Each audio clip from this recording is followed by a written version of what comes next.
I'm on a mission. And that mission at times will be we might catch an iceberg. We might veer off course. We might even get some wrong directions. We also might get some people who trying to steer the ship the wrong way, but I am on a mission, and this is a life mission. I don't think you can find no creator who puts their life into their job. My life is my job. Okay. And oh, by the way, if you hear in the background, that's my mama. She's going crazy. My mom is wilding today. mama, my mama showed up today. My mama showed up today as wild. Yo, I'm gonna give y'all the updates. My mama's here. Hey, if you've had a Jamaican mother and she over 50 or 60, she talks to herself. She been upstairs like she cleaning up and doing all that type of shit because my place is in a mess. My mama is talking to herself. She's cussing out me and I'm not even there. Like, yo, you might hear it because I can hear her a little bit, but you probably won't hear it. Anyway, salute to my mama though. I didn't even tell her to come in. She just showed up. She was like, "Fuck all this shit. I'm here, nigga. What up?" Anyway, yo, I'm back in the building. I'm gonna give y'all an update of everything going on. But I'm gonna have to tell my mom, like, yo, mom, you gotta bring that upstairs because I could hear it and it's like distracting me. Anyway, somebody said you deserve that cussing. Oh my god, shit. Nah, probably do. Oh my god. Hold on, I gotta tell my mom to tell. She's going off. Hold on, I gotta tell her to say. Give me 1 second. God damn.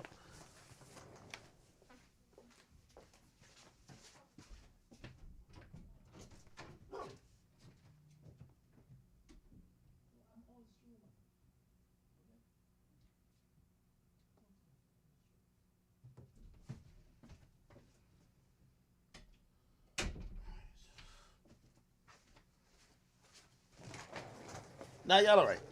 I definitely do deserve that cussing.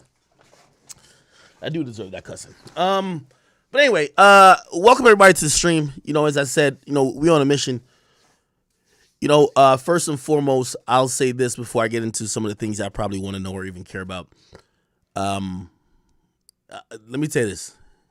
I've always said, and for anybody who ever interacts with me, I like my life. This life that I'm living, I like it.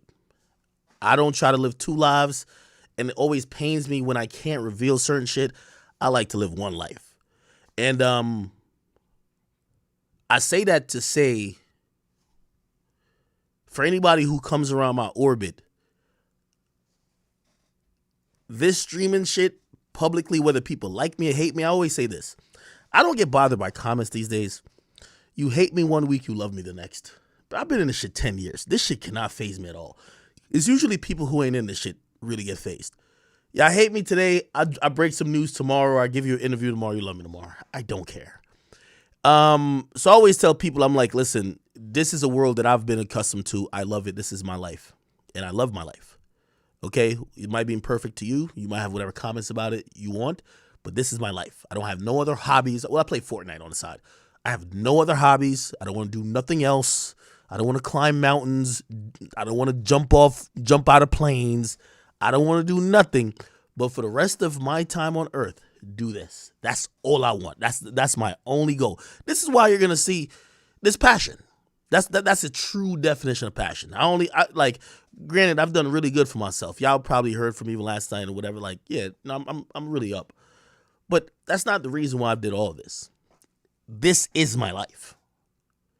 So I say that to say, wait, is King Academics not up? What the fuck? Give me 1 second. Is King Academics not up? Give me 1 second. Got to make sure all the channels are up. It says it is up. Oh, is it on private or some shit? Give me a second. Yeah, I don't know what's going on with that.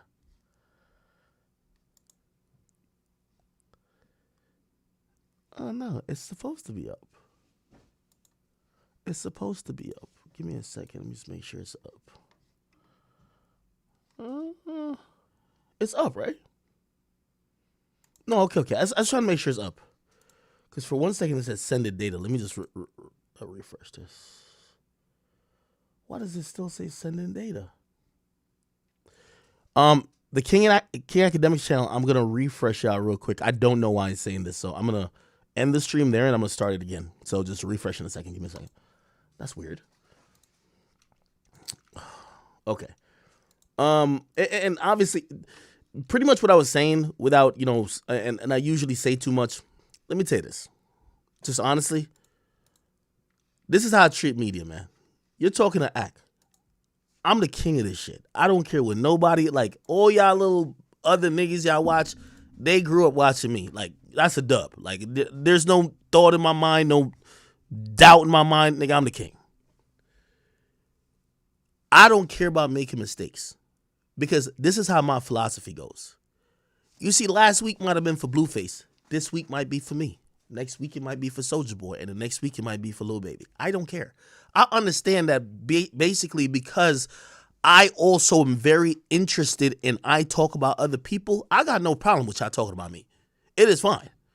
And also, I'm not the person, like, if y'all know all y'all favorite bloggers, y'all know what they got going on. Y'all know exactly what I got going on, to keep it a beat. Okay, give me 1 second. I just got to get this fucking stream back up. Nope. Got to do this right there. Got it. My bad for the people on YouTube. Here we go. So, again, I know there's a lot of people who are like either feeling either bad for me or whatever the case is, bro, it's been my week many times. It's my week when I cussed out Chrissy Teigen. It was my week when the Vic Mensa thing happened. It was my week when the Migos thing happened when I was at Everyday Struggle. It was my week when whatever. Like, it's going to be my week again. We have to get used to this. Oh, give me a second. Let me make sure it's good.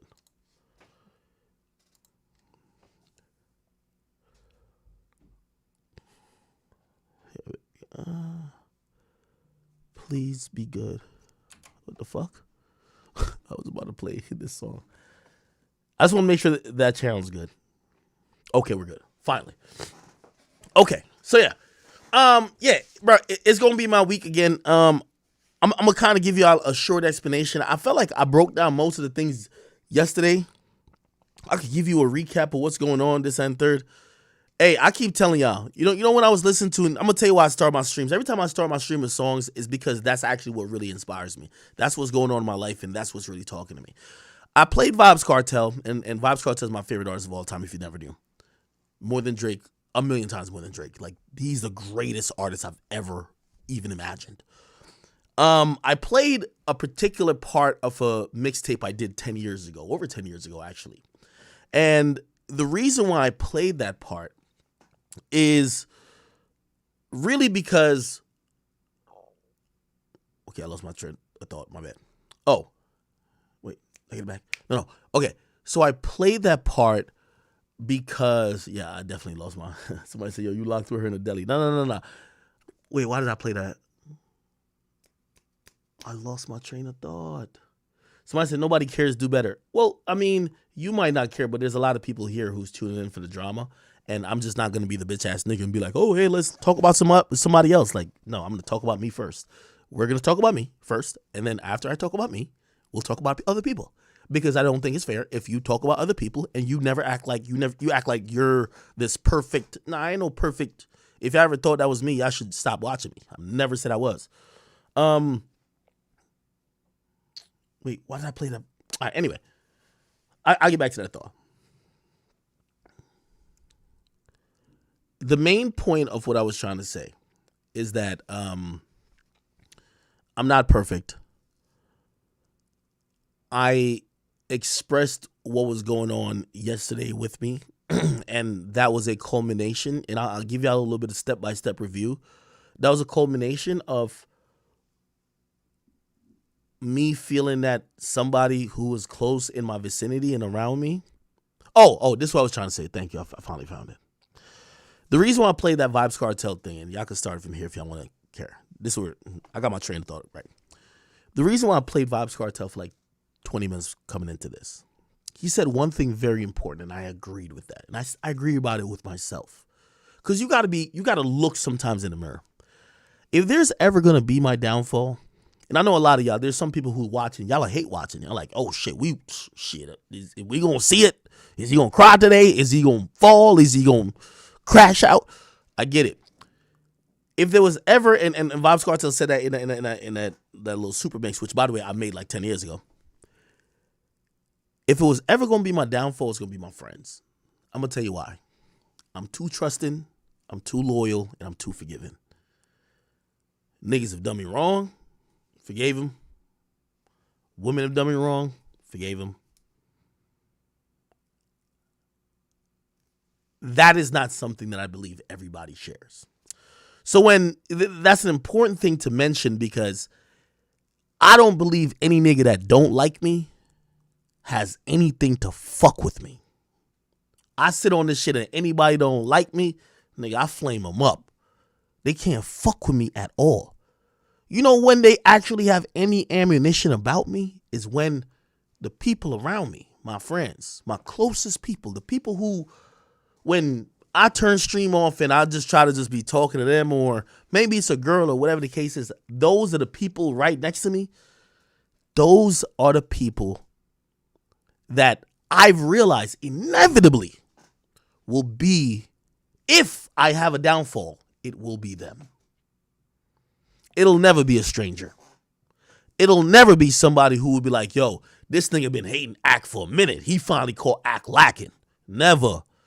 All them niggas, I done apply belt to ass so much, they really don't want no beef with me. They don't want no type of sauce. They've been just chilling on the side saying, damn, can't he lose?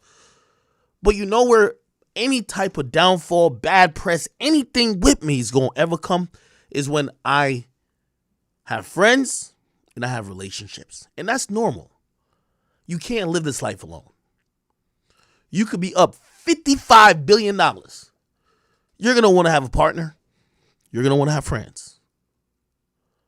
Now, picking a partner and friends, we could talk about that. But that's what I've realized, and that's where I realized there's a synergy. I remember when he said that shit, obviously he went to jail for some other shit. He killed niggas. But I was like, that's true. That's true with me. The only weakness I have is being too forgiving. If I've told you what people have done to me and what I forgave, y'all would say, what?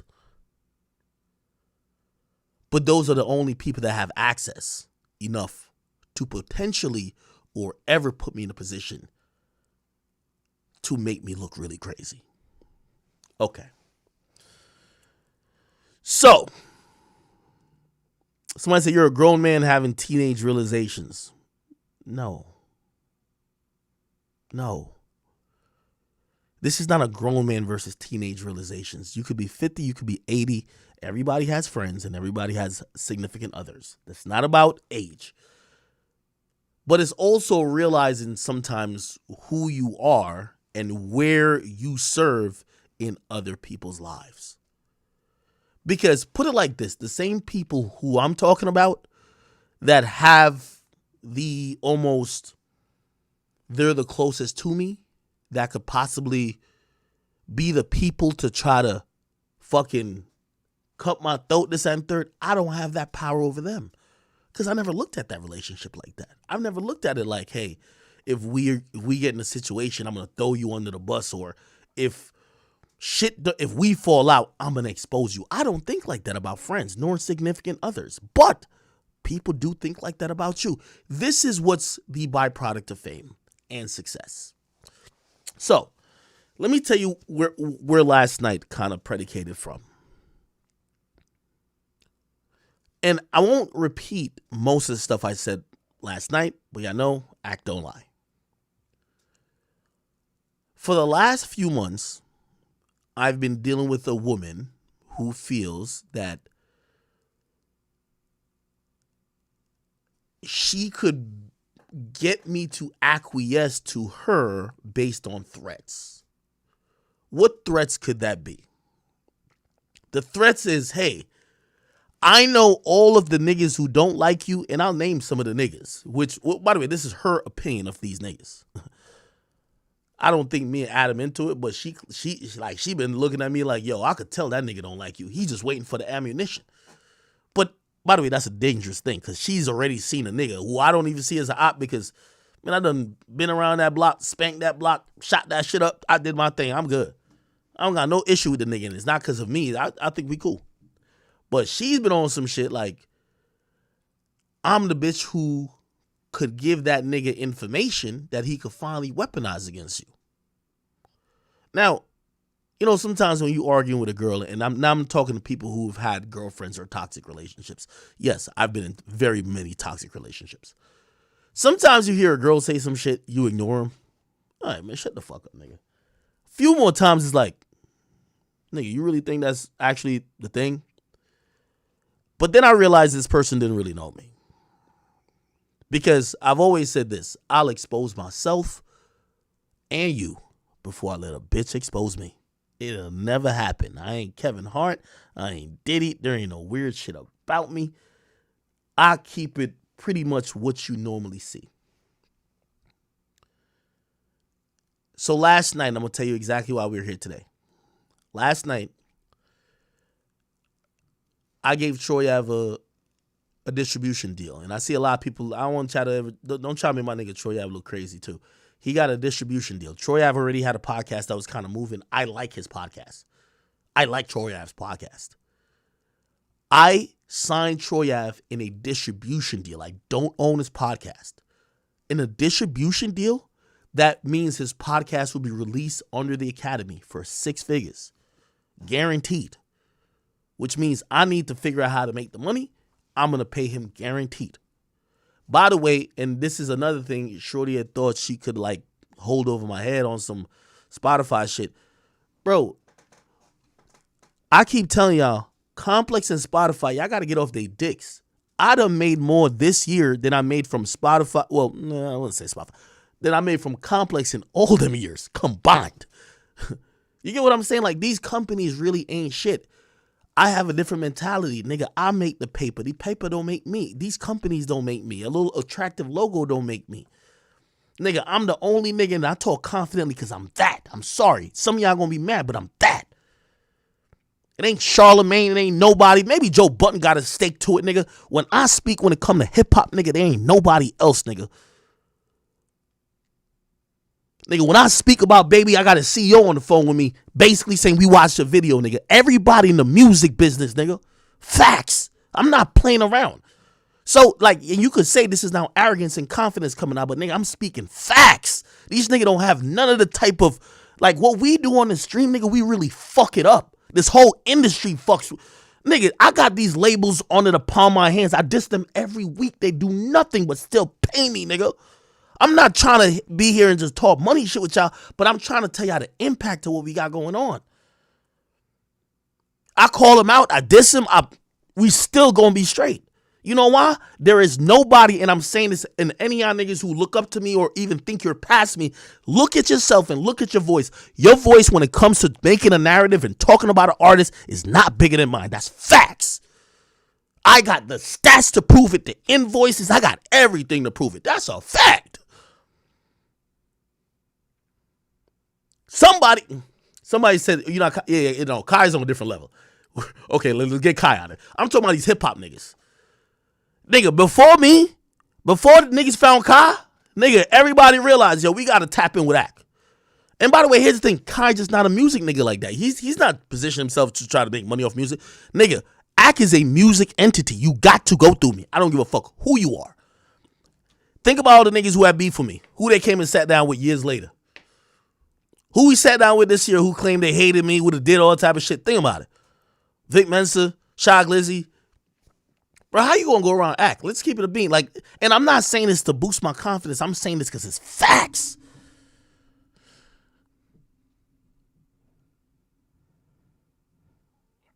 So anyway, Shorty thought she had shit that she feels like, oh shit, I know you've been violating all these niggas. I know you've been violating, like, you've been on the craziest win streak ever. I'm the bitch who could give the niggas information to make them actually get a one up on you. You can't, listen, the first time she said, I'm like, shut your bitch ass up, because I'm thinking this is a woman talking shit. I heard it a couple more times. I'm like, yo, this chick really actually believe that. Like, you don't think you got nothing on me that you could ever talk about to anybody that you think that they could. My nigga, this is my life. I live this shit. I'm not like Adam and these other niggas who want to fuck bitches on the side and go to this. I don't have no family. I don't have like. I mean, obviously my mom. Since my mom said, I don't got no kids. I don't got no other goals but this, nigga. This is why none of these niggas could ever beat me, nigga. I don't have no. Oh yeah, I go to work and clock in and clock out, nigga. I wake up at 3 a.m. and do a stream, nigga. I don't give two fucks. It's been me and it's gonna be me until something else changes. But there's nothing in my heart, my soul that makes it change. This is passion. I'm sorry. This ain't a job. All the success you've seen with it is because, nigga, I had to bring the people to me. And a lot of this, what I'm saying right now, is going to sound like just arrogance and confidence, but a lot of it is just flat out true. So we got somebody who's now with me. She's talking, going crazy. Like, she feels like because she knows some inside stuff, she going to leverage it. I'm going to leverage it to make other niggas who really, I'm not even into it with them other niggas. I ain't into it with Adam right now, but even still, even if I was into it with him, nigga, there ain't nothing that you could tell him that I wouldn't, nigga, I violate him and you, nigga. I'm come on, nigga, nigga, this is what I do, nigga. I violate him, I violate everybody in the whole industry, nigga. Like, I'll add everybody to a list, nigga. I'll put all of y'all niggas in, and I'll violate one by one. That's how I've been giving it up. So I just been waiting on a nigga to really jump out.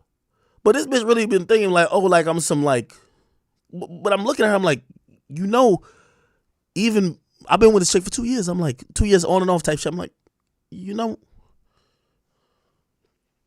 the person who is not a different person than that people know.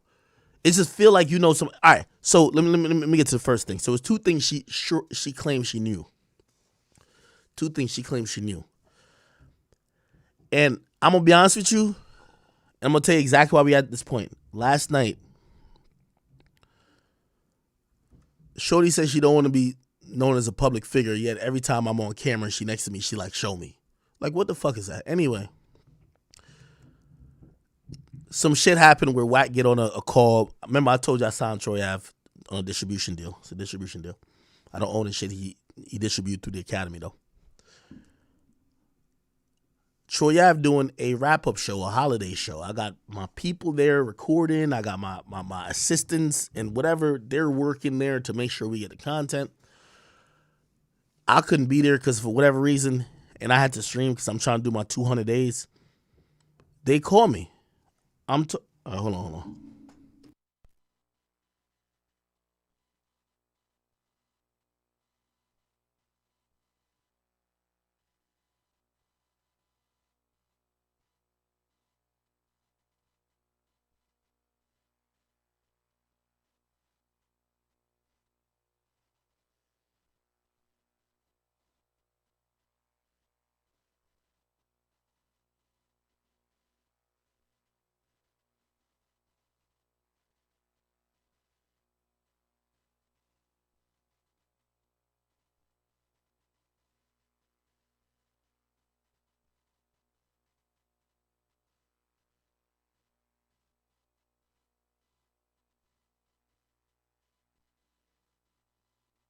Oh shit! I think I might have hung up.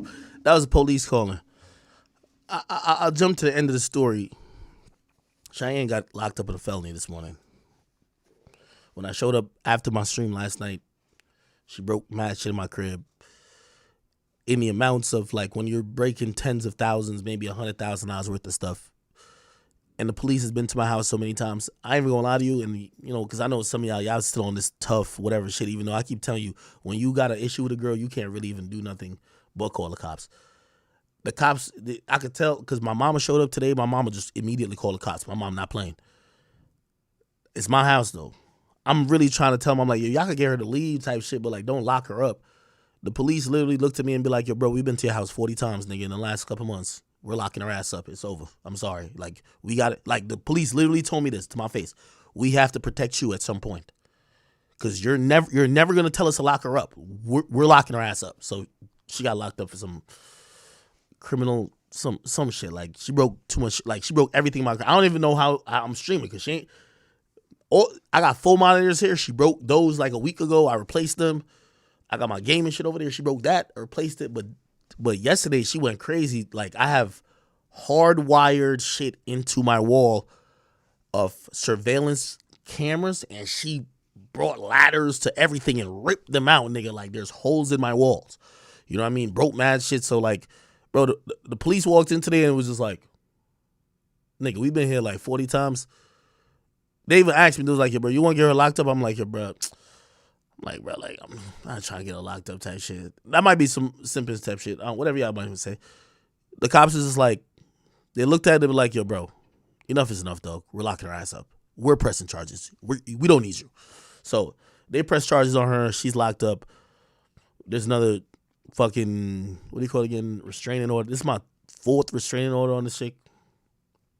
Anyway.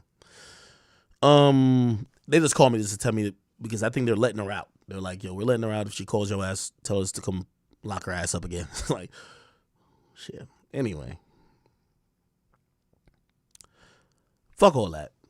The point what I'm trying to tell y'all is that Shorty thought she had some shit against me that she could ever use against me. Nigga, I'm sorry. I'm sitting here, nigga, let me tell y'all this. For anybody who play with me, I don't care who you are. Whack 100 and I'll fuck with you on some street sense shit. But when it comes to this content shit, Whack 100, Adam 22, Charlemagne the God, any nigga who play with me, nigga, I'm sitting here and I'm looking y'all in y'all face. I'm looking at my camera, nigga. I'm Thanos, nigga. I'm telling y'all don't want me against y'all, nigga. I will destroy every single one of y'all. Because y'all got regular lives, nigga. I put my life on here, nigga. My whole life is on this shit. There's nothing if you don't know my life right now, there's nothing else about me that you need to know. I'm telling you, I promise you, my whole life on here. Y'all got different lives. Nigga, I bring up everything about y'all niggas. Y'all niggas do not want it with me. I promise y'all. I'm telling all y'all niggas got y'all are regular niggas like who go to jobs. This is my life. My life is my job. Period. None of y'all want it with me. So when I see a bitch even say some shit like that, I'm like, nigga, you must be crazy. Like, nigga, Adam wouldn't even play with me like that. Like, nigga, I'm not no motherfucking, like, what I look like, fake immunity, and nigga, I'll crash the fuck out. Y'all niggas gotta stop. Don't play with me.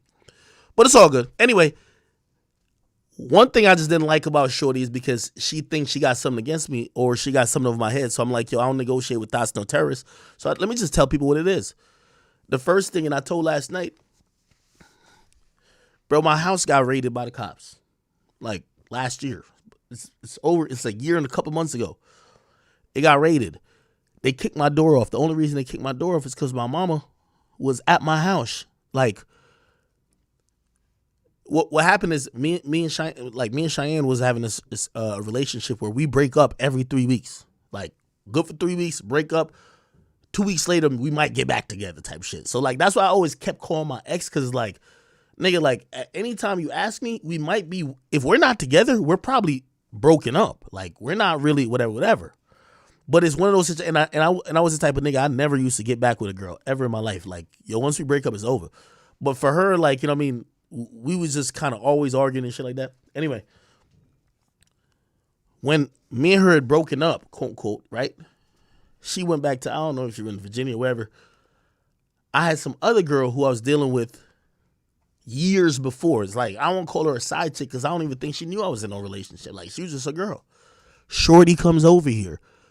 I sent her an Uber. I went to Antonio Brown party type shit. Nigga, I went to the party. Nigga, I knew I was going to get drunk. I don't let nobody drive my cars, nigga. My cheapest car is a $142,000 RS7. My cheapest car. I got G-Wagons, $200,000. I got a Lamborghini that's $300,000. I got a motherfucking rare R8 that's also $300,000, bro. Like, I don't have no, like, Acura. Like, no disrespect to some people with Acura. So I don't really let nobody drive my car because my cheapest car is like a really fly car. But I was working so hard at the time. I was like, yo, that when Antonio Brown invited me to a party, like, it was a pool party, he was in Jersey. I'm like, bro, I needed to, like, unwind a bit. I know sometimes y'all don't think that the streaming should take nothing out of me, but it do. Like, nigga, I gotta entertain y'all for 6 straight hours, period. Then y'all just click me on and click me off. Y'all see an ad, y'all might dip. Who knows? I gotta be on this shit trying to entertain. So I was trying to just have some fun. Have my homies drive my car. I say, yo, we're going to this party. We go to the party. Once we get to the party, my nigga, I start getting drunk. Yo, I'm gonna tell you how crazy and how devious this shit gets. Because at first, let me tell you how every criminal investigation go down, my nigga. And I like, bro, this is why I was trying to tell the stupid ass bitch. I'm like, my nigga, nigga, I'm really the victim in all of this shit. Like, no respect to the girl too. You know what I mean? I guess she a victim. And, you know, she says she's a victim, but bro, like, I'm academics. That's the time. By the way, at the time that this shit happened, that Me Too movement is popping, bro. Nigga, you know they don't even look at the other people. They want to lock me up. They want to get me. They're like, fuck all them niggas. What did I do? So anyway, here's the thing that also kind of. So anyway, and this gonna fuck y'all up. The person. So when I'm at the party, I see a random nigga. I swear, I see a random nigga. The nigga was like, yo, he was some Italian nigga. He was like, yo, I don't know no academics, whatever. Y'all know I'm a drinker. Me and that nigga was at the bar. I was like, nigga, you don't know nobody who could drink more than me, gang. He was like, yo, all right, bet, let's go shot for shot. Me and this dude went shot for shot, like 8 shots. Chat, you want to know who that nigga was? I found out later. The detective told me. The detective that investigated the same case, that was his nephew. Me and his nephew, the same day where they, like, remember, the whole police department is thinking, oh shit, academic's name is now in investigation. We want to see what's going with him.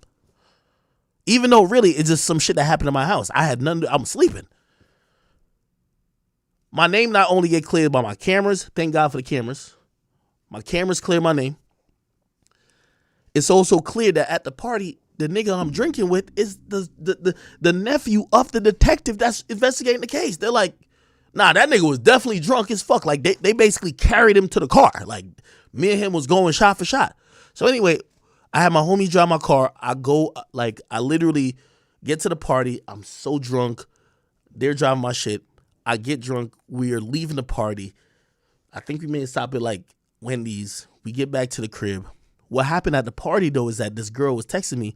She wanted to see me. I sent her Uber. She lived like 2 hours away. Nigga, by the time her car get even close to where I'm at, nigga, I'm passed out. I show up to my crib. So my homies drop me off at the crib. Bro, I stumble up to my bedroom and I'm just sleeping. Nigga, I forgot what the fuck happened. 6 hours go by. I get woken up by my homies. I'm a little bit more sober. I bounce back real quick. I never have a hangover. That's a fact. Never have a hangover. My homies with me. I'm like, yo, bro. Yo, lock the door. We finna leave. I'm like, oh, shit. Damn. Like, nigga, I've been knocked out for me. I said, what? They said, lock the door. We finna leave. I said, all right, bet. Cool. They said, oh, and by the way, remember that girl you like Ubered over here? She in the other room on your guest, like on the guest wing. What? I ain't Uber no bitch over here.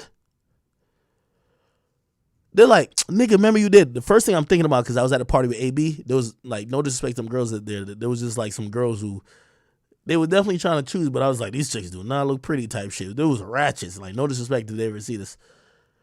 So I'm like, oh, my God. I'm looking at my homies. No fucking way. No way. Did I invite a fucking, like crazy looking, ugly chick to my crib? First of all, this, like y'all won't understand this little point, but it's like, I'll invite somebody who's not from the state to my crib before I invite somebody that's around the state.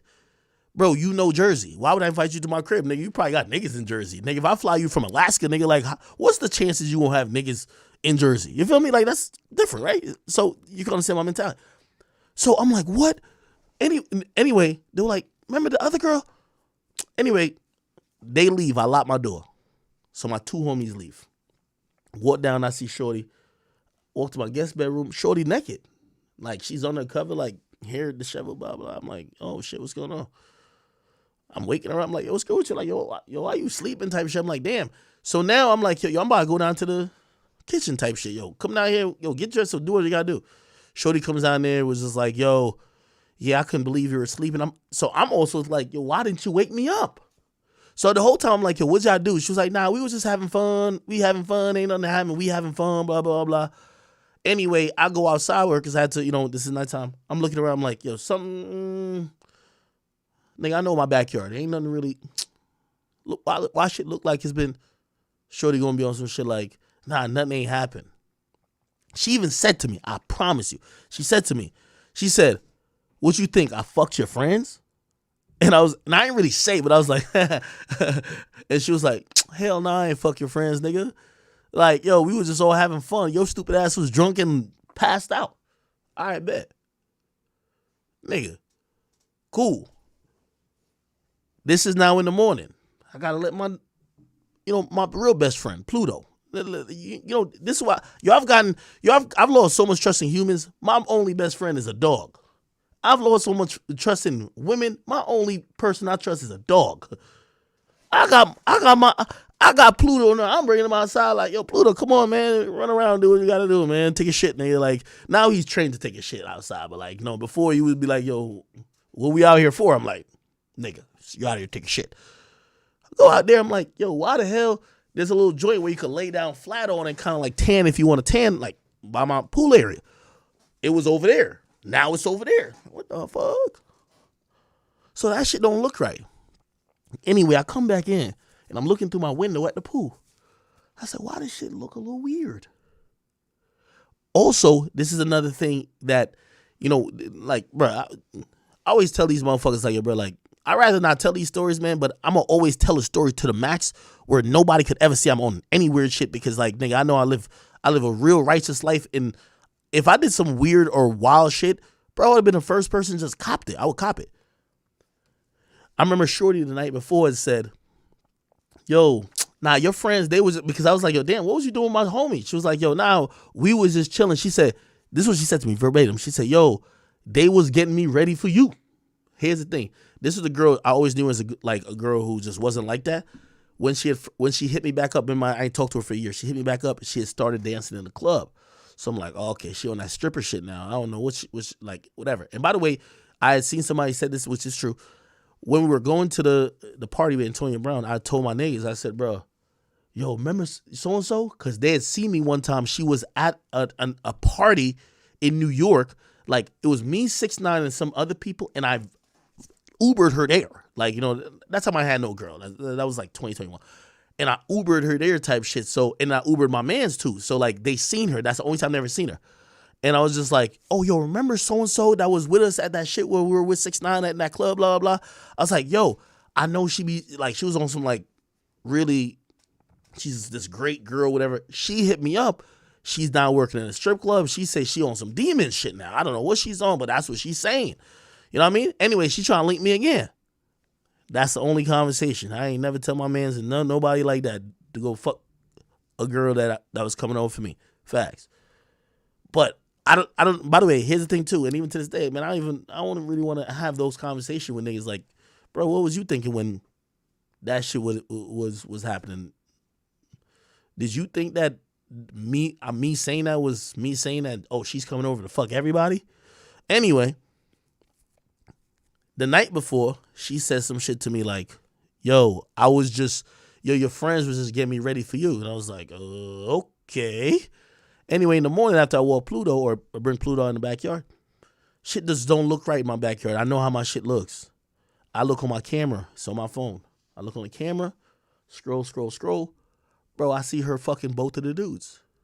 She fucked one at first, and then she fucking both, and then she fucking both simultaneously. And this is where I said, like, this whole issue, this is what I was saying about a bitch trying to hold us against me. You can't hold us against me because I'm the good guy in the story. Here's the reality of the story. If I could have seen that footage and just took the L and never said nothing to Shorty, and this would never be a thing. The only reason why it became a thing, I said to the girl, just because everything is happening at my house. I'm sleeping. Everything is happening at my house. I said to her, just to be clear, because I could tell I feel like she'd be slick almost. She's like, oh, they were getting me ready for you. Then I watched the video. I'm like, oh, nigga, you fucked them. So now I'm looking at her. I'm on some shit like, hey, just to be clear type shit. Whatever you did last night, right? You wanted to do, right? She said, yeah, of course. I wanted to do it. Promise you, she said that to me. I'm like, oh, okay, I bet. But I'm still feeling no way. I ain't gonna lie. This might be some bitch nigga shit, but I'm feeling no way. I'm like, this bitch really gonna come to my crib and fuck my niggas and told me she wanted to do it type shit. So anyway, I then tell her, I say, yo, you do know, I said, y'all wild as fuck. I said, yo, y'all know y'all made a whole motion picture, right? Y'all know I got cameras all around my house, right? Like, yo, y'all niggas got a movie type shit. She was like, yeah, it probably did. And I'm like, so I'm still thinking, I'm like, yo, is this chick playing with me? So then I say, I'm like, damn. I'm like, you could have just told me like what happened. Then she switches up, I swear. She's like, well, I didn't do nothing. Now I feel she's getting more disrespect from me. I'm like, come on. Like, I say it's cool. I said, listen, when me and you was dealing, I was like really new, a little bit newer to the industry and shit like that. I know women like you, like y'all fuck anybody. It's cool. She's like, what? What are you talking about? Like, fuck anybody? No, hell no. Nah, I came to fuck you. Like, I came to rock with you type shit. I'm like, bro, like you don't even gotta lie to me. Like, it's cool. Like, I'm not even gonna violate or like we're cool. She like, no, nah. What are you talking about? Gang. I pull my phone out and I show her the video. She's in the non still. She like, oh shit, no. Like, and pause on this. You see her bending over. She's in my pool. She bending over. My nigga took his dick out. Pause on everything. But you know me, I be trying to tell my truth. I don't give a fuck what y'all niggas think. Y'all niggas can go kick rocks. Y'all still gonna watch me. I don't care. I look at her and I'm like, I'm like, yo, bro, like, yo, this is what I'm talking about. I swear she looks at me and she says, oh, nah, no, we didn't fuck. Yo, I swear, she says, he just rubbed his dick on my pussy.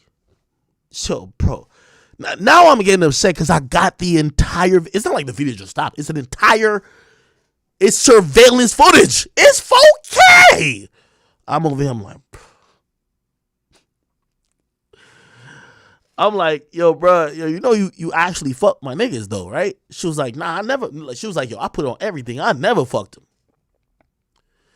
I scroll past a little bit. I'm showing her. This is my kitchen. I'm showing her. I say, yo, this is my niggas fucking you. Huh? What? Then she says, oh, nah, I'm gonna be honest with you. I'm gonna keep it real.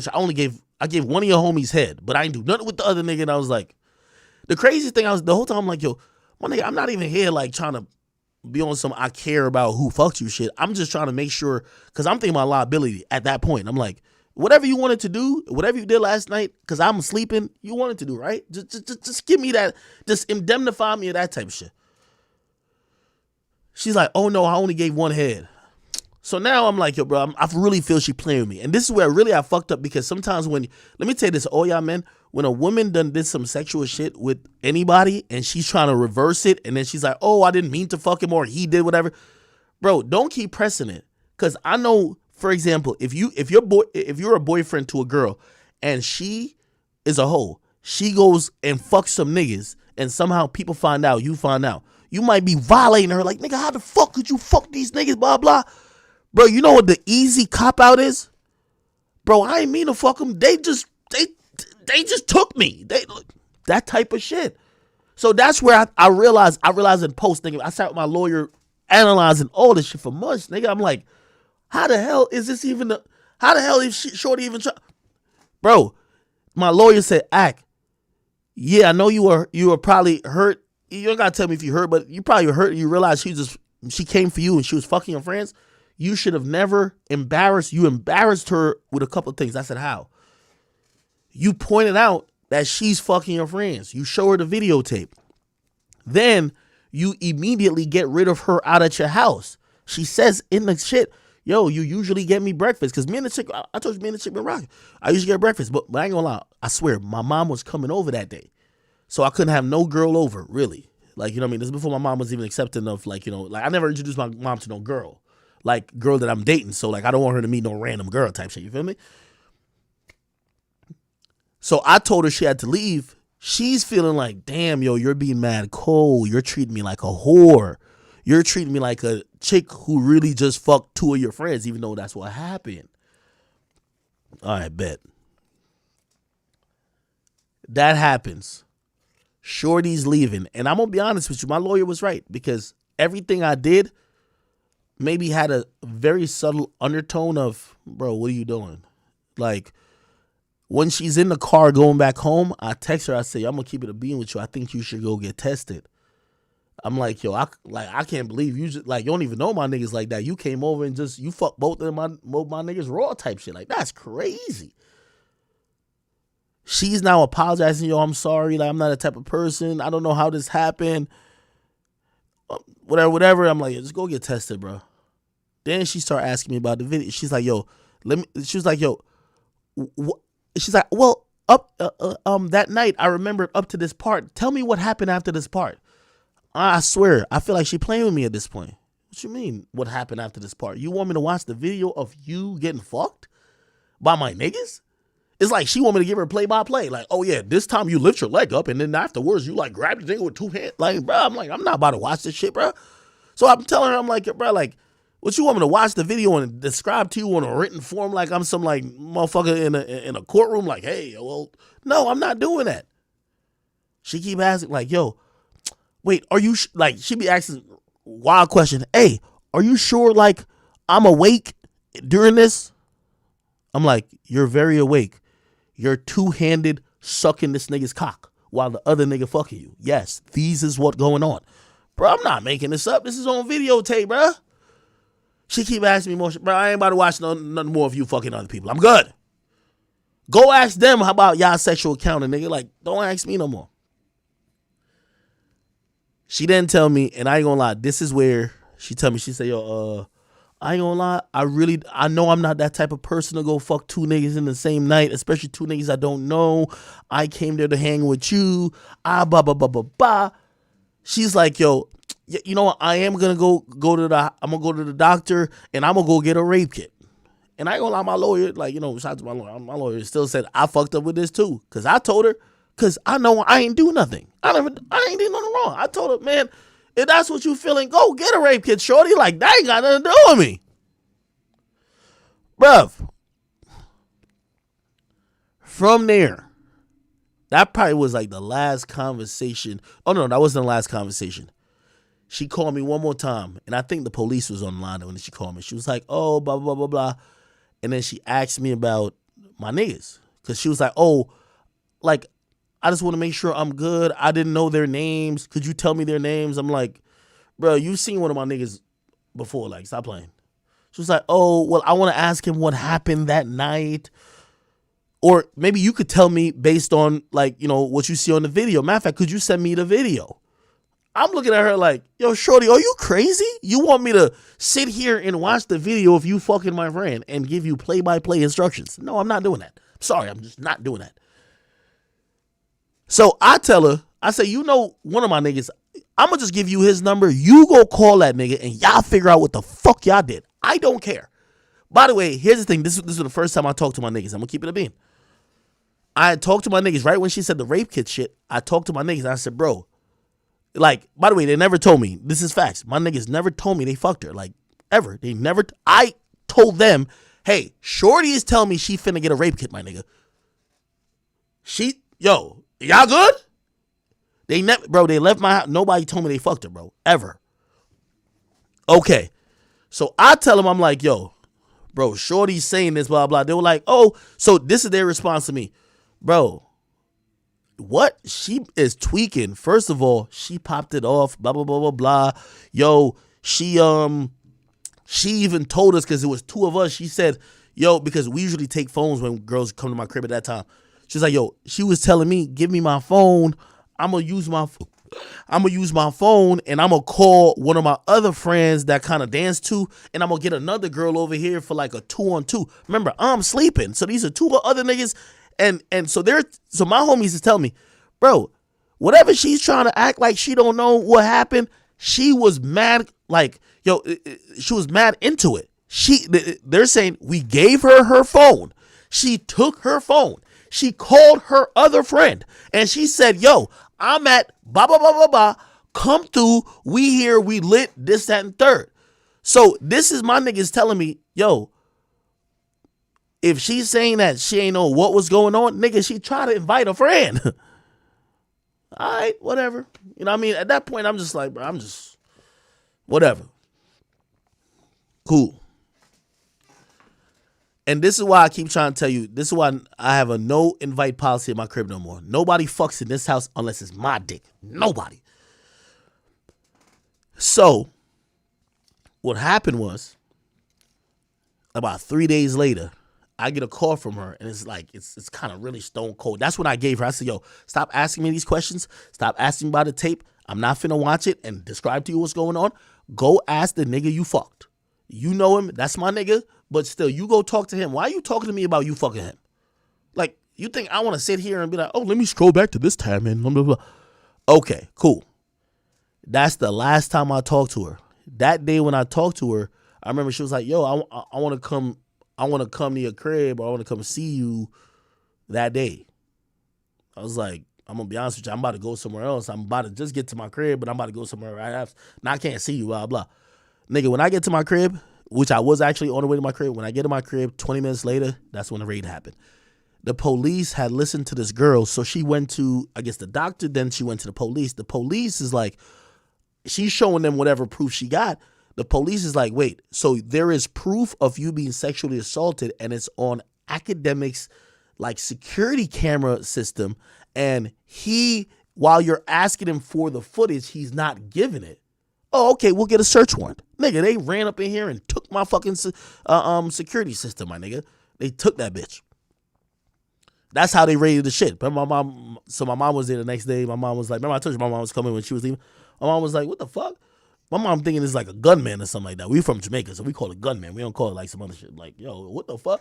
Kicked the door down. They took the shit. Long story short, bro, they look at the video. The video got the whole night. The video got from when I walk in the door at 9 p.m. I fucking, like, I'm like barely making it up the stairs. I go to sleep. My two homies is chilling, like, in the kitchen. The girl comes in, and I ain't gonna lie, they did not wake me up. Now, later, they did tell me they tried to wake me up. I don't know. I never woke up. But anyway, there was like, it was just them and the girl that only knows me. That's the story, my nigga. Anyway, the end of the story is, first of all, they raided my shit. I got to get a lawyer to go deal with, because now once they're doing a search warrant at your crib, nigga, first of all, I got guns, I got this, I got that. They could seize random shit in your crib, being like, yo, well, we're just trying to figure out what it is. So I got to get legal representation. Like, you're doing a search warrant at my house. What the fuck? Like, anyway, here's the thing, and this is why I say don't invite niggas to your crib ever. This is why, remember when I was telling Kai Cenat, bro, never have your name on a flyer, because everybody's going to come to Kai Cenat. Nigga, they didn't serve search warrants at nobody else's cribs. Nobody else's things got taken. They just did it at my crib because my crib is where it happened. Okay. They look at the security footage. They even hit us up. My lawyer's mad. Like, my lawyer hit me up and said, yo, Ak, okay, listen. I get the best lawyer. I mean, the best lawyer out here. Like, the best lawyer. He says, yo, Ak, just tell me the truth about everything that happened. I tell him the same thing I told y'all. Bro, I'm innocent. I ain't do nothing. He said, all right, cool. The way we could quickly squash this, if you really ain't do nothing, I know they served a search warrant to see your security footage. Your security footage is encrypted. Like, if you sure you ain't do nothing, we could just give them the password. We could work with your security guy, decrypt whatever the shit. I said, nigga, of course, let's do it. Nigga, we decrypt whatever the case is. Nigga, they seen the shit.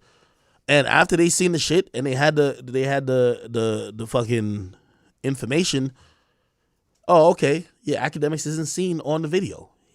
You know why I'm not seen on the video? I'm sleeping in my room.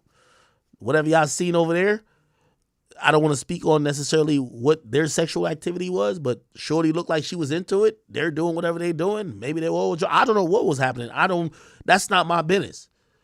But I learned a very valuable lesson. Never, ever invite, my house is not a party house. When I bought my house after the Angelica situation, and I wanted to be a bachelor crib. I love to bring people over here. This shit was lit. But I learned a valuable lesson. This shit is not no bachelor pad, bro. Because you're the only one with something to lose. They come over here, only name they know is academics. They don't know nobody name. That's it. So that became the situation. Again, the police, they apologized. They sent forth, they gave everything back. They said, oh, yo, my bad. We were investigating something. That's just how we have to investigate. Like, we take these issues very serious. We got to investigate it. And yeah, it happened at your house. That was the venue. We got to treat it like that. Okay, all right, bet. That's all that happened. Never got arrested. There is no case. There is nothing about academics and sexual assault, period. But what happened is that, remember I told you me and Cheyenne was on and off.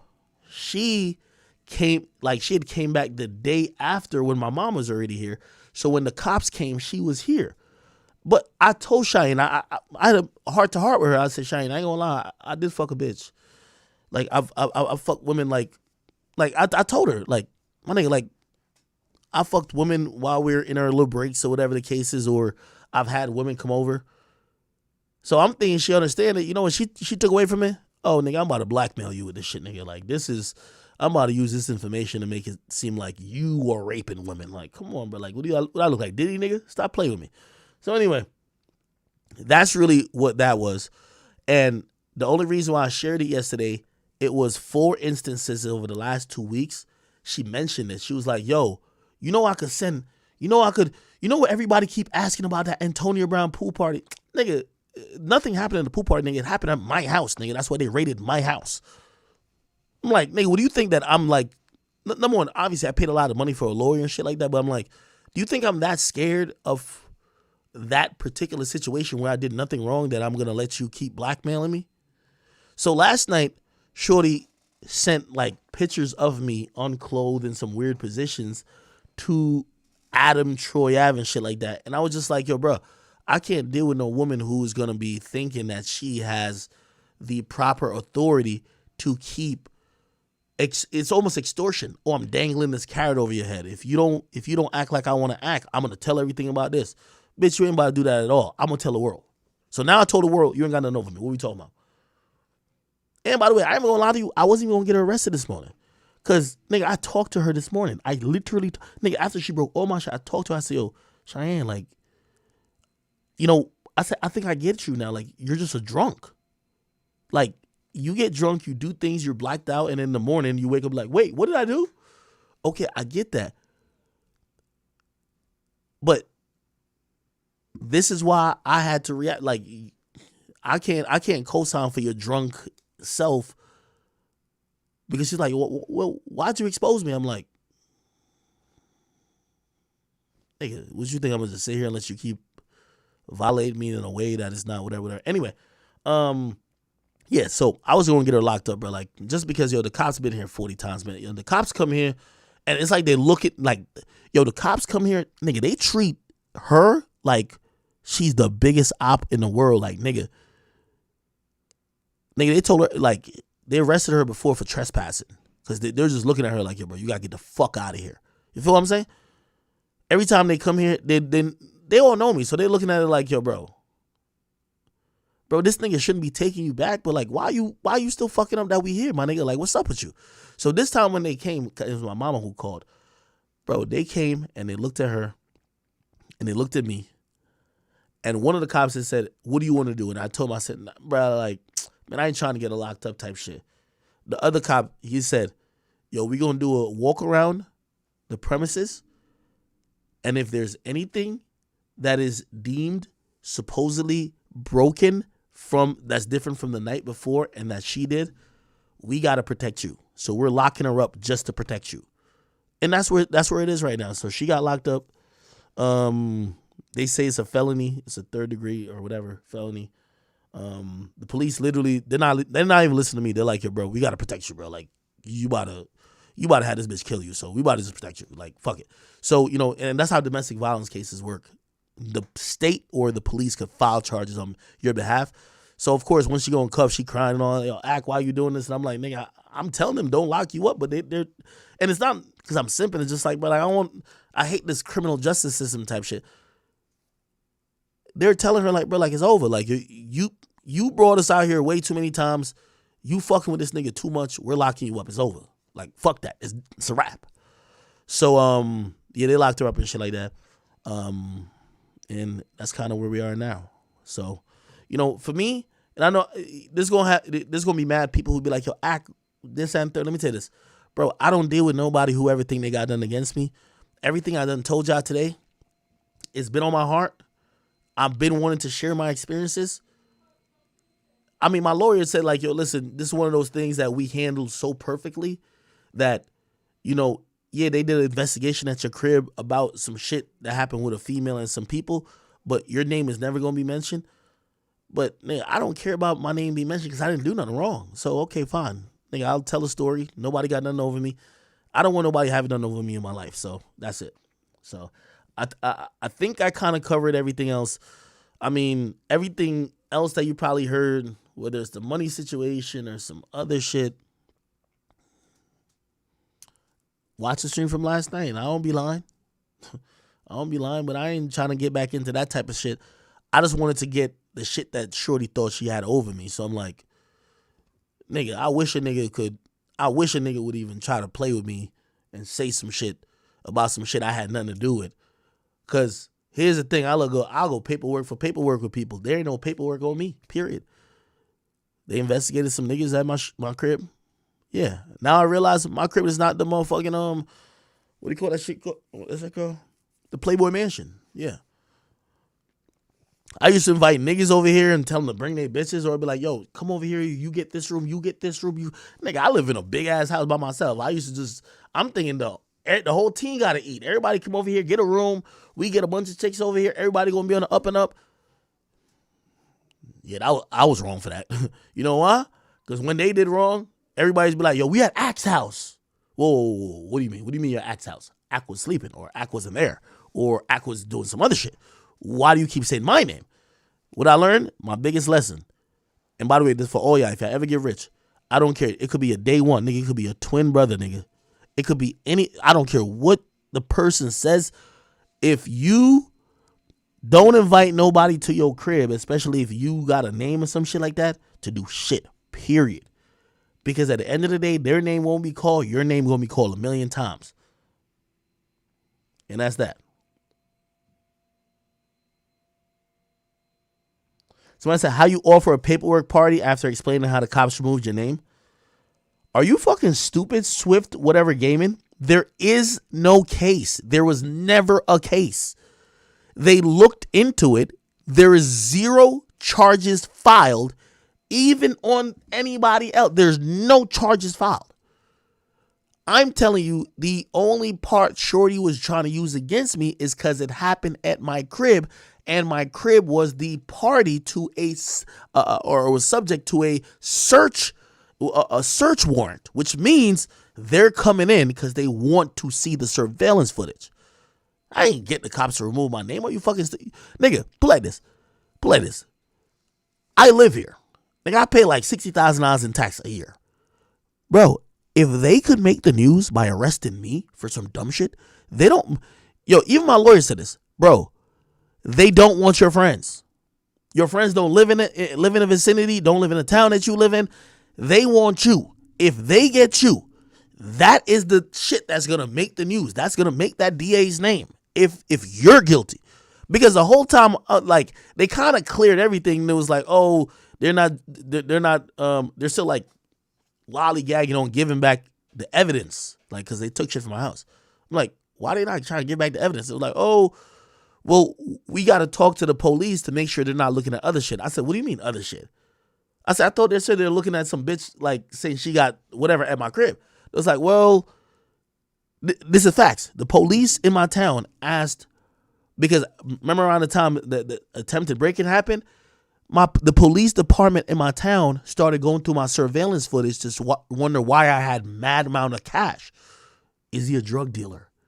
Is Ack moving weight? You know why, bro? Because at the end of the day, you got the name. I got the name. Like, bro, locking up my friends don't help nothing. Like, bro, these niggas want big awards and shit like that. How you gonna get that? You gotta lock up the celebrity, TMZ.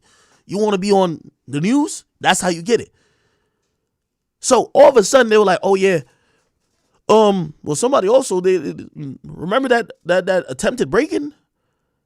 Where is he getting all this cash from? Nigga, they're investigating supposedly a sexual assault.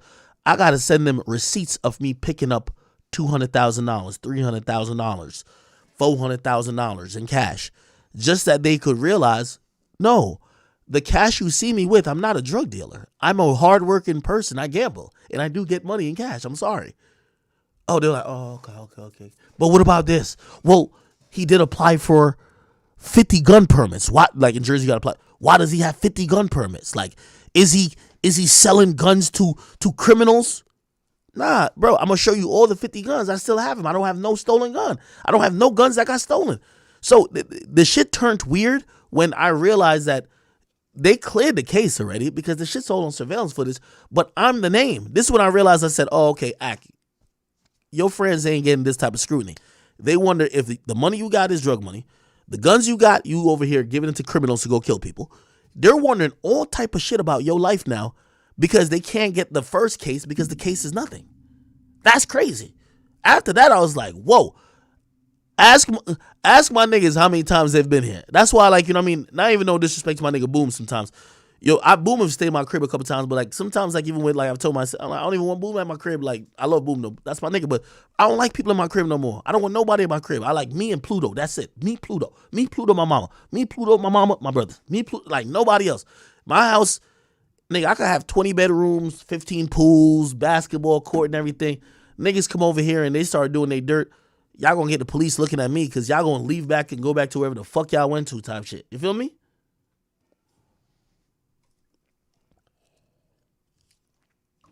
Somebody says, yo, you riding the line of what? Somebody said, how I handle what? I ain't even gonna get into that type of shit, bro. I ain't even gonna get into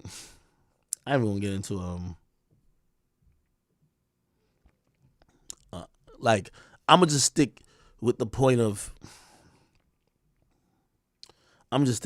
of what Shorty thought she had on me. And it's nothing. It was definitely not Boom. Stop playing with Boom. Somebody said you need to work on your judgment of character. I mean, that's probably right too. I ain't even gonna lie to you. I don't even think about judging my character though, because yo, we all make mistakes. I think what I really, honestly, truly, and I could sit here and I could look at y'all in the face and really tell y'all, I gotta work on seeing somebody for who they are. Like, somebody could do me wrong. Like, I could catch your hand in a cookie jar. And just because I caught you and I spanked your hand, like, yo, stop, don't do that again. I'm going to still leave the cookie jar unopened because I'm like, yo, that person learned their lesson. They ain't about to do it again. That person fuck with me. Nah, they was just mad hungry that one time. They ain't about to go back in the cookie jar and do it again to me. I'm not a person, like, if you know anything about me, I'm not a person who have new people around me. The same people who've been around me forever. Forever.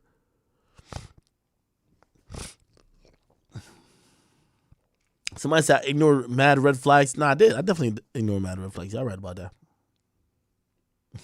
Shine say, yo, Ack, you gotta work on not being pussy. I mean, not being pussy, like, in terms of what, though?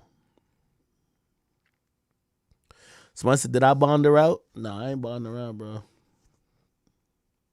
Somebody said, Ack, you sound dumb as fuck. I might sound dumb. I ain't gonna lie. Bro, I keep telling y'all, bro, it's the only thing, bro, it's the only thing that truth be told, I know it's a weakness of mine. Bro, I've forgiven niggas for shit that's unforgivable. I've given niggas second chances when they shouldn't have it first. That's a fact. And y'all probably know that because y'all probably have been like, damn, Ack, why you... Bro, look at the Selena shit, bro. Like, nigga, you know Selena also was trying to, like, drum up... She was trying to convince a girl to say some R-word shit on me too, right? Nigga, I forgave that bitch, bro. Like, you could tell, like, my discern... Like on that forgiveness shit, like, I really do be doing too much, but I be really, like, talking to people and just be like, yo... Also, sometimes this is why... watch my shit on Flagrant. Bro, I keep telling you, most of the shit is content. Yeah, this is my real life.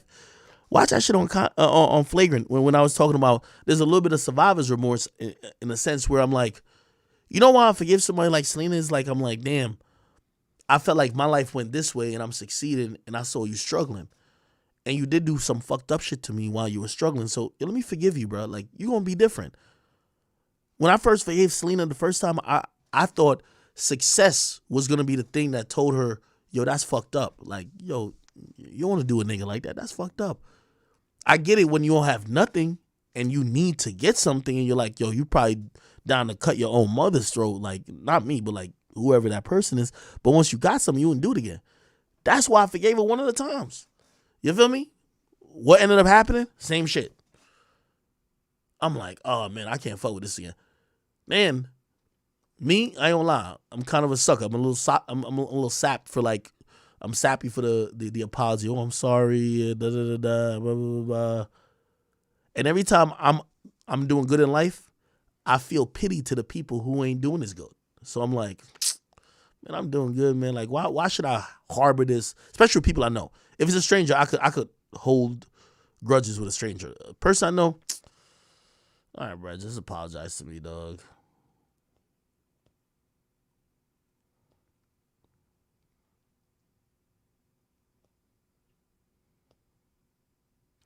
Somebody said she fucked your homies is clipped after that.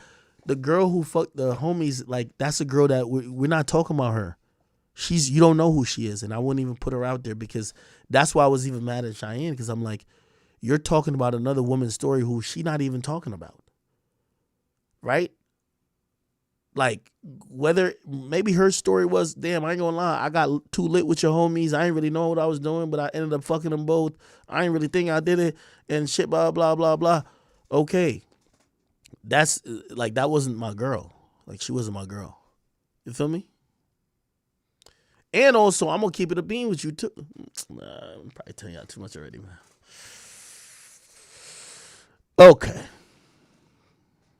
Cheyenne ain't the one who fucked my friends. Like, please stop. Cheyenne did not fuck my friends. No, it's not Cheyenne.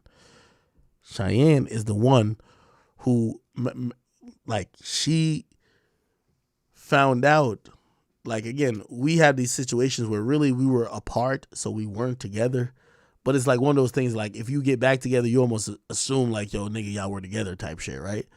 So we weren't together. I hit up one of my old joints. My old joints fucking with me. She coming through. Then that shit happened with the old joint. Cheyenne never knew I hit up her old joint.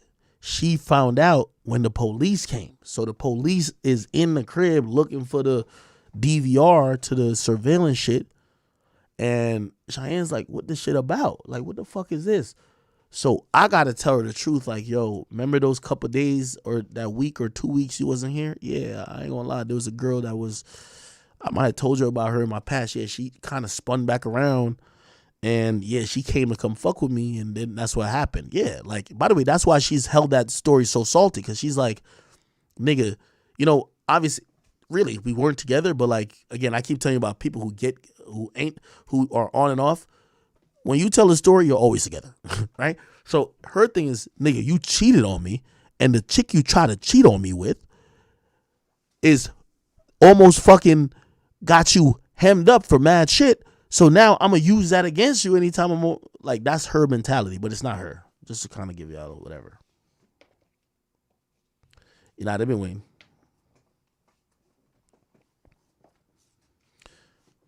Mm-hmm.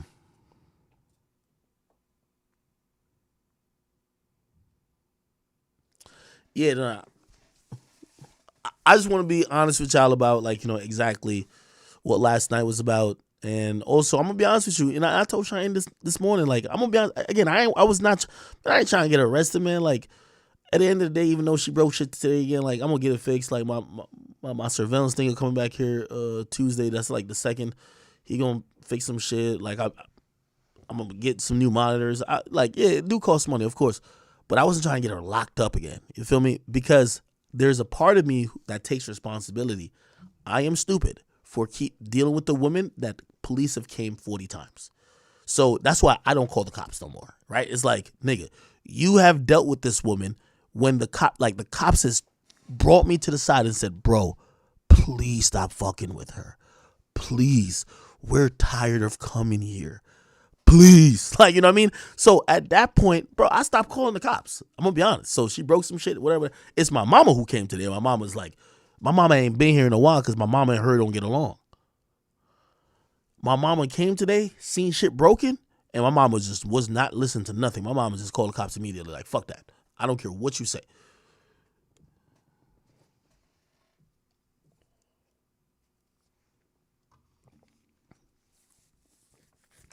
And also, this is the last thing I'm gonna say before I get off of this. I'm somebody who be thinking I'm helping somebody. So this whole time I'm looking at Cheyenne, I'm like, yo, what's going on with her? Like, why is she acting like that? Like, I've afforded her a lifestyle. I've treated her so well. Yeah, I ain't shit too. Like, you know what I mean? I've definitely have some infidelity problems at times and shit like that. And yeah, like it's probably hard also, which you know, she has this whole concept about, yo, why do people or your peers keep talking about me? I keep telling her, really, you're putting, like, there's mad other people. Like, Charlamagne has a wife. Nobody talks about his wife. His wife is never seen. Yo, when you with me, you always trying to be seen. So of course people gonna talk about you. You gotta accept it. You can't just be like, oh no, nobody should talk about you. And it going sometimes gonna be the good, bad, and the ugly. And you know, what happened was that 2 weeks ago. No, that's 2 weeks ago. 3 weeks ago. 3 weeks ago, the police came here, and bro, she was so drunk. She broke other stuff. Like she broke. That's when she broke all my monitors. I ain't streamed that day. I had to buy monitors the next day, and even to this day, like one of my monitors right here don't work. Which, by the way, gives me the perfect light in. But I got to get that monitor back on. Anyway, she broke all the monitors. She broke mad shit in the crib. And she was drunk, though. And when the police came, bro, like, she's delirious. Like, she doesn't even know. She's not even on earth. She drank an entire bottle of Casamigos. She has a real bad alcohol problem. And for that time, I really looked at myself and I said, bro, maybe you got to think about the role you play. You brought this girl who's never seen a lifestyle the way you live. You've been doing this for 10 years. You drink every day, but you still work. You took this woman, and she's now in your orbit, and she's developed, and this is actually a fact, she's developed a really bad alcoholism problem, really bad. Like, again, I bought $2,000 worth of liquor. I had to hide it. She found it somehow because she searches all my shit, and then I had to put all of them in my car and lock it away. So I got mad Henny and mad blah, just sitting in my car, because if I put in a bar, she drinks it, and she doesn't know her limit. She just drinks till she's blacked out. And when she's blacked out, she starts going, you know, she becomes destructive. She starts to argue. So I started to take a little bit of, because the police came, and when the police came, the police said, yo, she's clearly like, she's so intoxicated, we have to send her to the emergency room. Like, maybe she needs her stomach. We don't know. Like, she's like delirious. Like, she doesn't even know what's going on. And I did take a little bit of blame for that, because I'm like, damn, bro, I live a lifestyle where, like, my nigga, I drink every day. Like, I keep telling people the best thing about my lifestyle, every day I wake up and I look up and I say, is today a Monday or a Saturday? And I've always said this. You'll hear me say in interviews. The reason why I say that is it's a Monday if I want to work hard throughout the rest of the day, or it could be a Saturday and I said, fuck it, I ain't doing shit.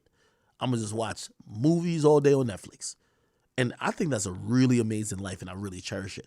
But when you bring other people who ain't been doing this or haven't been exposed to drinking at 8 a.m. like how I do, it fucks them up. So I really started taking accountability. I'm like, bro, like, maybe you got something to do with how she's acting. Because when she went home for a month, I promise you, she was there for a month, or not a month, like 3 weeks. She was fine. No problems. Like, me and her talked, no problems. It's literally the alcohol. Anything you see, like, even this morning, she wakes up and I'm talking to her. I'm like, yo, bro, you broke my laptop, my nigga? Like, you ripped my... She was like, wait, what? What did I do? I said, why did you do that? And then she's like, oh, I think I did that because, like, you were talking shit on a stream. And I'm like, yo, this liquor is kicking your ass. So anyway. Somebody said I share too much. Nigga, that's why I'm the best streamer in the fucking world, nigga. I don't come on here with half stories, nigga. And if y'all told me I share too much, this is why, like, you and your favorite pussy ass motherfucking content creator that you think you like, nigga, I don't come on here and talk about everybody else but me. I talked about me, now we can talk about other people, all right? Anyway, I think we have addressed all the problems or all the concerns or whatever about me. If you have any questions, I can ask. But other than that, we're going to move on to other topics. And yeah, I'm sorry.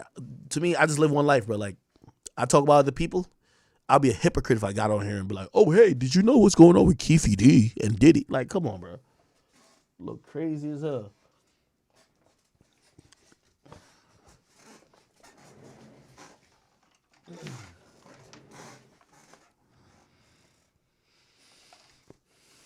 Somebody says not the alcohol is hurt. Probably. Somebody says take some accountability. Of course I'm taking it. The reason I told you I was taking accountability, she wouldn't have been locked up today if it was just me. I wouldn't have called the cops. It's because my mom just came in and shit and like, you got to realize, like, you know how proud my mom is? My mom is like, yo, my son has afforded this lifestyle for himself. Like, yo, my mom still talk about me like, yo, I'm like, yo, that's like my pride and joy. That's my son. Look what he's doing. Look how great he is. Like, that's how my mom really talks about me. So my mom come to my crib and like my mom just looking at it and be like, yo, this shit look crazy here. This shit look like some Baghdad shit. Like, yo, bro, like, my mom is tight, bro. Anyway. So I said that's not accountability. What accountability I think I need to take? I answered that question before.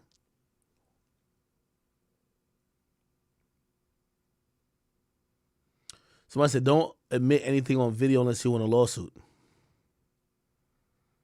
Lawsuit from who? Bro, I keep trying to tell you, I live one life, my nigga. If somebody gonna file a lawsuit, my nigga, like, I'm getting sued already. I don't care, bro. Like, I'm just never gonna be a fake nigga, bro. Like, you know what I mean? This is why even when Shorty was thinking that, let me tell you this. Yo, let me tell you this. Just truthfully from the bottom of my heart. This is why I keep trying to tell you I'm in such a great space right now. Salute to Complex, salute to Spotify, salute to all my corporate conglomerates and all my corporate, like right now we're fucking with Rumble. I promise you I've made more money without these niggas than with these niggas. I'm not disrespecting them, but this is why a company can't do nothing to me. Oh, you think I'm over here? Oh my God, what is Rumble gonna say, man? Y'all niggas knew what you got in with. Y'all stop playing. I remember having that conversation with motherfucking Complex. Man, I knew who y'all signed. What y'all mean? Yo, Ack, you got that many beefs? Yeah, nigga. People don't like me. What's up? Why did you sign me that? You know what I mean? So it's like, I think sometimes, you see, and this is why I don't mind putting certain shit out, because some of these niggas is really broke as shit without these things. Nigga, without Complex, without Spotify, without anything, you're going to see this. Watch. I don't got Complex, Spotify, nothing. I only got Big Act for the next whatever amount of years. I mean, I still got Rumble. My nigga, I'm funding shit now.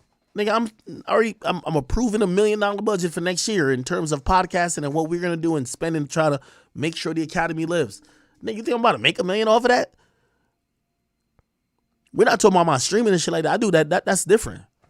So I don't really give a fuck about that. I think some of y'all really care about them companies too much. The whole thing with Spotify, you would never hear me disrespect them. I love them. I still love them to this day. They treated me good. Shit, Carol at Spotify, she was amazing. Like, I still look like she treated me like a king. I'm sorry. I'm not no nigga that's coming out here like, yo, stop fucking with Spotify. They're not giving me the check no more. I don't.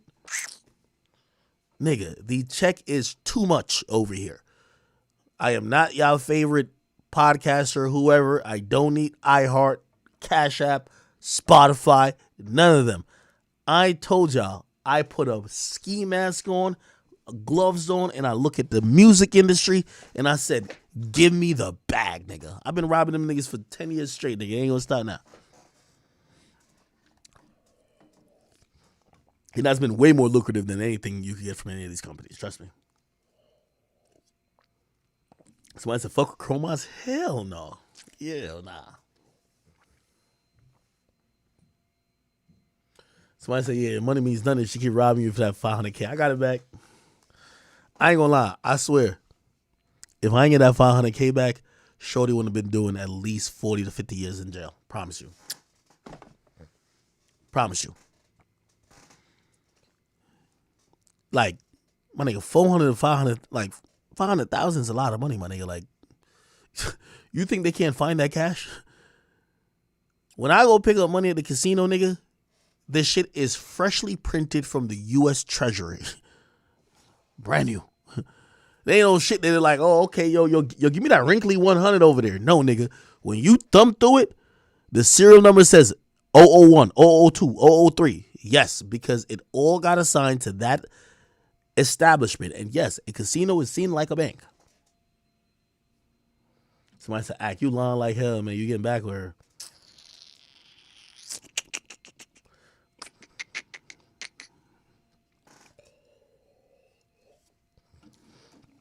Okay.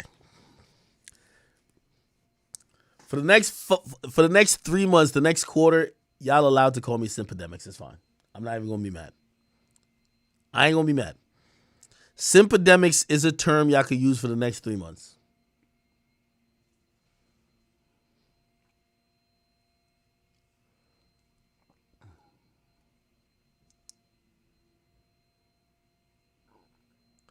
Somebody said, didn't you say she bought a house and a car with the no?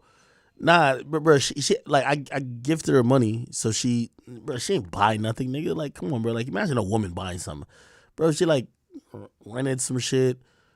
She met some dumbass nigga out there that who finessed her and made her like, obviously when the girls start getting around me, they think that that's them too. So my base level car is $142,000. She went out there and got like $142,000 Benz. Who the hell gonna pay for that? So she gonna get rid of it, type shit. Like, it's all good. Or she gonna find another nigga to deal with that shit. All right, man. Okay, enough of my business. I feel like I've given y'all, I've given y'all everything. I'm giving y'all everything. I'm giving y'all everything.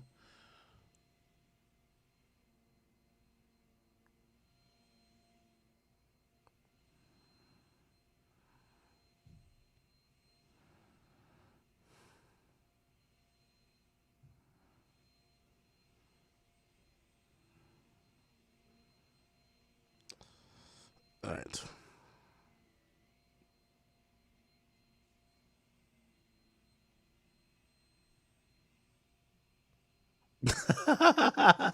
right. All right, chat. We good. We good. We good. Someone said, "Did I take the cars back?" My nigga, the Lamborghini is over there. It is collecting dust. The police, trust me. I ain't even gonna lie to you. As much as, and I ain't gonna, like, y'all know me. I'm just not a liar. I don't care. I won't even lie for y'all because I really don't think, nigga. I don't have to tell y'all shit, nigga. Of course, I love the girl. Duh, my nigga. When I went in my garage, if I seen a dent or a window broken on my Lamborghini, she'd be doing 25 to life. Nigga, you would have seen a different version of me, nigga. That motherfucking Lambo, that R8, nigga, I did see a nick on my G Wagon, and I'm like, is that her? Trust me, listen, I'm one of them niggas, I love material things more than people. My G Wagon, I love more than any nigga. I'm sorry. Like, if you think you cool with me, I love my G Wagon more than you. Sorry. My Lambo, I love way more than you. My R8, 300, come on, that's a rare, I love more than you, okay? So, yeah, no. She don't got no cars that was given to her type shit. I would never give a girl a car if it's not my name. You could drive my shit, but you would never get it. Because I'm on that Quavo shit. I'm taking my shit back. Okay.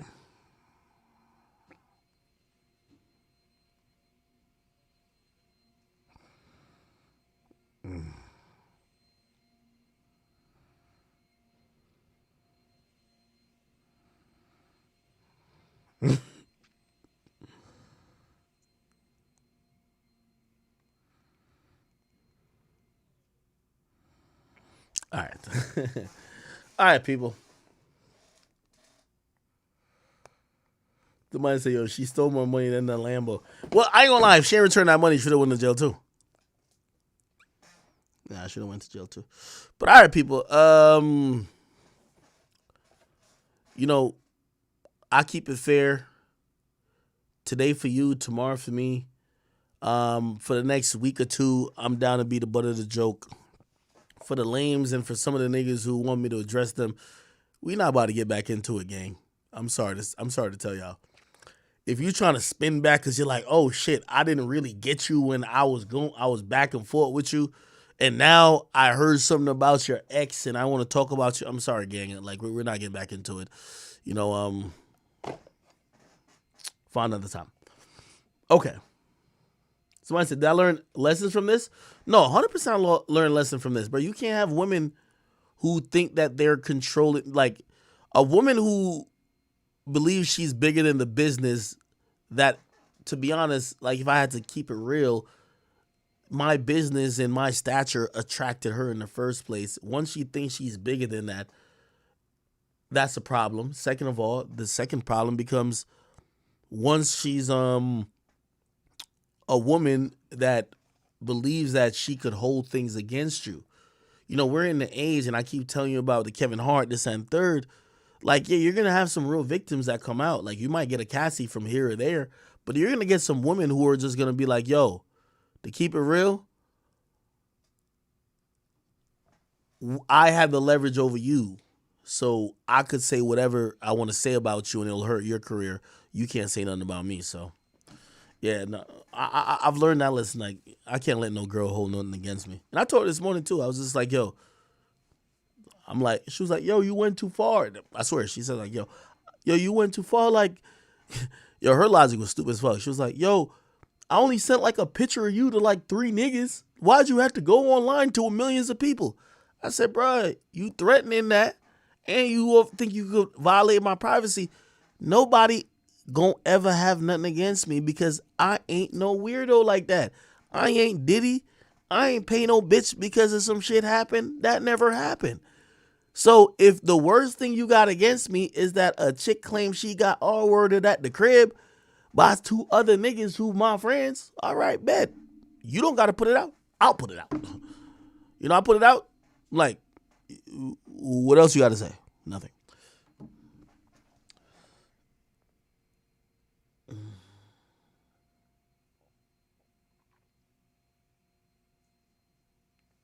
Okay.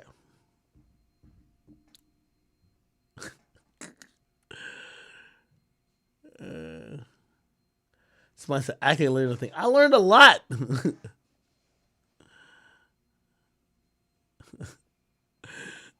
Y'all don't think I learned a lot?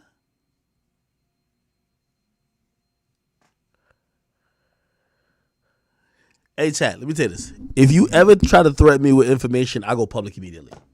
That's the thing about these other bitch ass niggas. They be having people like, oh, we're gonna. Last night, like, as I said, I gave Shorty 4 chances. I'm gonna say this, I'm gonna say this. Yo, stop fucking with me. You know, first of all, like, that ain't even no type of shit that is even, like, you're gonna just tell an incomplete story to make me look weird. I'm gonna tell the full story, and I'm gonna look straight. Okay, all right, bet. Last night, it was like, Whack hit me up and was like, yo, I think she did send a picture of you. Say less. We on 10. All right. Okay. Could we move on to other topics, people? Somebody said, I go get a sugar baby or prostitutes. I ain't even gonna lie to you, man. This is the first time, bro. I ain't even gonna lie to you. Chat, what y'all think about this idea, man? 2024. Let's keep Act single, bro. Let's keep him single. Like, I ain't gonna lie, like, you know, let's keep me single for 2024. Like, we don't need none of this type of shit. Like, to keep it real, I need to be streaming more. We did 200 days. We did 200 days or after tomorrow, it's gonna be 200 days in 2023. I think we could do 250, bro. Like, let's just keep me single, bro. You feel me? Let's be more creative. Let's keep me single. Like, let's do some shit that's freeing, right? Okay, I'll ask y'all this favor. Chat. Please hold me accountable. Y'all see me getting any type of close with a girl, hate her immediately. Hate. I don't care who she. Hate her. Niggas be like, nigga, didn't you tell us 2024? No, we not looking for love no more. We not looking for a safe place. None of that. We're looking for streams. We're looking for content. We're looking for upward mobility. Just hold me accountable. I don't care how it is. They could have the most beautiful face. They could be the sweetest person. Just hate them immediately. Act. Fuck that bitch. Rock with us. Just please hold me accountable. Somebody says, Act, yo, we did, but it's your decision. You're right. But I need y'all though. I need y'all. Because, you know, at times, sometimes, I'm going to be very honest. Bro, like, I stream a lot, my nigga. Like, you know, so sometimes, you know, this ain't the times where I'm, like, partying all the time. Like, bro, like, yeah, you kind of get used to a particular person. So, like, it's much more easier. You're like, okay, well, everybody need to, you know, have a time to unwind. That person was there. So, like, much of the forgiveness and shit like that kind of comes along with it.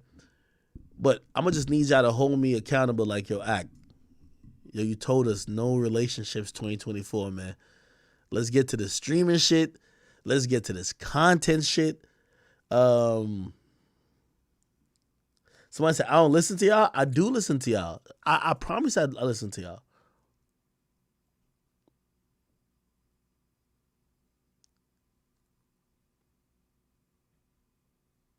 Somebody said, stop dating hood bitches. That's simple. You know what's so funny thing about it? Every time I meet a girl, bro, like it be taking me. I ain't gonna lie. I think my vetting process gotta be a little bit longer. I'd never be thinking these chicks is hood chicks, like until they get hood. Oh my god.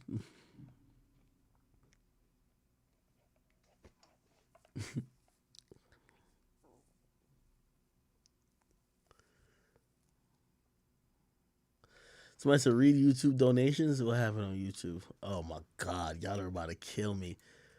Y'all donated $200 so far on here. Oh, y'all about to kill me. Oh my god. All right, let me read these donations before we get past this. Yo, chat, we got to get to his full stream.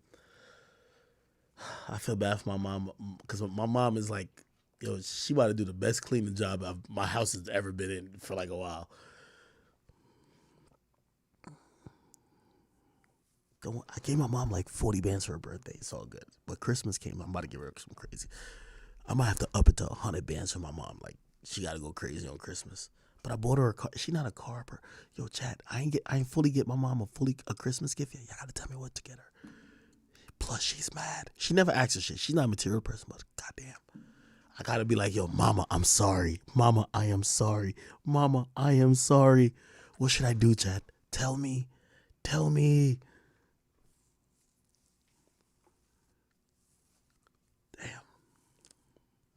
I gotta whisper because my mama like she's somewhere out there. Yo, I'm like a big ass baby, ain't I? So I'm like, nigga, you ain't 30, nigga. Like you just still a mama's boy. I'm definitely am. Okay. Let me read some of these donations real quick. Get my mama a Lambo. She would never drive it. I ain't gonna lie to you. Like she came to Christmas dinner and she finally wore. I bought her like a $12,000 Chanel bag. She finally wore the bag. And I'm telling her, I'm like, hey, mom, I don't get you bags for you to just put on the shelf. Like I want you to be the queen. Like, do your thing. Okay. Let me read some of these donations. Jesus Christ. Moon Music, thank you for the 5. It says, Act, we watch the ground for nearly 15 years, blood, sweat, and tears. Please don't let this Hispanic girl destroy the empire. The shark smells blood. I ain't gonna lie, she not even Hispanic. She like half black, half white. Like, she's a mixed girl. She not even Hispanic. And I'm gonna be honest with you, I do think that bad behavior kind of carries over when somebody sees other people with bad behavior. I do think that she's seen some of the shit that Angelica got away with. By the way, Angelica is Spanish, but she's seen Angelica preceded her. She's seen what Angelica got away with, and nigga, she just turned this bitch up on me. I ain't gonna hold you. GS, thank you for the 5. It says you've been a fan since you came out. I love that you're yourself and you're an open book. Pause. You're a real one. People are gonna talk about it anyway, bro. It's like, hey, this is gonna be a tough week for me. It's cool. Like, I'm not gonna be put like this. I could have told the people who run even my second pages, don't post this and third. Nah, it's cool. It's fine. You know what I mean? If it was a time that I feel like I deserve clowning, if y'all clown me today, I can't say nothing. Okay. Yo, Act, you a simp. All right, I'm going to just take that one today. Yo, Act, like, yo, you tender dick. All right, fuck it, I'm going to take it too. Yo, Act, yo, blah, blah, blah. I'm sorry. Like, yo, y'all right. Y'all right to a certain extent. Nigga, when y'all right, y'all right. Fuck it. Whoa, GX. Thank you for the 2. He says, yo, we have a feeling you about to get back with her. Please don't. Bro, I'm going to be honest with you. So, I want to just clear that up. My dude, I try to give her, you know, I was trying to be with this girl, right? Like, 100%, definitely was trying to be with her. Bro, I gave her every chance in the book. Like, I mean, every chance. When I mean every chance, bro, imagine getting the best situation in your life and fucking up 35 times and a nigga forgive you 35 times. Like, yeah, so, no, I get what you're saying, but it's like, it's at the point where I'm like, oh, this person just won't change. And actually, it's at the point where it's like, I think my forgiveness is to them they see it as a sign of weakness. Oh, you keep forgiving me. Oh yeah, you just a weak ass nigga type shit. Like yo, most niggas wouldn't forgive me. I bet I'm about to turn up on your ass some more. Okay. What else? Just Bricky officially say, yo, you taking the shit too light. Shorty gonna have you backdoored. Move, bro. Those words I will take very serious. Don't you worry. GS, thank you for the two. It says, yo, you might have to get on that Wally the intern swag. We talking about I should start messing.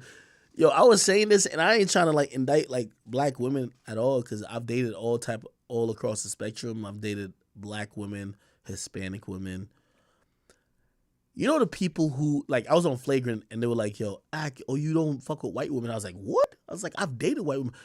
Anytime I've dated a white woman, y'all don't know who they are. You know why? They don't want to be seen. They don't got nothing to say. They don't be clout chasing. They have like, I was with a white chick for a while. Y'all don't know who she is, and I was like, damn, what happened to women like that? Just not wanting to be seen. Somebody says, what? Somebody said, damn, how much a 2-hour Uber cost? That shit definitely cost like $300. I ain't even going to It was more than 2 hours, low key. It was 2 hours and 50 minutes. Runs be 4 blunts. They say, yo, drop the 2 fake homies. They snakes. Be smart and drop. I ain't going to get into those conversations, bro, but, I respect y'all. It says, no more God, thank you for the 5. It says, we kept telling you to quit messing with her, but whenever someone said something, you ignored it, or your mods banned us for saying something. That might have been true.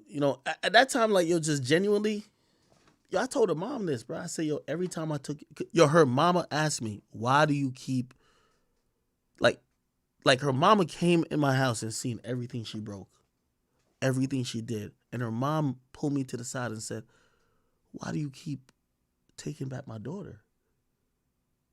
And I literally said, no, I love her. Like, yo, I really think that she's going to change. I really, granted, remember, I met this girl at 22. She's 24 now. My nigga, the whole time I'm thinking, all right, maybe I'm just growing with her type shit. Like, if she was young, she was 22 when I met her. Now she's 24. Yo, she gonna kind of figure out, like, yo, bro, you can't, like, if you mad at a situation, you can't just break people's property. You can't do this type of stuff. So that was my mentality for a while. I even told my mom, like, yo, I feel like, yo, we're kind of growing. And yeah, like, I've been through all this type of stuff, but like, she's younger, so I gotta understand that she doesn't know how to handle emotions. Yeah, I don't know. That sounded good. That sounded good. Somebody says, yo, why do you keep letting women play with you? Because also I can't do nothing to.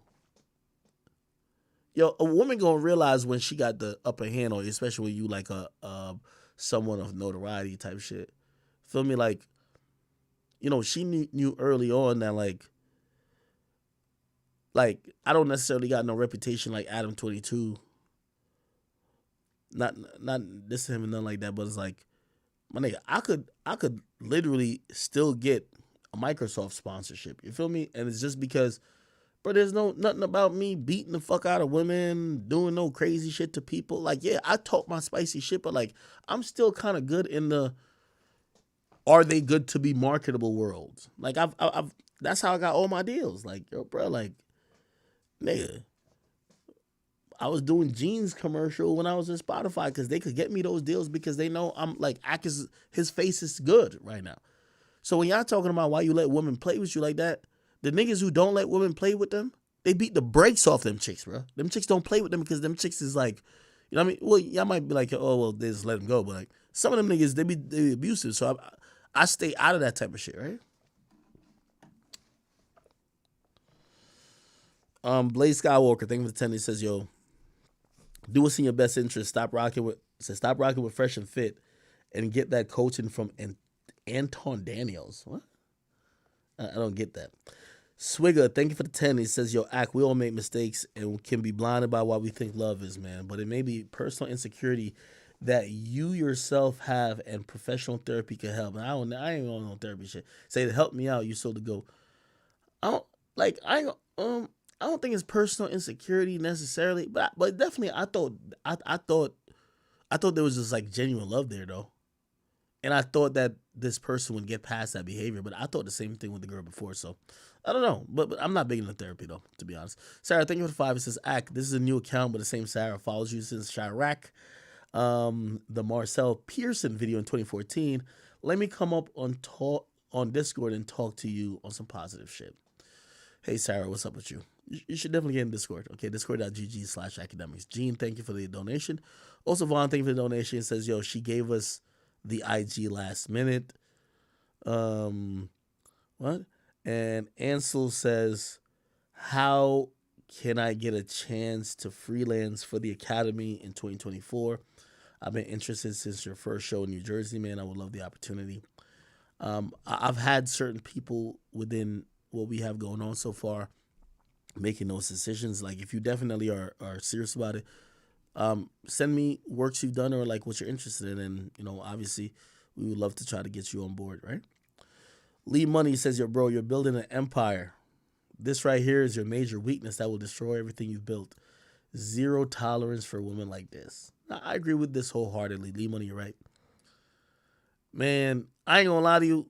If one thing y'all can say about me, man, I do come off and man, I guess it's weakness, bro. I really be thinking that tolerance or forgiveness will make a woman change. Oh, okay, she did those negative things. She saw that negative results. Like, my nigga, like, how many times you gonna get arrested by the cops? Like, bro, do you want to be put in cuffs? Like, why do you want to get arrested all the time? Why do you want to be doing these things all the time? You know what I mean? Like, there's a moment where I thought that it would make sense. Now I'm realizing no.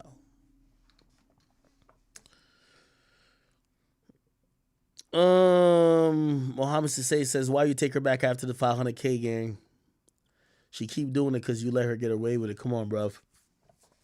After the money situation, she brought it back.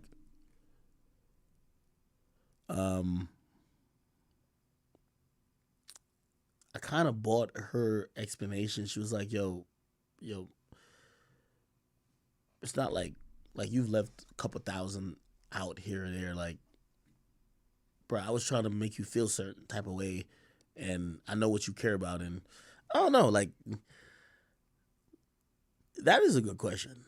That is a good question. I don't know. Kizzy, thank you for the 5. He says, yo, as your accountability punishment, you must go on Fresh and Fit. Not Fresh Fit, my niggas. Toke, thank you for the 10. He says, yo, why was that girl still in your house after last night? Come on, bro. We love you, but she needs to go. The bum is bringing you down. W moms, though. Bro, she's like, last night when I seen her, I'm like, yo, she's intoxicated. Let me just chill. Like, bro, I was tired of calling the cops, my nigga. I'm tired of, bro, the cops have been here 40 fucking times in the last 2 years. Nigga, I've been at this house for damn near 4 years. I bought this crib 4 years ago, damn near. The first 2 years, the cops have never came. The last 2 years, they've been here 40 times. You feel me?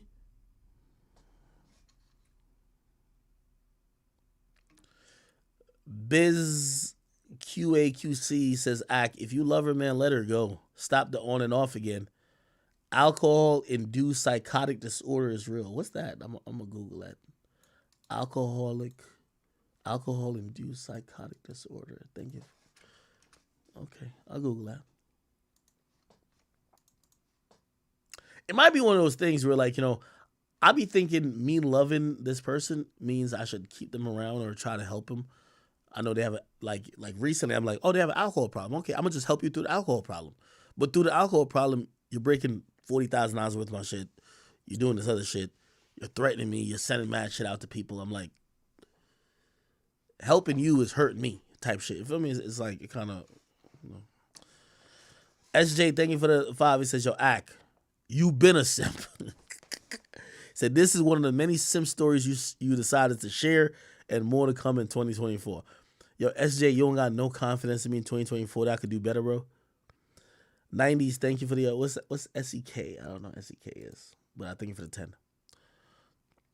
Indie God, Thank you for the 5. He says, yo, let's talk about the pitchers gang. Was your legs in the air? Try to skip past that real quick. What are you talking about? I don't know what that is. I'm gonna be honest with you. Mugen Shampoo. Thank you for the 2. He says, your Happy New Year's. Shay, I know she's right next to Ack right now. No, she's not. She got incarcerated today. She got locked up. Trust me, like I go, yo, chat. I'm such like a sucker in a sense, bro. They got her in cuffs, and she literally looks at me and says, "Why are you having them arrest me?" And I literally said, "Bro, I look at the cops. I'm like, don't lock her up." And they literally look at me like, "No, we're making a decision, bro. We're doing it for you. I'm sorry. Like, we're pressing charges. I can't do nothing after that. You know what I mean? Like, nigga, if you fucked up so much that the cops just don't even want to listen to the person who's the victim, bro, like, come on, dog. Like, you know, we're not dealing with kids here."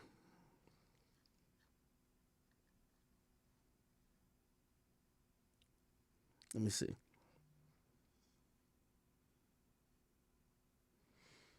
I got some good questions. Okay, after I get through with this, I'm gonna move on.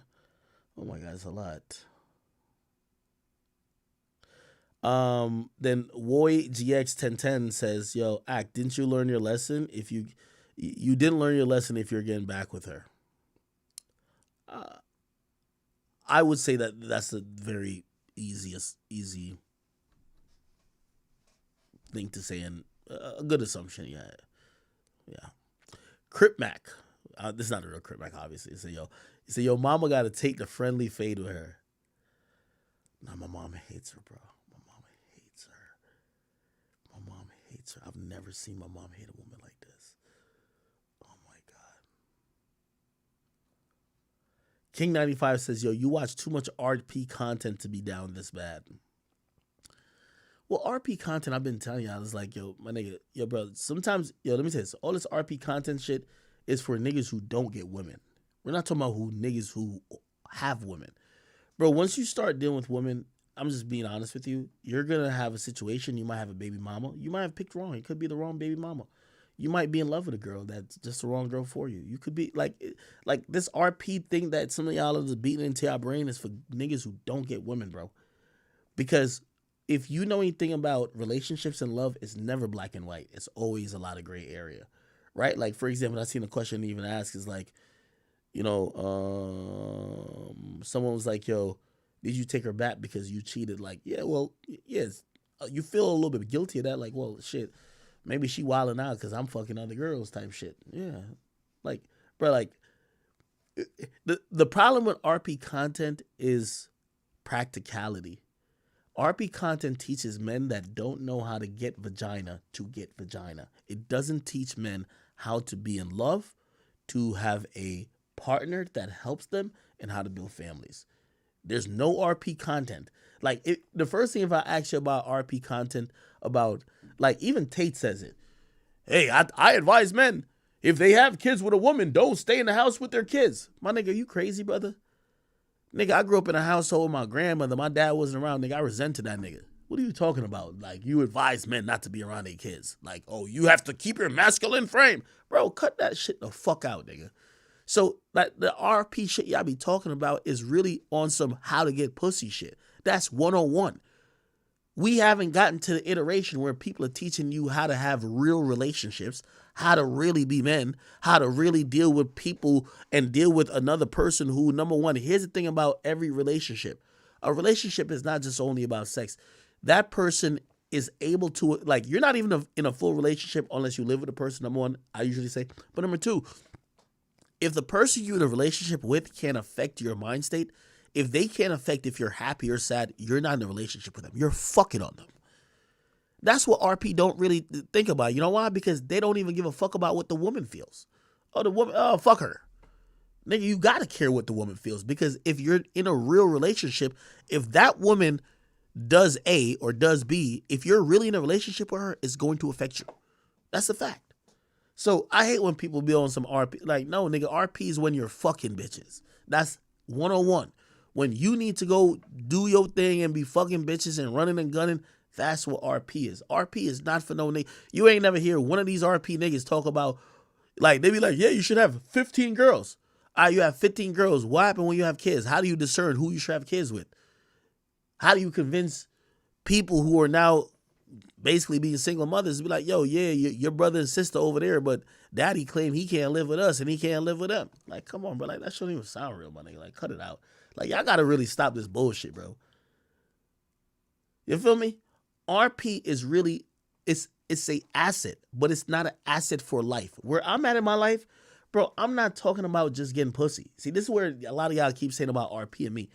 Bro, RP's for virgins, incels. I'll get pussy. Like, that's not the thing. Bro, I'm at the point I do want to get in a relationship with a woman who I could, I'm not talking about having 5 bitches. Nigga, I've had 5 bitches. Nigga, I had 8 bitches. Fucking on all of them. That shit didn't do nothing more than, like, give me headache.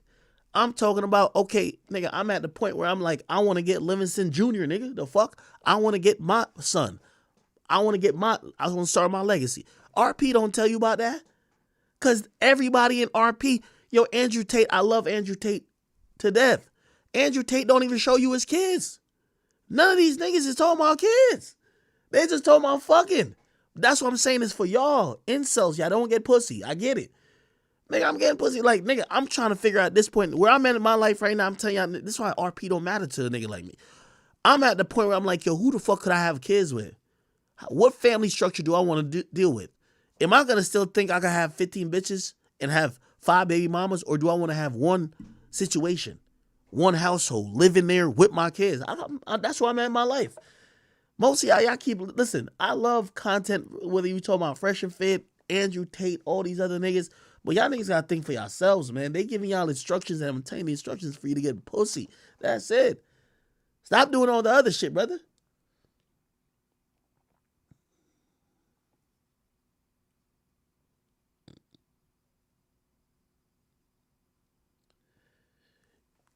Y'all got Kevin Samuels. That nigga died fucking a travel nurse. You don't even know who his kids is. You don't see him like bro, like you think I want to live a RP life, my nigga?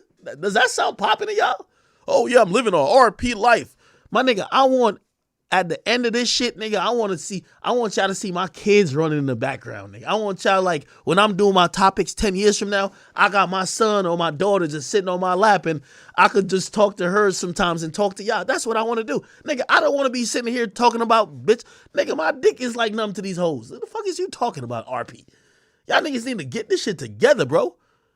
Pussy is pussy. Yes. Did I fuck up with Shorty? Yes. That's fact. But when y'all talking about RP shit, we're not just talking about the base level of can you fuck a girl?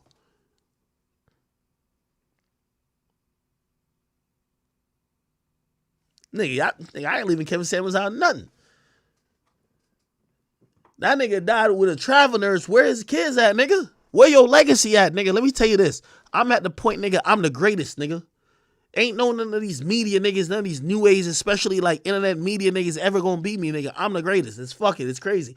So now you know what I'm doing? Nigga, while I'm trying to build the academy, nigga, I need a son. I need to figure out I need a son that's gonna run this shit.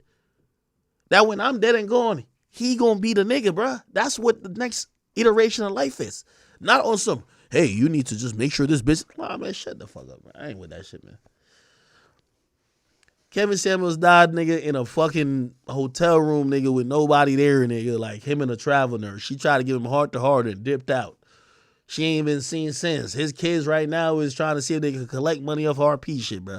Stop that bullshit with me. Like, stop. Yeah, I'm the nigga, I live a real life. So I never really go no type of, when y'all say RP or blue pill or all that, nah, I'm not even none of that. Y'all gonna talk about my life, not some shit y'all put in a box. Where these niggas' kids at? Where they families at? Let me tell you, the true form of happiness, what I realized, man, and I think Tate said this. This I knew Tate wasn't really fully RP on some shit. The truest form of happiness, nigga, my grandmother had 10 kids. Her 10 kids had hundreds of kids. Or dozens of kids. Man, my grandmother died with everybody who she created in her family. Like, yeah, are there some fractured families? Yeah. Different baby daddies? Yeah. But what really it was is about family, nigga. Family. That's it. So when y'all keep talking about this RP shit, miss me with that shit because half of y'all don't. Y'all not even. Kevin Samuels was scared to even talk about his own family. I don't want no nigga giving me game if he can't talk about his own family. Nigga, what's your family life look like? What's your daughter at? You can't talk about your daughter? What's your son at? Where they at? Nigga, the moment I pop out Livingston Allen Jr., nigga, you gonna see that nigga kicking it right here, nigga. He gonna be in the background playing with his little toys. Nigga, we ain't hiding no kid on some Adonis shit, nigga. You gonna see him right back there, nigga. Hey, that's my little boy doing his thing. I'm gonna teach him how to be me. I'm sorry. What you think? I want him to hide it and be like, oh no, this is a secret. Nigga, they asked Tate how many kids he got. He don't even answer. How many kids you got, bro? The Matrix is attacking. I can't tell you how many kids I got. Bro, this your legacy right here, bro. Fuck is we talking about? For some red pill weirdos to think that, oh, you're just like pimping and, nah, my nigga, fuck that.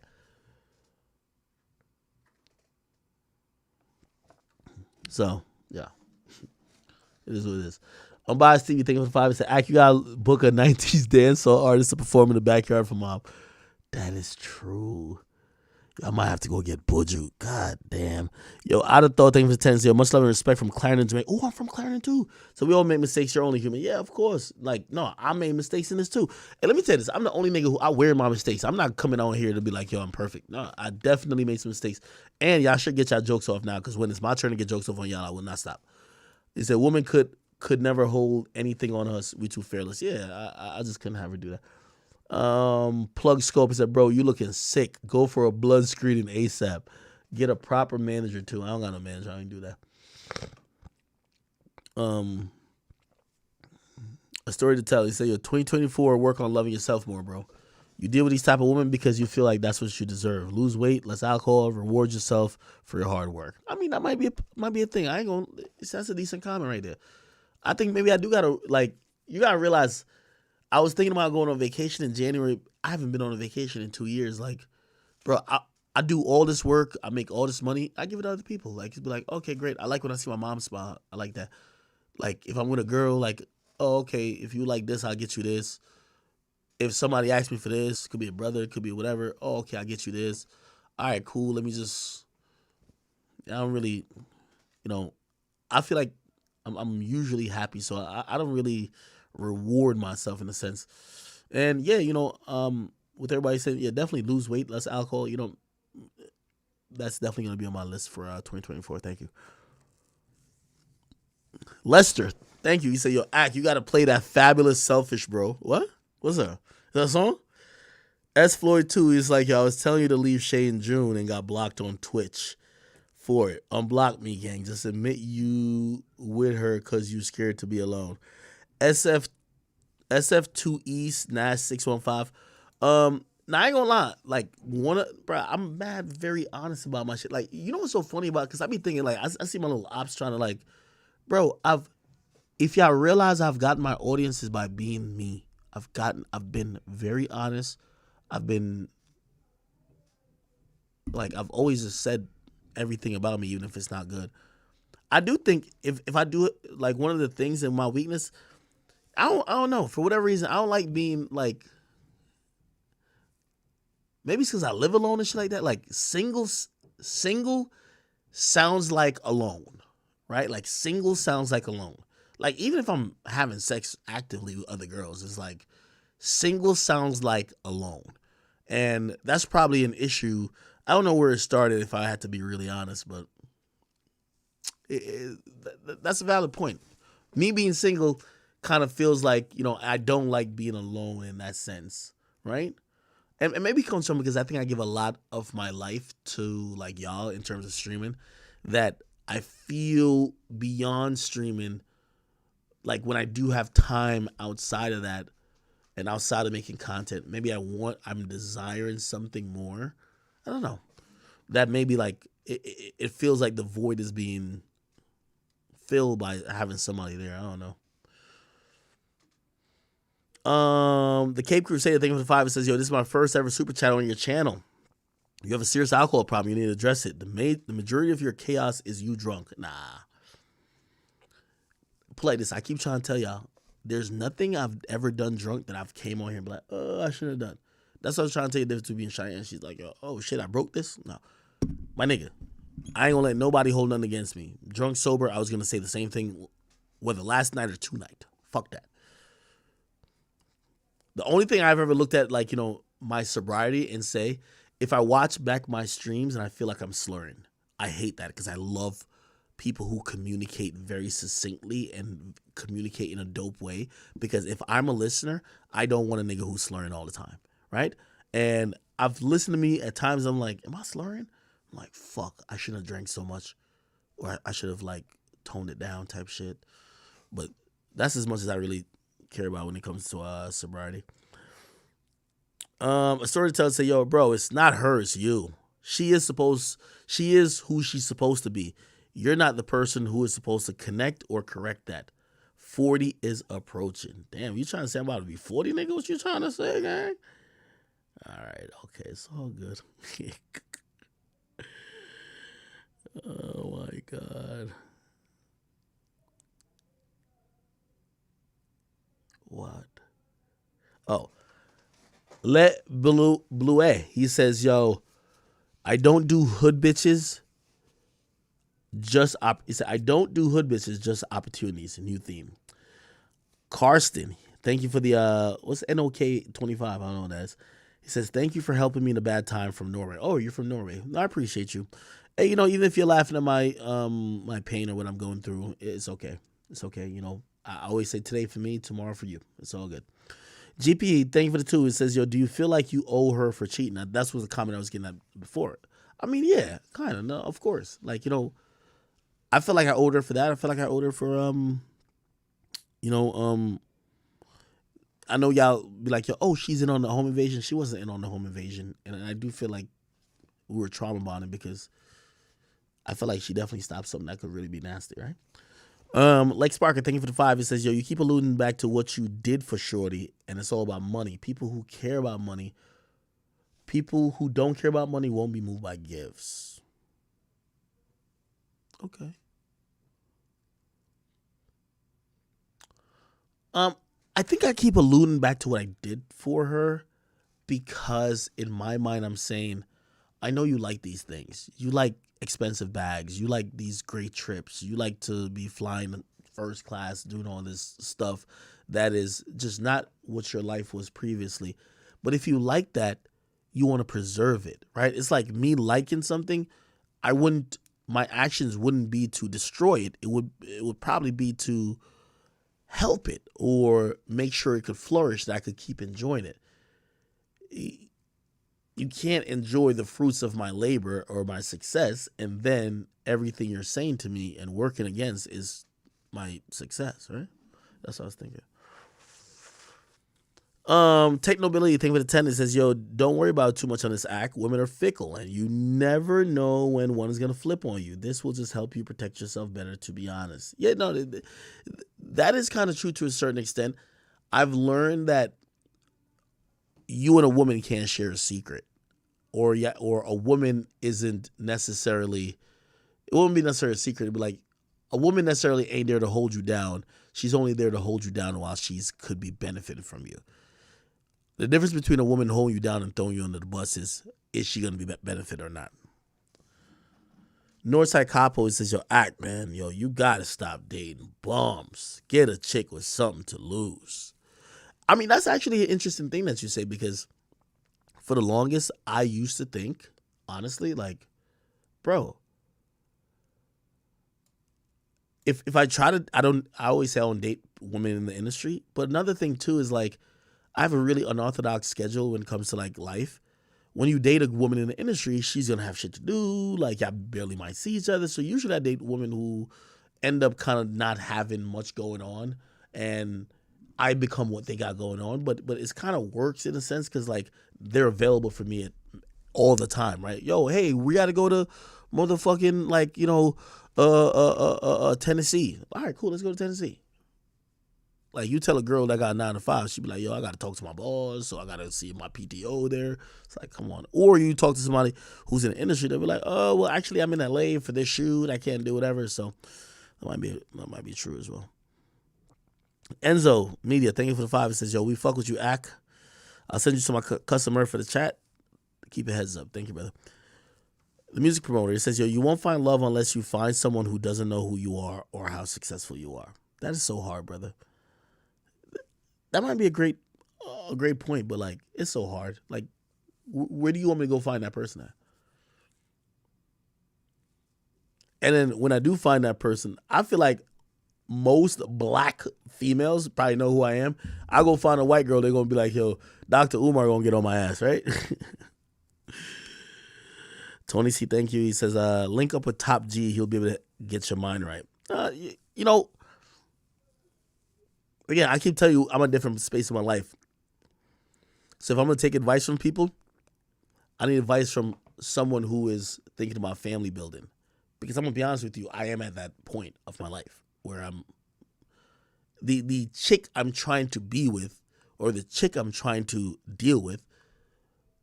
I'm not only judging in a could this be my girlfriend type of lens.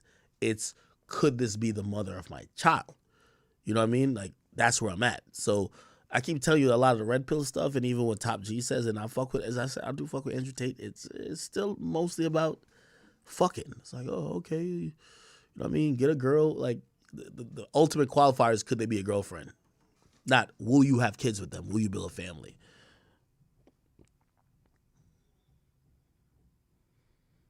What else? Damn, y'all keep going in. Run says, yo, did you pay Lil Boom back for the $200 Uber from VA? What?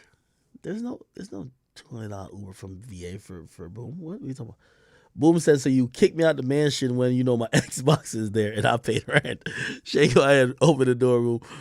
Yo, Boom, I love you, brother. Boom's my nigga, man. By the way, just to clarify, Boom has never done nothing weird that I've ever thought that like, oh, Boom is, no, he's not no weirdo type of dude, please. West Baltimore, thank you for the two. It says, yo, you ain't respected outside or inside. Damn prize. Fuck. It is what it is, right?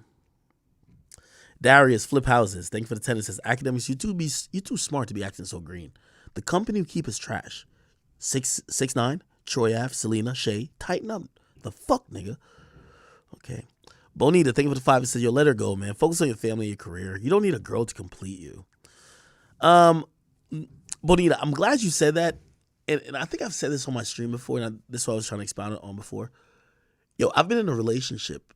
I don't know if you're a girl that I've met, like maybe I've cheated or some shit like that, but like I've literally been in a relationship since 2013. I've been in a relationship for 10 years straight. I mean, obviously, like on and off times, but like I've kind of been I guess I had 1 year, not really the Angelica year. So I was like 2020 into 2021, or like 2021 pretty much. But pretty much I've gone from relationship to relationship to relationship to relationship. And yeah, maybe that's why I kind of feel like I need like a girl, right? Who knows?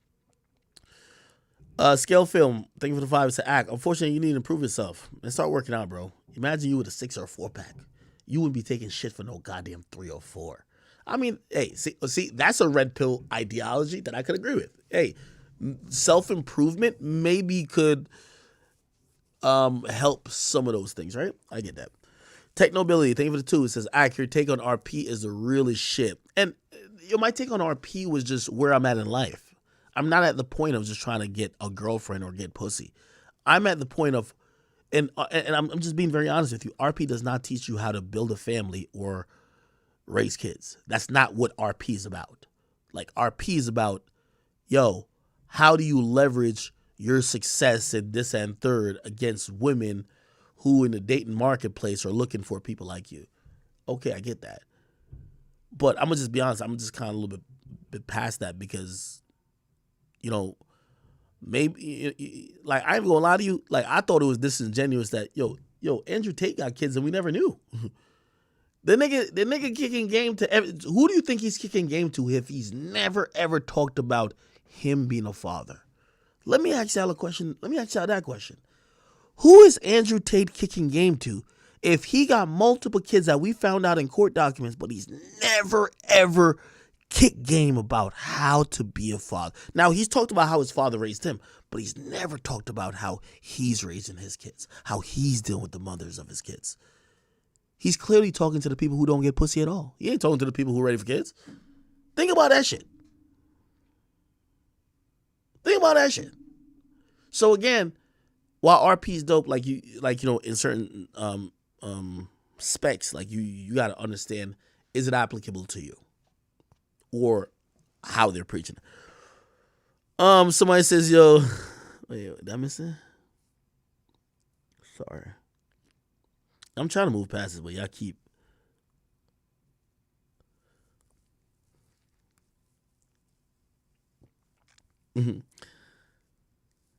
Mr. Reggie says, "Free Shy Glizzy." She'll be fine, man. She'll be fine. Black Heart Green Paper.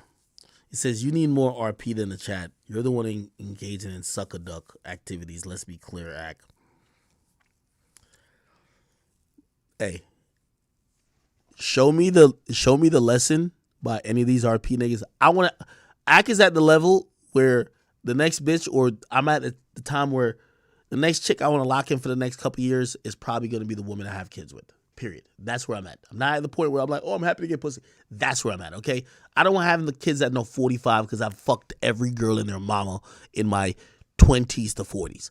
I don't want that, okay? So in the next 2-3 years, I'm looking for a suitable candidate that I could possibly have kids with in a family. You tell me which part of RP tells me that, or are they telling me how to keep fucking other bitches? You can't tell me that, okay? Oh, RP tells you that you should, but does RP tell you, nigga, man, I grew up, let me tell you this, all that shit that RP tell you, I grew up with my father was married to my mom and had other women and had other kids in other families. I grew up hating my father, nigga. I didn't forgive my father till he was damn near on his deathbed. So this all shit was like, yo, yeah, have like 15 million kids and 15 million bitches. Yeah, that sounds good until you a child, nigga. You ain't seen your dad enough. You go to school, nigga, and every time everybody else's dad is showing up, your dad is busy with some other shit or chasing bitches. You ain't gonna fuck with that nigga like that, because I didn't fuck with that nigga like that. The fuck? Yeah, you, my childhood was you just dicking other bitches down. Yeah, that's great, RP, but for a child, nigga, you look at that nigga and be like, yo, bro, what's up with you, bro? Nigga, like, you neglected me. So you tell me the RP, you tell me who's talking about RP that addresses that. You have that Rulu, nigga, he got kids, he don't even talk about kids like that, nigga. I'm telling you the fact that RP shit is not for family. That RP shit is get y'all dick wet, because y'all are incels. Facts. Let me tell you this, man. All of this, oh yeah, men can have 15 bitches. Like, yeah, I like that shit right now. But as I'm transferring it into a different phase, I know once I have my kids, if I have 3 kids with a woman, they might look at me weird if I just neglect them and go have 3 kids with another woman and then 2 kids with another woman and go over there. You know, they might be like, yeah, daddy pays the cost, but like, daddy a piece of shit, man. Like, that nigga not here. He not here for our first basketball game. You one person, like, what you gonna do? I know some of y'all are like drunk off the RP drug, but nah, come on.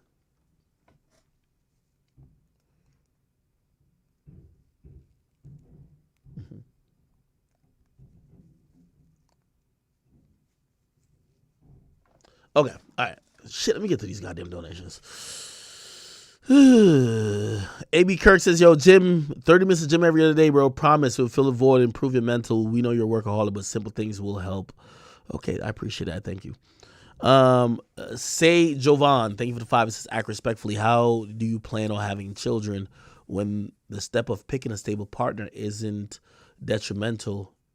When the step of picking a stable partner that isn't detrimental is severely flawed. Heal, bro. Okay, that's a good point. Yeah, you're right. And I'm not saying I'm trying to have kids right now. I'm just trying to say, like, nigga, I'm at the point where, you know what I mean? Nigga, I remember if I go back to like 2014, 2015, bro, I was like, oh shit, I'm kind of like popping now. I'm enjoying that women want to like fuck with me, whether for the fame or whatever the case is. Bro, you think at this age, like, my nigga, I'm in my 30s, my nigga. You think, like, this is what these RP niggas act like they don't age. I'm in my 30s. You think I'm over here still getting excited over pussy, my nigga? At this point, I just want a good girl that could just be a good mother, go hold it down. I'm going to still do my work, blah blah blah. I wanna enjoy other aspects of life. Nigga, I've lived it all, my nigga. What the fuck you gonna keep living? My nigga, you get to the point where you fucked it, and I think Andrew Tate got there. He just don't want to say it in all of his shit, because he basically said, bro, like, he basically said he got tired of fucking bitches. He was like, dog, the exciting things in life becomes like, nigga, you want a family. That sounds weird? It might sound weird to some of y'all because y'all are young. I get it. Karina says, yo, you know the definition of insanity is repeating the same thing and expecting a different outcome. You need to move on from her before it ends worse. I think that's a good, thank you for that. It's a good point.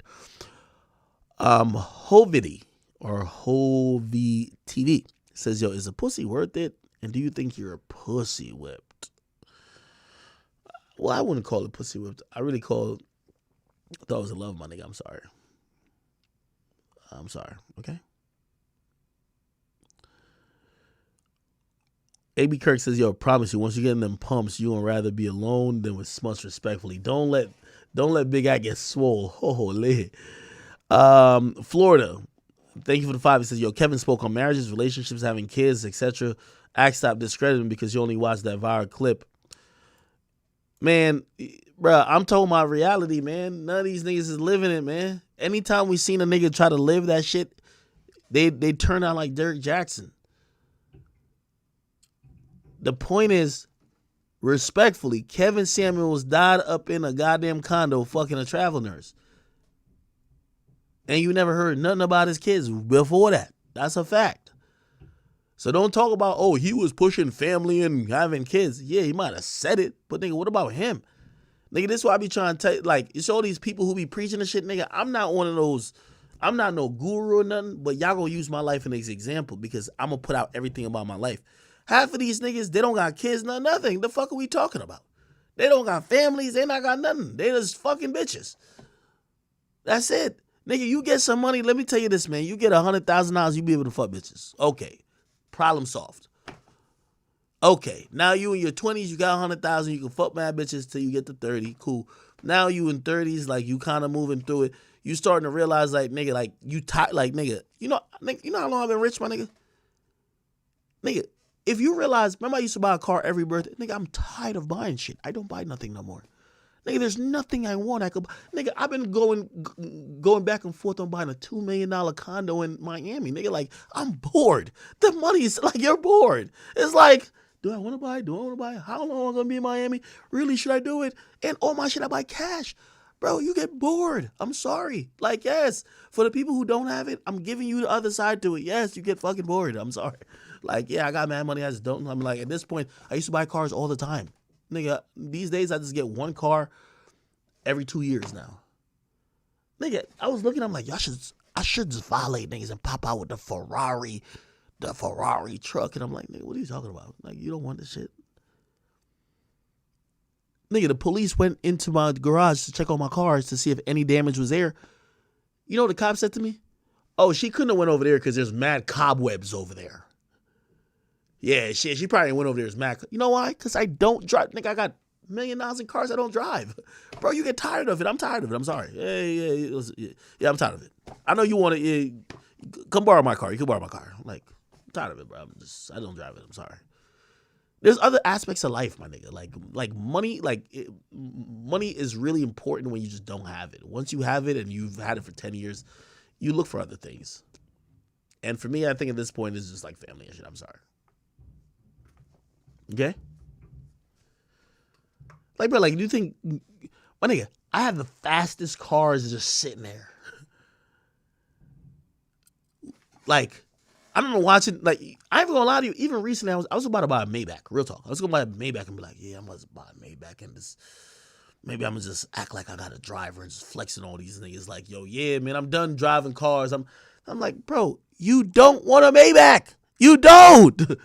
Why would you buy it? You would buy it to post on Instagram for one day. You don't want a Maybach. Or a Maybach, that's how they call it. You don't want it. Like, my nigga, you just don't want it. I'm sorry. That's, again, I'm telling you my life. I know y'all might be like, you're tripping. I'm just telling you my life. I used to love these cars, and I still do. It's still my babies. But My Lamborghini is a 2021. Y'all know me. I used to be on that car shit heavy. I would have gotten a 2024 car. I am not trading it in. I bought it cash. My fucking R8 is like 2022 or whatever. I am not trading it in. We're about to go to 20. I am not trading it in, nigga. Like, I am done. I'm tired of the cars. I'm done. I like that shit used to get my dick hard for a good 2 weeks, 3 weeks. I buy it and I'm bored with it 30 minutes afterwards. Matter of fact, the paperwork takes too long for me to even buy it, for me to keep excited about it. I don't care no more.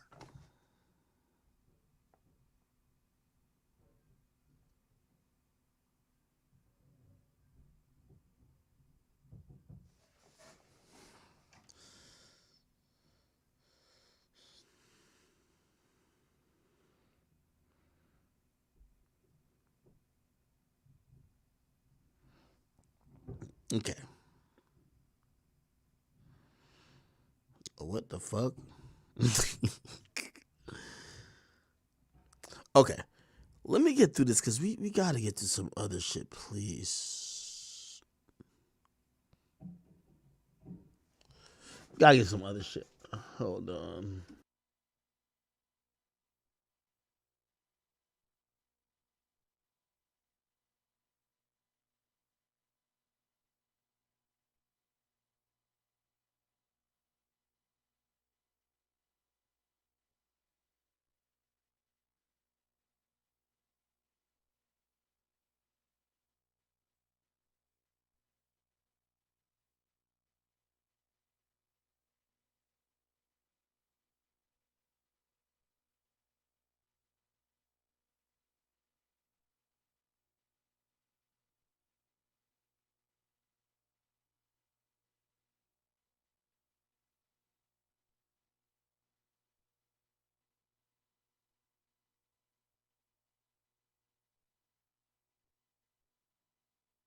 Okay. Yeah, no, I got some shit. Okay. All right, cool. Let me just finish. I feel like I went on like a RP binge. Somebody say you can't blame your friends for exposing who she is. Okay, I know what you're talking about. No matter how you slice it, it's only losers that get played for women for bread. Okay, brother. The gal wicked dog. Stop make our style you. Can you post my help niece with heart and kidney transplant? Go fund me. What the hell? Yo, you just went from like some Jamaican shit to some other shit. Somebody says, speaking on how men pass away at a higher rate, ask any RN, CNA to love and respect your woman. Build a family that loves and respects you. It's all that matters. Is somebody says, yo, Ak, you need to talk to Myron immediately. Salute to my man, Myron. Troy speaks Japanese. He said, yo, not every man needs a ton of money to date attractive women, blah, blah. Ak, y'all giving the selective advice, but it's a lot of women making 50 to 60K with beautiful wives. Somebody said, Ak, can Geico actually save you for 15% of, okay. Somebody said, do you love yourself, bro? Money has been a downfall of so many great people who didn't love themselves. Somebody says, answer my DM. I'll treat you like a king. This is Mel. Nah, but Act, you have a lot going on for yourself. I know you'll find someone someday. Appreciate you. Ray Shelton's be like, Act, you may actually need to deal with a decent woman with a real career. Their values are different than what you've been dealing with. Counselor says, yo, some people are stuck in the angry red pill range and never move on. You can use female nature and as an advantage once people stop being angry with it. I agree with that too. Somebody says, yo, you should talk to Corey Holcomb. He's an OG and honest and puts all this stuff out there. He's an honorable person. Plus, you got to drop the drink, man. You're talented without it. Okay. Rudy Ray, he says, yo, reduce the alcohol consumption. Damn, I keep saying alcohol, right? Walk at least 3 times a day or swim. You have the resources to hire a personal chef and trainer. Plug Scope, he says, yo, please don't get a baby with that woman. You need to travel out of the country, bro. Good women are, your man got to be a passport, bro. Eden, thinking of the tenant, says, yo, my pops didn't give a shit about me neither. That's why I know how hard it is acknowledging and loving yourself. Feel no one to can fuck us. Okay, damn, Jesus. I feel like we about a therapy session in here. King 95 said, want a wife, go to Brazil or Colombia. Oh, this nigga's is heavy on the motherfucking passport, bro, shit. He said, go to Brazil or Colombia. But ain't Colombia a bunch of like prostitutes? Okay, anyway. Chuck's Oki. So do you ever plan on going to medical school? Me? No. I graduated with a biomathematics degree. That was an option available to me for a while. Um, I wasn't that passionate about it, but it was always an option that I felt like I could use to, do other things with. Anyway, I can order for in order to do that, you need a chick outside of hip hop culture. Get a tech nerd chick or something. Somebody said those screaming RP are bozos who don't get pussy and need another dude to teach him the confidence, whatever, whatever. Someone said, act respectfully. Thank you. We're trying to hold you accountable by telling you your take on red pill is slightly off. You're putting all red pill in the category. There's reasons they don't show their kids they're not old enough for fame. No, bro. They don't tell you how they are with their kids. Bro, let's be honest. RP is about having sex with multiple women.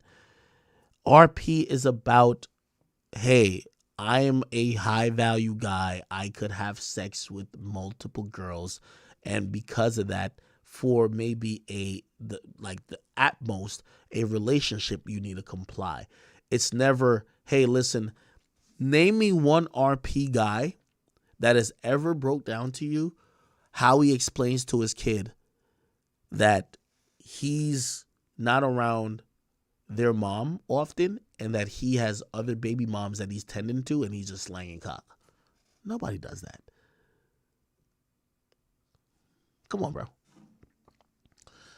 The red pill, someone said Kevin Samuels and all these red pill creators talk directly to women. Really? Someone said, bro, I need 10K to save this choir. What are you talking about?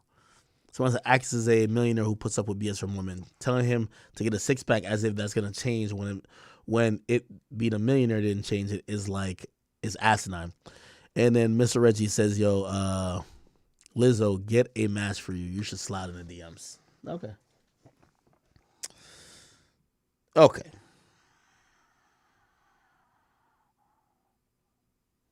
right, people. Feel like we're good. It's been 3 hours. We've beaten this thing into the ground.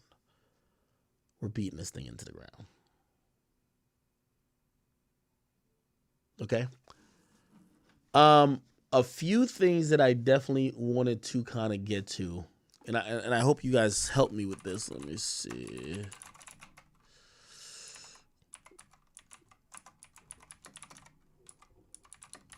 Okay. Is this Boonk right here? So if you guys don't know, and I thought this was kind of like really interesting. So Boonk made like a message recently about a lot of people converting to Islam. Okay, I'm assuming that these individuals identified as maybe Christians or maybe with the Christian faith at least. But now, not only is Javante Davis, Lil Durk, Devin Haney, and even NLE Choppa, and also we have Kevin Gates, they're all identified as being a Muslim now. This is what he said. He said, realized I wasn't seeking religion before I converted to Christianity. I had a supernatural encounter which led me to Jesus Christ. Following Jesus for real comes with real persecution. I see none of these people get as much hate and rejection as do I for sharing one's faith. So now you basically have John Gabbana, who's kind of talking about like why everyone's becoming a Muslim. Again, recently, I think the thing that kind of made news is that Javante Davis says he's converting, and that was a huge deal because his conversion, to me, I think he's going to be more disciplined. You know, he's a boxer. I believe Muhammad Ali definitely converted, right? Muhammad Ali converted. I think for someone like him who is on a journey of self-improvement, of seeking a higher understanding of life, of someone who needs discipline, I think this made sense for him, right? Did I connect it to Lil Durk's, going to being a Muslim? No, I talked to Dirk about that. Dirk basically spoke about how Islam has, been a part of his family and why he chose that faith to kind of, lay some of his burdens down. And Devin Haney and NLE Choppa and Kevin Hart, not Kevin Hart, Kevin Gates, I don't know. Regardless, what I will say here is let's listen to John Gabbana talk about it for a second. Ooh, my bad. Islam like it's a trend. It's cool to be Muslim now. I'm curious on what's drawing y'all to Islam. Do y'all know there's no miraculous information that Muhammad was even a prophet? He didn't even write the Quran. Check this out. The Quran was gathered and put together 600 years after the events of Christianity. Now, why would we take a document written 600 years later to tell us what happened to Jesus when we have eyewitness testimonies to tell us what happened to Jesus? That's called the New Testament. It's in your Bible. And a Muslim would claim the Bible is corrupted except where it helps their theology. Islam is not the true world religion. Christianity is. I'm starting to see celebrities convert to Islam like it's a trend. It's cool to be Muslim now. I'm curious on what's drawing y'all to Islam. Do y'all know there's no miraculous information that Muhammad was even a prophet? He didn't even write the Quran. Check this out. The Quran was gathered and put together 600 years after the events of Christianity. Now, why would we take a document written 600 years later to tell us what happened to Jesus when we have eyewitness testimonies to tell us what happened to Jesus? That's called the New Testament. It's in your Bible. And a Muslim would claim the Bible is corrupted except where it helps their theology. If I haven't made this clear before, I'm going to make it clear today. I believe in Jesus' death, burial, and resurrection. I believe Jesus is both fully God and fully man. I'm not a Hebrew Israelite. I'm not a Muslim. I'm a Christian. I'm not a Jew. I'm a Gentile Christian. I don't follow the New Age religion. I follow Jesus Christ because I'm a Christian. I ain't Catholic. I ain't Hindu. I ain't Buddhist. I'm spiritual because I had the indwelling of the Holy Spirit. You had demonic influence thinking you spiritual with no indwelling of the Holy Spirit. To include, I'm not a homophobe. I'm not judgmental. I see from the lenses of the Word of God. And just like Jesus, I'm about my Father's business. I ain't forcing my religion on anybody. Jesus commanded his followers to spread the gospel to everyone throughout the whole world. A Christian is simply anyone who follows the commands and teachings of Jesus Christ, which is what I'm doing. So I'm a Christian. If I haven't made this clear before. Now, I'm definitely not that versed in the nuances between even both religions, but he put up this image where it says, okay, in Islam, God is an absolute one versus Christianity is three persons in one essence. Humanity in Islam is good by nature, while in Christianity is sinful by nature. Jesus, major prophet, who performed miracles, but he wasn't God in Islam. But in Christianity, he's the second person of the eternal Trinity and added humanity in the incarnation. Islam, death of Christ, didn't die or rise. Christianity died and rose in the same physical body. The Bible is seen as corrupted in Islam, while in Christianity is the word of God. Salvation is work towards salvation. Good deeds must outweigh bad ones. Jihad is the only assurance, while in Christianity, the free gift of forgiveness and physical resurrection via trust in Christ for his atoning work. Okay? A few other things according to Islam: Muhammad, not virgin born, not sinless, not the Messiah, no miracles, not word of God, while Jesus is virgin born, sinless, called the Messiah, did miracles, and called word of God. I'm going to be honest with you. This is outside the realm of what I even could speak on. I don't know. I do want to say about people converting to the Islamic faith that I have no problem with that, because my view on religion is that religion is the rule book or the set or guidelines or the place that's set for you to integrate with someone of a higher power, that be it God, right? And whatever you call God is whatever you call God, but religion sets the infrastructure of how that relationship is.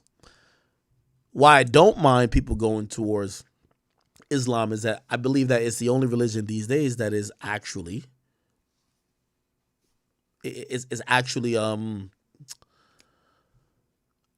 has some rules. It actually has some regimented dare I say, laws that people have to act and operate in a certain way and be disciplined rather than do anything than at the last moment beg for forgiveness and supposedly seemingly blanketly granted that forgiveness in terms of repentance. Okay?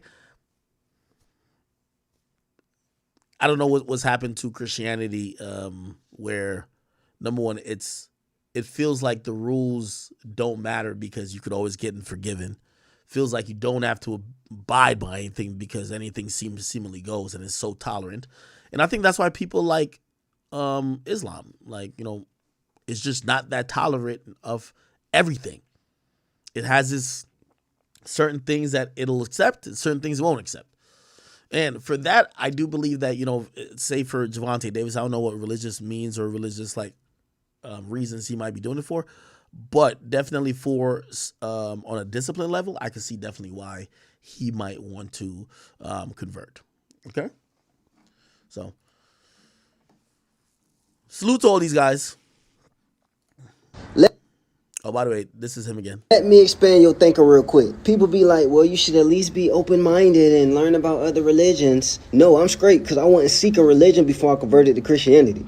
But now that I am thirsty to develop a relationship with Jesus, why would I give my time to anyone other than the one I'm trying to build a stronger connection with? When you're married, why would you spend your time showing love and affection to another person when you got a wife or husband at home? I didn't become a Christian because of inspiration from a family or friend. No, I actually had a supernatural encounter with God. Dog, if it was up to me, I'd still be living my life in the enjoyment of sin because sin is fun. Threesomes is fun. Drinking and wilding out with a group of friends is fun. It's dangerous, but it's fun.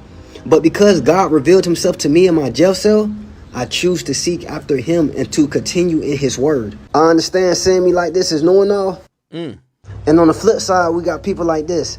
Hey, you're doing good. Just stay in your lane. I was on your side. Hey, bruh, I ain't looking for your friendship, dog. I don't care about your follow, bruh. I ain't trying to make no fan. I'm sharing the word of God, and when I share the word of God, I share how it's written. Not what I think it should say, not what I want it to say, not how I feel it should be written. I'm going to tell you how it's written and what it say. And if you don't like it, oh well. I ain't write the law, I reinforce it. I'm just an employee. If you don't like the company rules, take it up with my boss. The word of God challenges us to be better than our sinful selves. It's easy to hold a grudge and get even, but real maturity is being okay with letting the other person feel victorious. It's not always trying to be on top. And that's hard to understand for some people. Jesus said, if you love me for real, then keep my commandments. He said they honor me with their mouths, but their hearts are far from me. I'm not here to tickle your ear, dog. If you don't want to hear the truth, you following the wrong person. Because I stand for truth. I stand with God, no matter who's standing against me. And on the flip side, we got people. I don't like when religious beliefs get so divisive where, oh, just because you're not in my religion, you're not following the right thing. I think anyone who commits himself to follow a religion, and the majority of religions seem to have the same tenets and principles. Be a good person. Don't do wrong stuff. Don't hurt others. Understand that, you're not bigger than a higher being that has ordained and kind of created the world. I think that's a good thing. Whatever religion you believe in, you know what I mean? I'm not going to sit here and argue what's the right one or whatever the case is. You guys could argue that on your own, but I'm wondering if Boonk is just kind of, it seemed like he's kind of trying to say that the people converting shouldn't have been converting. And my thing with that is the people who were converting seemed like they weren't even following the Christian faith that much. So why would you have a problem if they did convert? I don't know. All right. Let me see. What else is going on in the bill?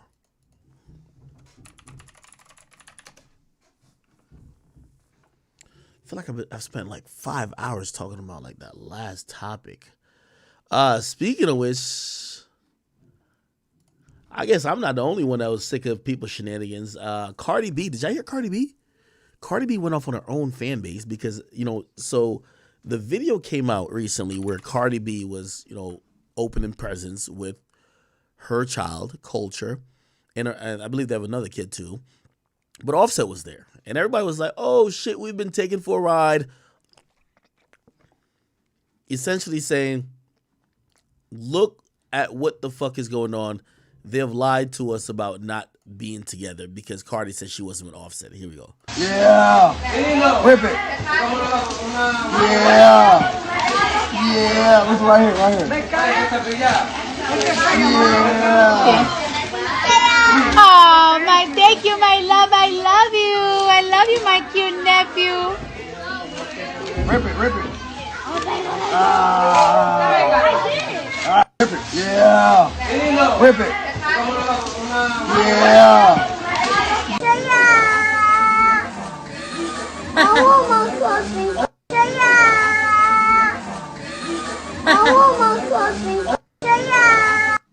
Okay, by the way, beautiful family. Salute to Cardi B. Salute to Offset, of course. This is kind of one of the reasons you got to stay out of people's business. They got kids. They got kids. They got a lot of shit going on. You got to kind of stay the fuck out of their business. Because even if they're not on good terms, they're going to come together ultimately to open gifts for their kids. Now, people saw this video and was like, yo, they're back together. Like, what the fuck? Yo, they finessed us. And a lot of people do believe that, I think incorrectly, but they believe that Cardi B uses her relationship or turmoil in her relationship to kind of steal attention from other things going on in culture. And when I mean culture, obviously not her daughter. I'm talking about just in society, because people like seeing, oh, y'all breaking up, what's going on? She went completely off at her own fan base because apparently some of them were saying that she's back with her Offset, and she's saying no, her situation with Offset is not a joke, and they're still not back together. Here we go.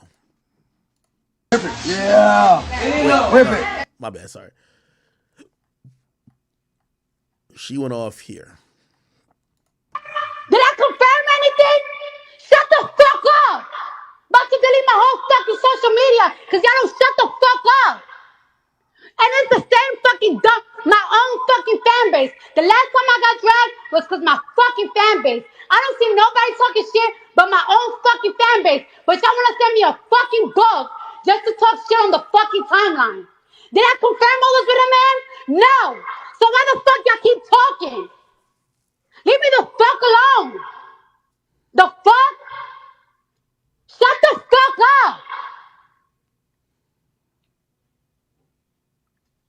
Stupid ass motherfuckers. I'm about to fucking unfollow all of y'all because that's all I see. Y'all talking shit on my timeline. I'm searching my name. I'm trying to see anybody else talking shit. Nobody is talking shit but y'all. So shut the fuck up.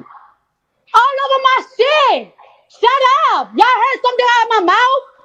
Did y'all heard that I'm back with a nigga out my mouth? No.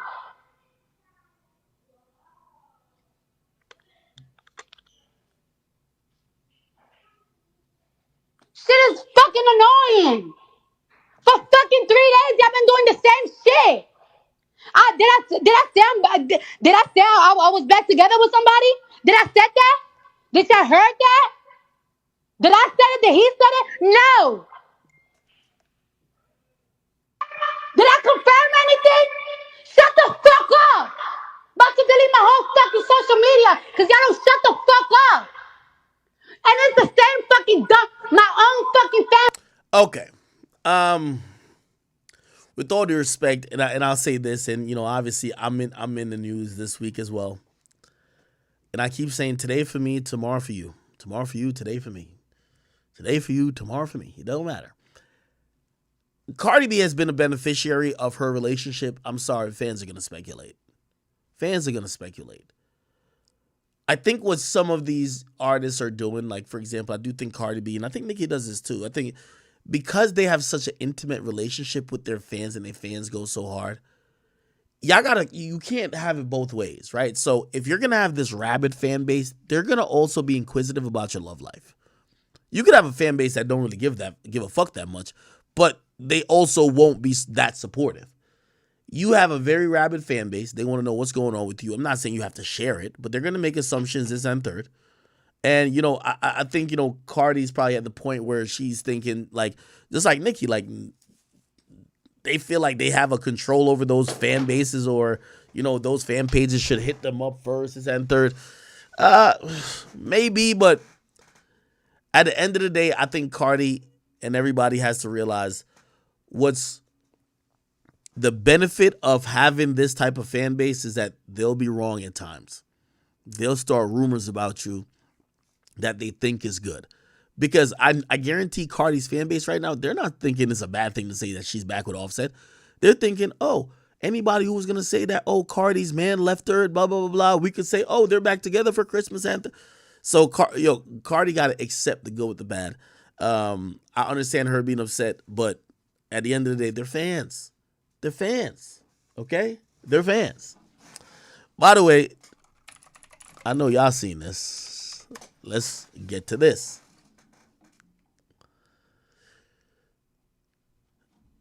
Did y'all see YoungBoy on his Instagram or on Shine Jewelers Instagram? Watch this. You a bitch. Eat my dick. You said you wasn't gonna post me. Bitch ass nigga, you ain't never stop posting me. You in love with the slime. And I learned I've been one with you. Everybody gonna forever talk about me. Bitch, you a drunk and broke. Fuck you. You a bitch. Eat my dick. You said you wasn't gonna post me. Bitch ass nigga, you ain't never stop posting me. You in love with the slime. And I learned I've been one with you. Everybody gonna forever talk about me. Bitch, you a drunk and broke. Fuck you. You a bitch. So he posted this on Shine Jewelers' page. It says, academic, stick to your word, pussy. I can't lose. You can't kick a motherfucker while he's down. Leave me alone until I bother one of you bitches. Okay, Chad, I ain't gonna lie to you. I think we're at the point where I think YoungBoy's flirting with me. I think YoungBoy wants to be friends. YoungBoy, we can be friends. I think he wants to be friends. I don't think he posts this if he didn't care. We all got to realize that, the image of YoungBoy is that he doesn't see nothing. He doesn't whatever. If YoungBoy is watching what I post on the page, clearly YoungBoy clearly cares somewhat. By the way, just to be very factual, when I said I wasn't going to post YoungBoy, I said I wasn't going to post him until August. In August of 2022. It is now December. No, August of 2023. It is now December of 2023, which means I'm good, well within my right to post him according to my own standards. Secondly, and this is why, I've seen people trying to get me like upset at YoungBoy. I could tell because I know YoungBoy. I know YoungBoy even something more than some of y'all fans. He misses me. YoungBoy, man, let's be friends again. I get it. Also, here's the thing about stop posting me. Like, to every artist, I will say this. Y'all don't even control y'all record contracts or how y'all put out music. You won't control my page, okay? YoungBoy can't even say when he could leave the house. He can't tell me what to post on my page. So, YoungBoy, you know what? I could tell we should be friends. And by the way, I think YoungBoy probably realizing we shouldn't even be into it like that. Come on, man. Let's get back cool. By the way, I was right. He did kind of say, what did he say? He said about, let me go to the main page. Remember everything I was saying about the Gilly interview? It looked like he was sneak dissing Gilly. I think he should apologize to Gilly. Yo, YoungBoy, listen, you're misunderstood, bro. People don't hate you like that. It's not that serious. It's not that deep, bro. Okay, he had posted through Herm, which is one of his friends, first of all, his friends, I guess this is when the jeweler came over, so they dissed me this day. It says New Ice, right?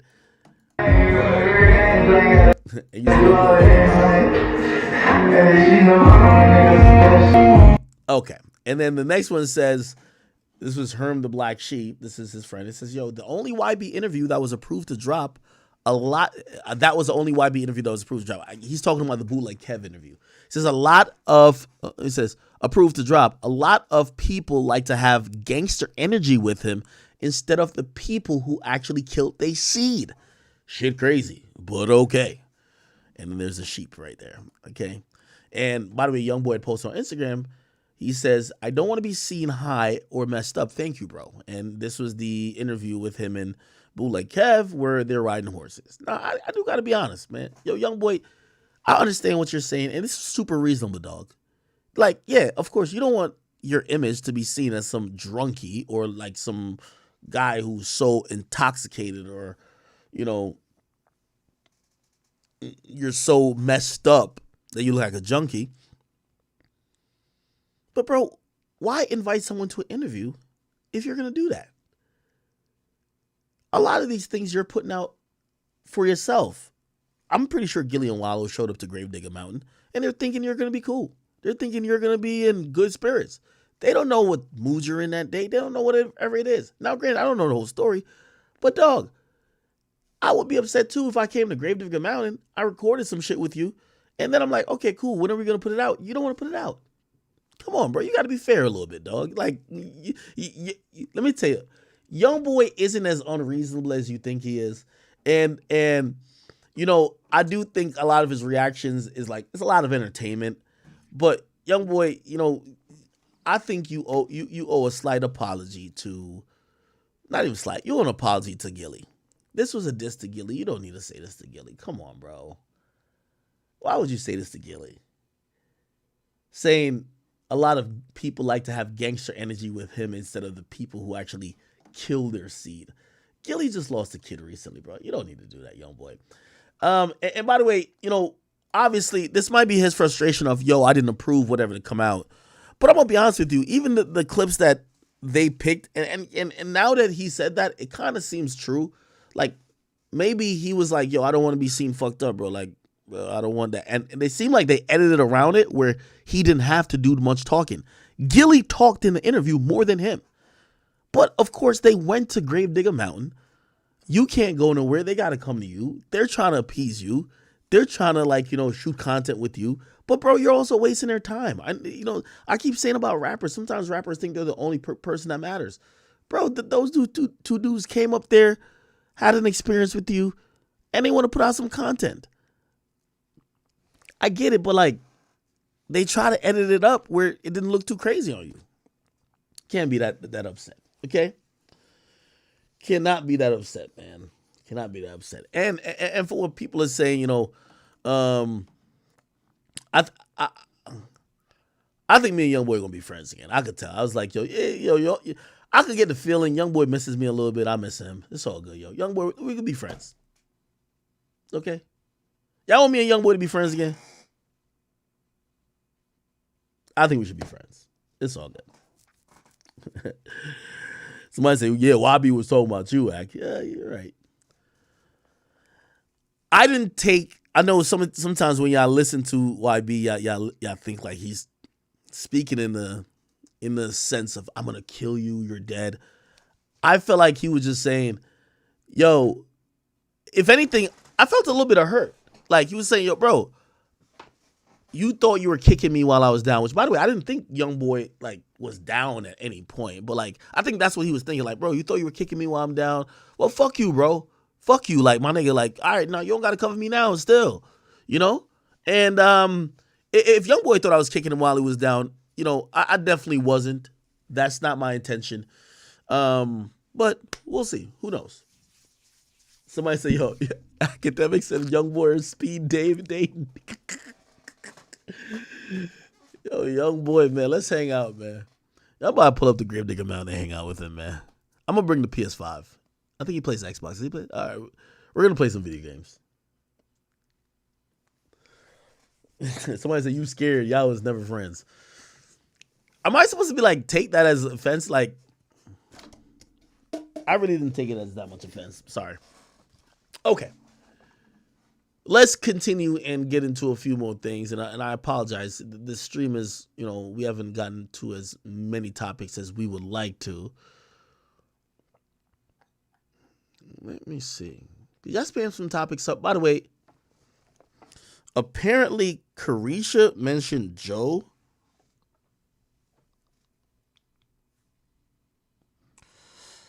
Oh, okay. So apparently Carisha mentioned Joe. Here we go.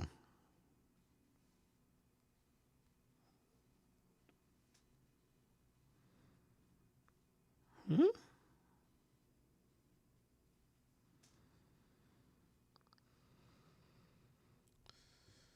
Give me 1 second. I'm just posting this to my Instagram. Or this is Carisha mentioning Joe after Joe kind of basically said that her show Carisha now is over, right? Okay, so Young Miami says, I really want to be positive in 2024. Fuck y'all hating assholes for real. And y'all old hating ass pussy niggas too. By the way, it's kind of interesting with Carisha calling people old. Carisha's like 30, but it's okay. Then she says, you know that bitch. He said, you that bitch when niggas praying on your downfall. I expect that from bitches, cause that what bitches do. But y'all niggas, y'all some pussy niggas. Pussy, like bitch ass niggas. Now, what people believe she's talking about is Joe Budden's recent appearance on a podcast where he was discussing her show. Let me see if I can find.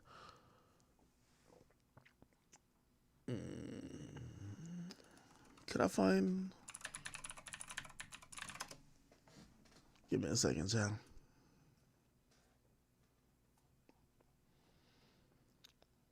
And basically, Joe was just saying that, yo, with Diddy and Hot Water, that show is dead. Now, granted, like, to be reasonable, I've heard that anything with Revolt is Diddy has to greenlight it. Diddy has to, like, vehemently support these things. It's not like there's, like, a whole type of, like, belief system in most of these shows that's coming light. It's literally Diddy saying, I want this to work, and Diddy going hard for those things to work. Let me see. Am I going to find it? It's been a couple days, so if you see me scrolling too much, like, yeah, it's been a while. I might have to get on YouTube or Twitter. Twitter always have it. I can search it on Twitter. Oh, right here. Here we go. Way here because I love her show so much. I do. I love her and I love her show. I think she's good. I think it's needed for that. When we getting one of those again. Yeah, she doesn't drop as frequently as another one bites the dust. Do. Another one bites the dust. And another one down, and another one down. Another one bites the dust. I love when a 2-time award winner I love when they just, it's over now. Yeah, that thing might be over. I ain't gonna lie. He said, I love it. I love it. She won the award 2 years in a row. Yeah. Now, I don't care about that stuff. However, you know when there's a glitch in the matrix. Sure. It was a little fishy. Sure. 7 is, yeah. And another one down, and another one down. Yeah, get the fuck out of here. On the way here because I love her show so much. I do. I love her and I love her show. I think she's good. Maybe we could find the full conversation. But essentially, let me see. Joe Budden, Young Miami, Carisha, please. Essentially, he just said, yo, this shit is over, man. Right? And that's what she was responding to. Let me see. This week. Right here. Oh, man. Real life moves me. Just to kind of recap, you're not checking for the list. Recap the music list, right? We did the sports, so we had Joe Budden at number 1. We had number 2, Academics was number 2. Charlamagne was number 3. Gillian Wallow was number 4, and Nori was number 5. They got it right. So that rounds out the top 5. And Kai Cenat was number 6, and I think next year He'll move up a little bit. Yeah, he might move up a little bit. Carisha was number 7. I think she might drop a little bit. I ain't gonna lie. She might not see another list in her life. She may not. Yo, that ass. Another one. I was just thinking about that on the way here because I love her show so much. I do. I love her and I love her show. I think she's good. I think it's needed for that. When we getting one of those again. Yeah, she doesn't drop as frequently as another one bites the dust. Do. Another one bites the dust. And another one down, and another one down. Another one bites the dust. I love when a 2-time award winner I love when they just, it's over now. Yeah, that thing might be over. I ain't gonna lie. He said, I love it. I love it. She won the award 2 years in a row. Yeah. Now, I don't care about that stuff. However, you know when there's a glitch in the matrix. Sure. It was a little fishy. Sure. 7 is, yeah. And another one down, and another one down. Yeah, get the fuck out of here. But yeah, it was a tough list. Okay, so let's read some reactions. So this person says a group of men celebrating a black. All right. Honestly, Joe's right. Joe's right. I don't necessarily think he needed to say anything about this because it's not normally his style.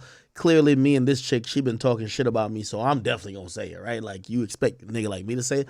But Joe, who has been very mum on the Diddy accusations, I think some people are like, well, bro, if you know why her show ain't coming back, it's because of Diddy, and you don't really talk about Diddy. I get all that.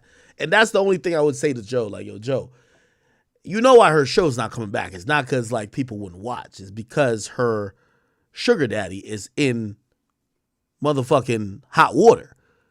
The hot water that you won't discuss about him. So, you know, you don't even need to really discuss that her show won't come up. You know what I mean? And also, I do feel like I don't even feel like that particular media list people felt the way about, and I'm not talking about Joe, but I do know about the entire media industry, period. I definitely feel like with Carisha, when she won all them BET Awards, didn't she win one with Nori one year, and then she just won one flat out? Yeah, people have been saying, what the fuck? Now, granted, they didn't even nominate me. They was like, fuck act, right? But I think people been like, yo, what the fuck? Like, how could we even have pride in this goddamn award show or this award category if literally this woman keeps winning, right? And she's not that committed to whatever she's doing. So I do think that's part of where some of the vitriol and whatever people are thinking about her do stem from. But I think Joe could have went without saying this. And the only reason why I'm saying that is because if we're going to, I'm not going to say celebrating, but if we're going to talk about her show not coming back, we got to talk about why it ain't coming back. And it ain't coming back because of Diddy. And why it ain't coming back because of Diddy is because Diddy was accused of blah, blah, blah, blah, blah, blah, blah. And because them damn sponsors is like, we're good. Feel me? Diecaster says, Ack, where the hell is a freak off tonight? I'm asking for a friend. I don't know where the freak off is at, brother. I would not know. Okay. All right. Let's keep this shit moving.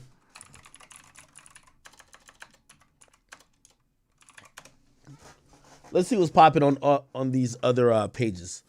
So it says, when is Cardi dropping? I don't have a date yet. The moment I know a date, I will tell you immediately.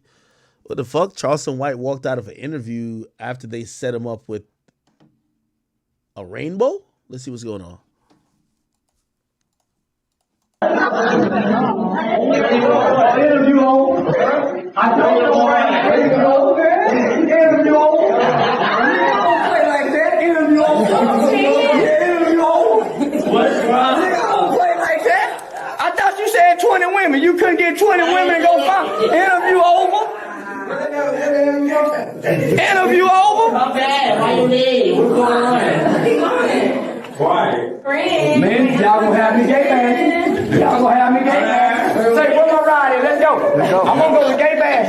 Y'all gonna go to gay bash. Man, I don't want nothing to do with no punk. So what's going on? What happened? Get out, man. You ain't finna put me on no screen, no camera, with no sissy, and then have me with 20 bitches, and now you don't want to go get a jacked up funky punk. Nigga, I don't play with punks. You told me it was 20 women. Where the punk come from? The contract is. Oh shit. Okay, so if you guys don't know, I'm giving a little context to this. There's a few of these like YouTubers who've been paying rappers to come like do their show. I don't know how much they're paying them, but we've seen like there's one guy, I've seen him get, you know, Quavo. I've seen King on the shit. I've seen like Boosie on there, G Herbo. Like, dude is kind of moving type shit.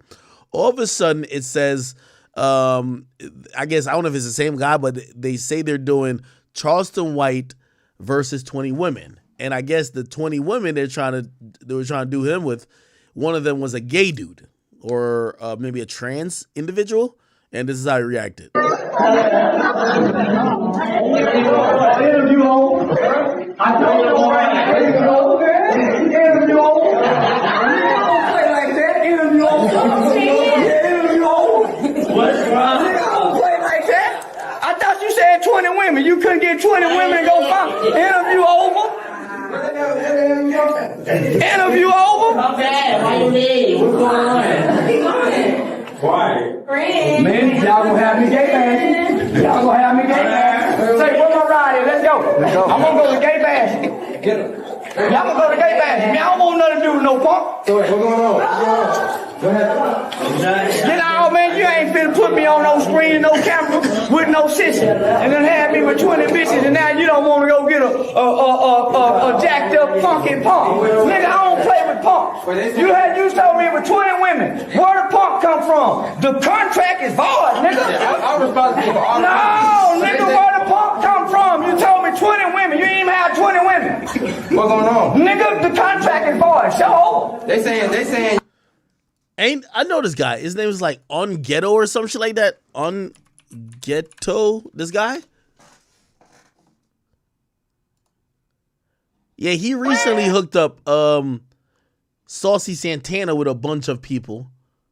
Let me see. Does he have stuff on his Instagram about this? Let me see.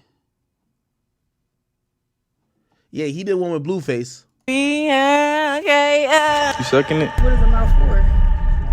Oh. Oh, I like to climb you, girl. Oh! Don't stare at me like that. Don't look at me like that. Nice to meet you. I think I see my girl Kayla Nicole. We gotta go get all on. You said you smashed him? Oh, yeah, my eye on him. He get money, his body tea. Okay. You the type I like, mama. Okay, anyway. Oh, they got one with Sexy Red over here. This is Sexy Red, right? Sexy Red? Oh, they've had a lot of people on this shit. Oh, he don't got a story about it. The full video is Necessary Smoke Podcast. This is the full video. Wait, chat. Is this a trans individual? I might have to update my goddamn. I gotta update my detector. Is this trans? What's going on right here?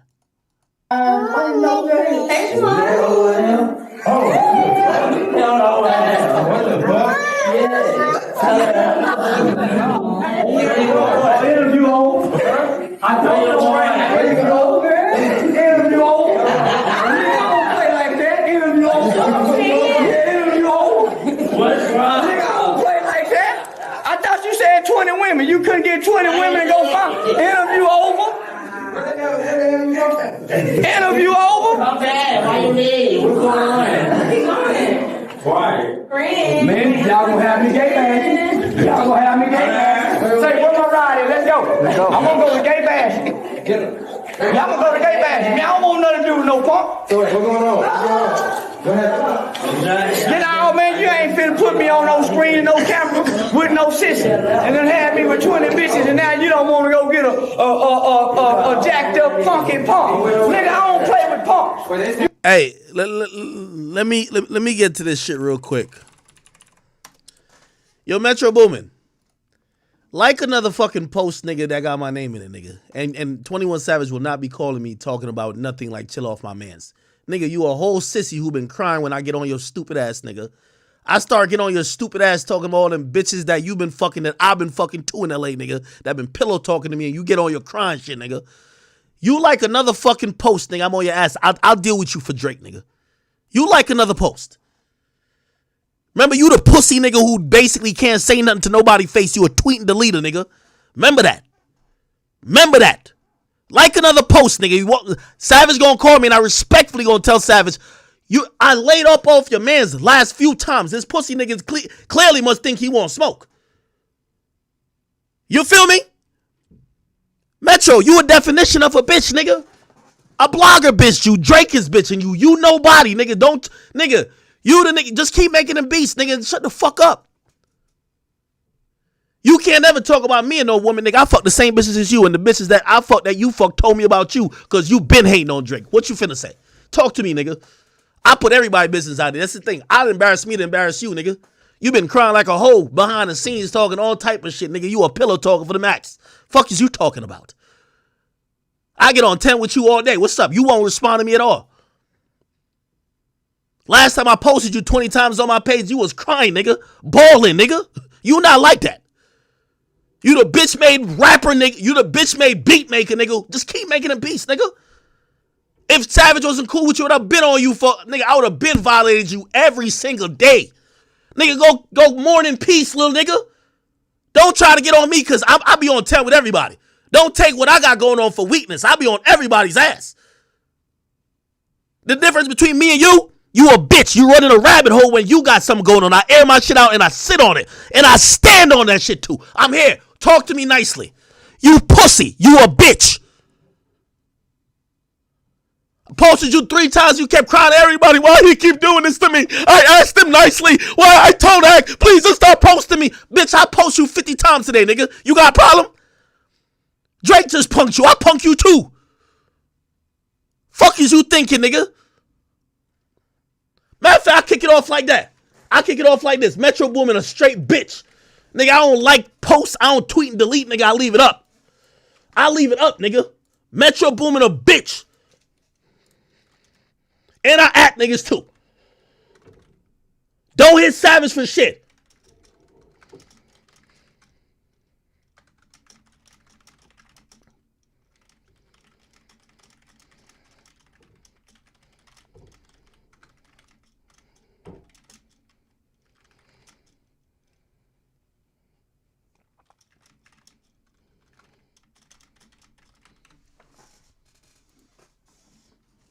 Facts. Matter of fact, I got a whole tweet. Man, bitch ass, man, who the fuck this nigga think he is?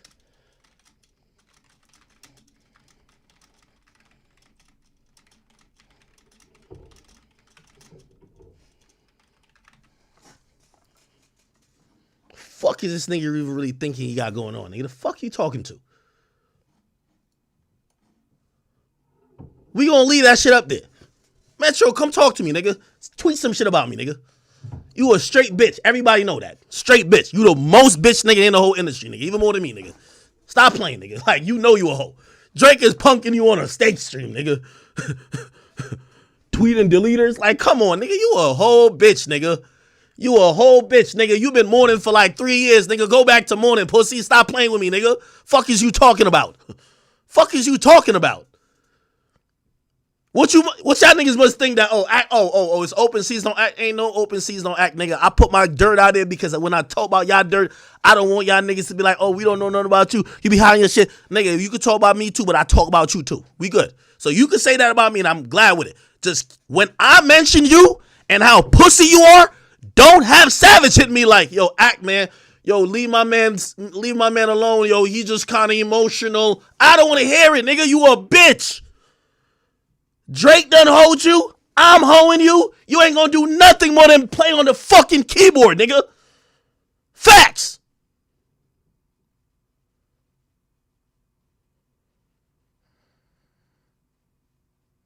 And I don't do tweet and deletes, nigga. They're gonna sit on my timeline, nigga.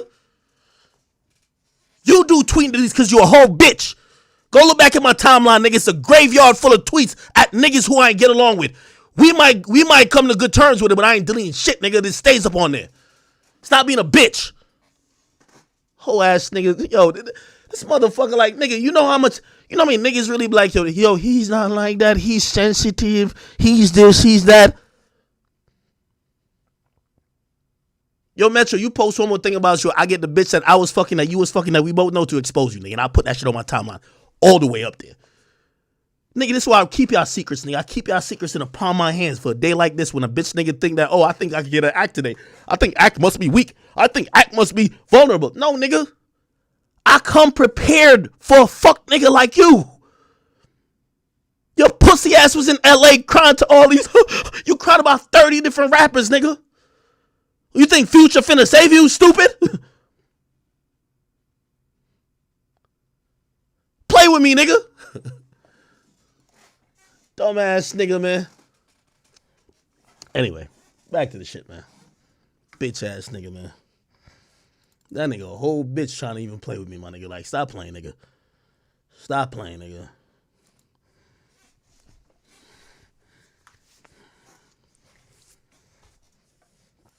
Nigga ran and tucked his fucking tail, nigga.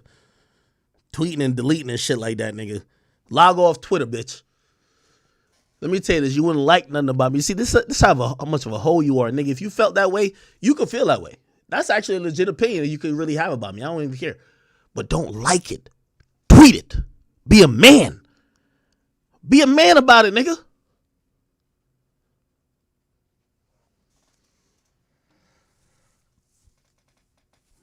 Okay. I have to get at that nigga, man.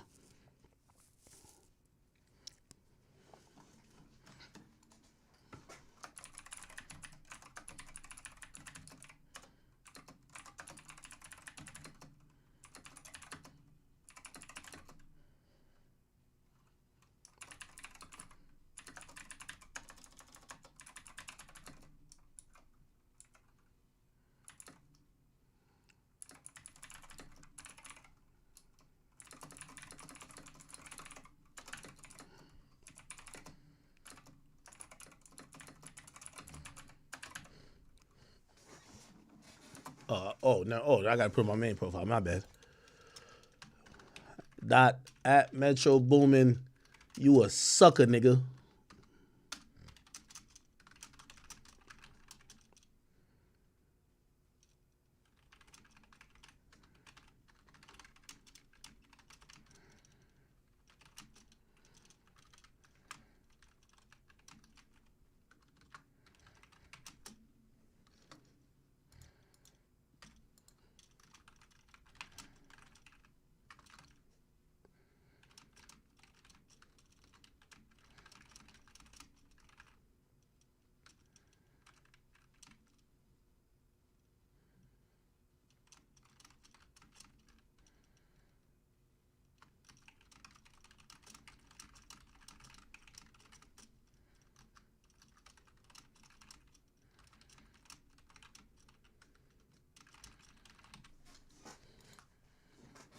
Straight up and down, man. Fuck this nigga, man. All right, anyway. A little crash out, you know what I mean? A little real quick.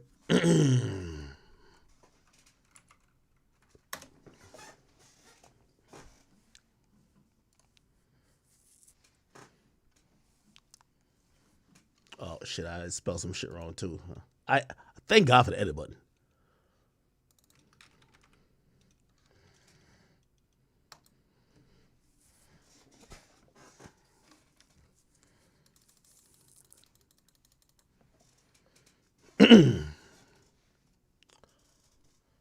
All right. Anyway. Oh. Where were we at? Oh, okay. Sorry, Chad. What the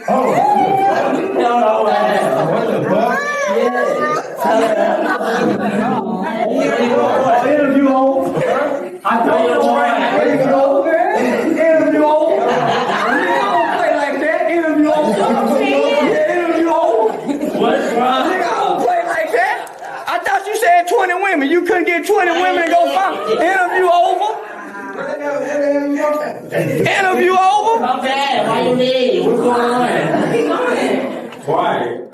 Man, y'all gonna have me gay bash. Y'all gonna have me gay bash. Say, where my ride is? Let's go. I'm gonna go to gay bash. Y'all gonna go to gay bash. Man, I don't want nothing to do with no punk. So what's going on? Get out, man. You ain't finna put me on no screen and no camera with no sissy. And then have me with 20 bitches and now you don't want to go get a jacked up funky punk. Nigga, I don't play with punks. You told me it was 20 women. Where the punk come from? The contract is void, nigga. I'm responsible for all. No, nigga, where the punk come from? You told me 20 women. You ain't even have 20 women. What's going on? Nigga, the contract is void. So they saying I don't give a fuck what they say. I don't even know who that is. I don't even know who that is. What's going on? Say, my nigga, let's go. Say, get the rest of send me the rest of my back end so I can leave, my nigga. Shit, I ain't got shit for you. Who got it for you? You don't finish what you got to do. Oh, shit, that team good right now. Let's go, y'all. We go. I ain't finna do nothing, no punk, my nigga. Y'all crazy motherfucker. That's crazy. Man, y'all crazy. Oh, they was trying to get that nigga to finish the show? Nah. Y'all said 20 women. The contract say 20 women. And you slipping. Is that a dude? Yo, chat. Am I tweaking? That's a nigga? How did he figure out it was a nigga? I think when he walked up, something happened. Because look at Charleston White. What the fuck? Interview hole. I told you right. Interview hole. Interview hole. I don't play like that. Interview hole. Interview hole. What's wrong? Nigga, I don't play like that. I thought you said 20 women. You couldn't get 20 women to go find. Interview over. Interview over. Okay, why you leave? What's going on? Quiet. Man, y'all gonna have me gay bashing. Y'all gonna have me gay bashing. Say, where my ride is? Let's go. I'm gonna go to gay bashing. Y'all gonna go to gay bashing. Man, I don't want nothing to do with no punk. So what's going on? Get out, man. You ain't finna put me on no screen, no camera, with no sissy. And then have me with 20 bitches, and now you don't want to go get a jacked up funky punk. Nigga, I don't play with punks. You told me it was 20 women. Where the punk come from? The contract is void, nigga. I'm responsible for all the No, nigga, where the punk come from? You told me 20 women. You ain't even have 20 women. Somebody said a puffer jacket is a man? Let me see. What's the puffer jacket? Who's the puffer jacket? What are y'all talking about? Puffer jacket.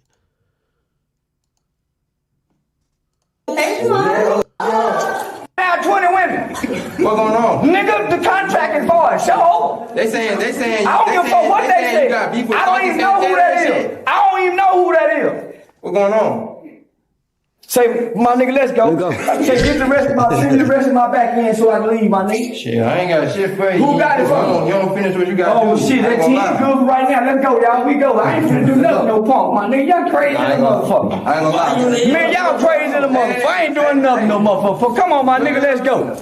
For a nigga, man, let's go. I ain't doing a motherfucking thing. Man, you better get, man, you better do this some shit now. You better get out of here.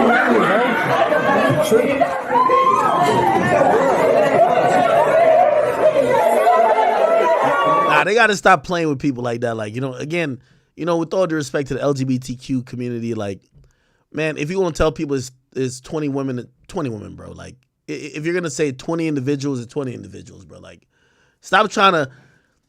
I feel like these days they're putting people who are heterosexual men into weird positions where you have to be homophobic, because if you play their weird game, they're gonna call you gay. Oh shit, he picked between a tranny and something else. That means that tranny could have been an option. If he violates, I'm like, oh, he homophobic. Like, yo, why? What's wrong with these guys out here? Like, bro, he can't win.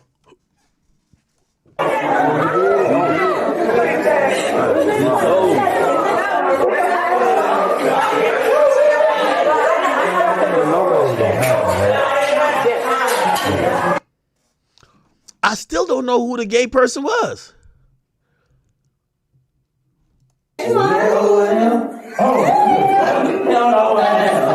Wait, is this the gay nigga right here? I thought this was the host.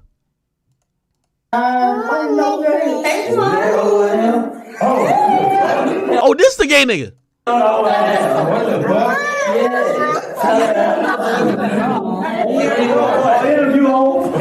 Oh, okay. That makes sense. Nah, I seen one of them joints recently on No Jumper, bro. I seen one of them joints. A nigga came on No Jumper and he was basically saying that he enjoy his trans girl than he enjoy real girls. That shit was crazy to me.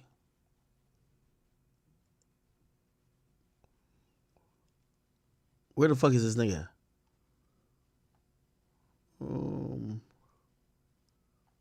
Oh, right here. It's Ava or something like that.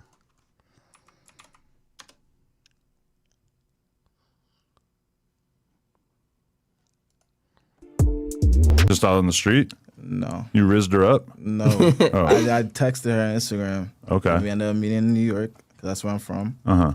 Yeah. Like we just never left each other's side. It's just after that. instant connection or what? Yeah, it was like love at first sight for me. Amazing. Yeah. Was this your first walk on the trans side? Yeah, never been with a trans before, but was that exhilarating? Was it different? It kind of was. It wasn't different. It wasn't different. It's just like when it popped out, like, cause they posted on the NYC drill page. Oh, okay. I got a lot of hate for that shit. Seeing who my real friends was, fake friends was for me. But ever since that shit happened, like, I low key like don't give a fuck what like nobody got to say, like, cause You were already doing some drill rap shit before this became news? Nah, I wasn't. I don't rap at all. They were just talking about you because she was kind of known in the scene a little like bit. basically, like she said, oh, she was with a drill rapper, like fake kind of like trolling and shit. They seen it, and then everybody was trying to find out who it was. Everybody was saying like all these different drill rapper names and shit like that.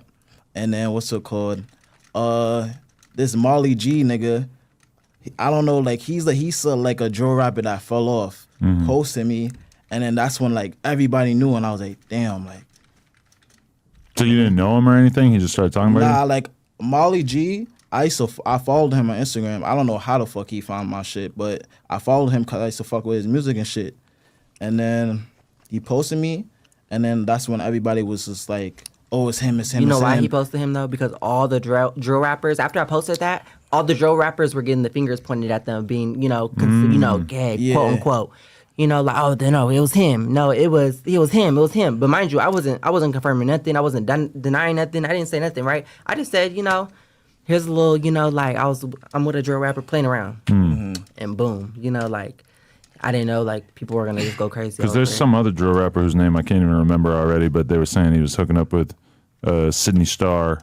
Oh, I see that shit, but I don't know his name either. I never forgot heard of already. him before. But that was like a couple weeks ago. Yeah. That really sucks for him that I don't remember his name because that was kind of probably like his biggest moment that he was going to have in his career. He was trying to get an interview off it too, but I'm just kind of like looking at his numbers and looking at everything, and I'm like, I don't think I can just interview you because you just happened to f a trans person, dude. I feel like that's like our shit kind of went like kind of crazy. Like I'll be honest with you, I feel like anybody that follows that page knows about it. Like for me, and then not only that, multiple pages posted it because also me being who I am, and then also being known, like people were posting it, and then TikTok. I have a big TikTok following, so the videos got like millions of views with me and him. So we kind of like everybody know about us now. Definitely.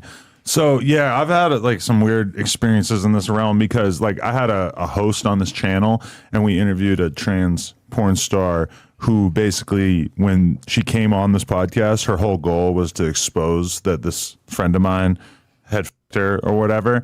And I tried to have the editors edit it out, but they missed like one instance of his name being said. So the whole world kind of like figured it out. Our fan base figured it out and it became this whole big thing. He ended up leaving the channel.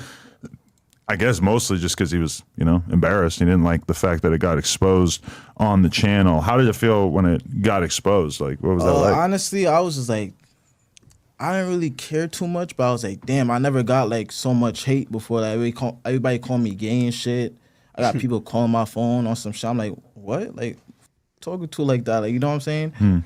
So like, I just seen who my real friends was and who was fake. Like, you know what I'm saying? Because I got friends in New York and shit like that. But like, that's basically what happened. But now I don't care what nobody got to say. Because me personally, like, if anybody asks if I'm gay and shit like that, I don't see myself as I'm gay. Like, for me, I don't think I'm gay at all. Like, I'm not sick or doing some weird shit. You know what I'm saying? Like, I'm with her. So you never would have thought of being gay prior to this. So that's like your first time even having somebody throw that idea out there? What? The gay thing. Like, you never thought of yourself that way or whatever? Was it a little bit of like, was it tricky in your head? So his significant other is trans.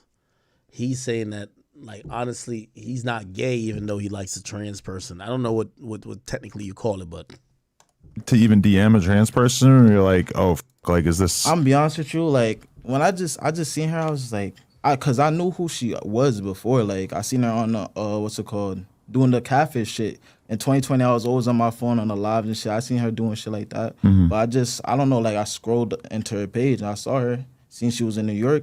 I was looking at her shit. I was like, cause I'll be honest with you, like, a lot of people be catfish on Instagram and shit. Catfishing, like, looking ugly as in real life, or just fully not being the same person that they're pretending to be? So I was just looking at her shit. I'm like, she look good. Like, you know what I'm saying? Texted her, and it's been good ever since. Yeah. Did your parents feel weird about it or anything?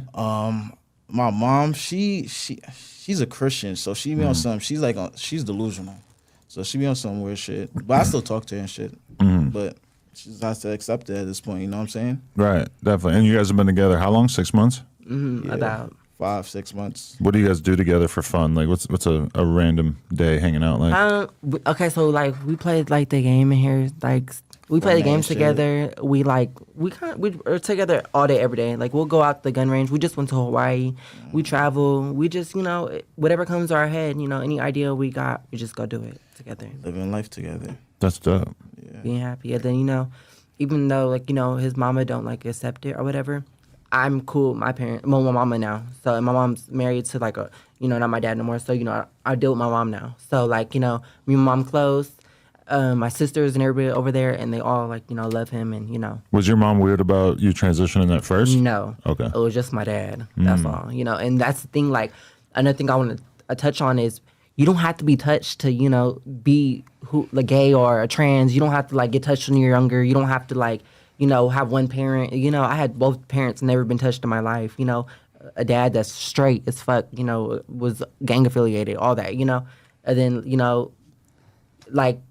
I grew up in that type of household and couldn't be myself. Even though I couldn't be myself, it's like, I finally got to be myself, and it was just like amazing. And I didn't have to, go through anything to. I spent my whole life just assuming that gay people never became gay due to like circumstances in their life, and that everybody was born gay, because that's what I was kind of told my whole life. Although I have seen some interviews with different people who like work with kids or work with like teens and shit like that, and I've heard some people, and I don't know how much I trust them, but I've heard people say like that they believe that like a gigantic percentage of people who end up being gay were abused as kids. Do you think that there's any truth to that? I don't know, and I can't really speak for them because I'm not the one doing the studies. But all I can do is speak for myself. Like I ain't gonna lie, man. This shit's wild. This shit's wild. Homie's gay as fuck. Again, he likes dudes. He likes dudes. I mean, he's a little bit in denial, but it is what it is, man. Like, he gonna be all right. Nigga gay. That nigga gay, man. All right, cool. By the way, spam some topics like, I think we are still missing a few things. Again, we spent so long. What the fuck? Let me see this. Yo, I try not to add my voice to like, I don't know, current pop culture events that doesn't have to do with me. But there's this current conversation going on right now. A lot of black women, black actresses are coming out and talking about how they was did dirty in the industry, how they weren't paid for their work, or, and this has been going on for years. But the worst part is seeing the comments and under a lot of these posts with people talking about how they should have negotiated better, or they should have read their contract and stuff. And these be like the dirtiest, dustiest, brokest, like least goal having, definitely least goal accomplishing people in the world. And they'll write some stuff, and they've never negotiated a contract. They've never had to hire a lawyer. And if they did, it's like, you not in the color purple. Like, you not doing nothing. And I hate to add any like, I hope this doesn't get picked up, but yeah. Yo, I try not to add my voice to. Okay, so you already said this pretty much started from Taraji P. Henson, who we've seen in so many movies. Like, she's a very likable figure in the black community that we all love. But also we love her as an actress, right? And she came out recently and divulged that, man, she just wasn't getting paid according to what her her talent or her stature in the game was warranting. Let me see if I can find it. And a lot of people took it on to say, well, whoa, is this something that's happening a lot? And if it is happening a lot, wow, this is kind of on some, maybe there's some race maybe there's some racism involved in it. Let me see if I can find it. By the way, when she was speaking about it, she kind of broke down. I ain't gonna lie to you. It was kind of sad in a way. Let me go to either Twitter. Twitter be having her. I don't know why I be going to Instagram. Taraji P.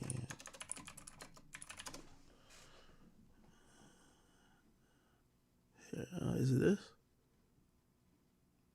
in ticket sales. Right. It's not more. I know that I can at least bring you $500,000 in ticket sales. Right. It's not more. Right. Because when you did Benjamin Button, that was $150. Right. Okay, so let me break it down because I remember some people were like, $150, she greedy, that's a lot of money. Let me break this down for you. Break it down. Okay. When you start making that kind of money, Uncle Sam takes 50%. So let's do the math. We're going to act like this romper room. You know how they give you those shows, they let you compute it for a second. So that leaves me with 75 now, right? Yep. Then I have to pay another 30% to my team who did all the work to get me that job. Yes. So I don't pay them 30% of the 75. No. I pay them 30% of the 150 that comes out of my 75. So what does that compute to? Okay, so let's break it down like this. You have 12 months in a year to make your money, right?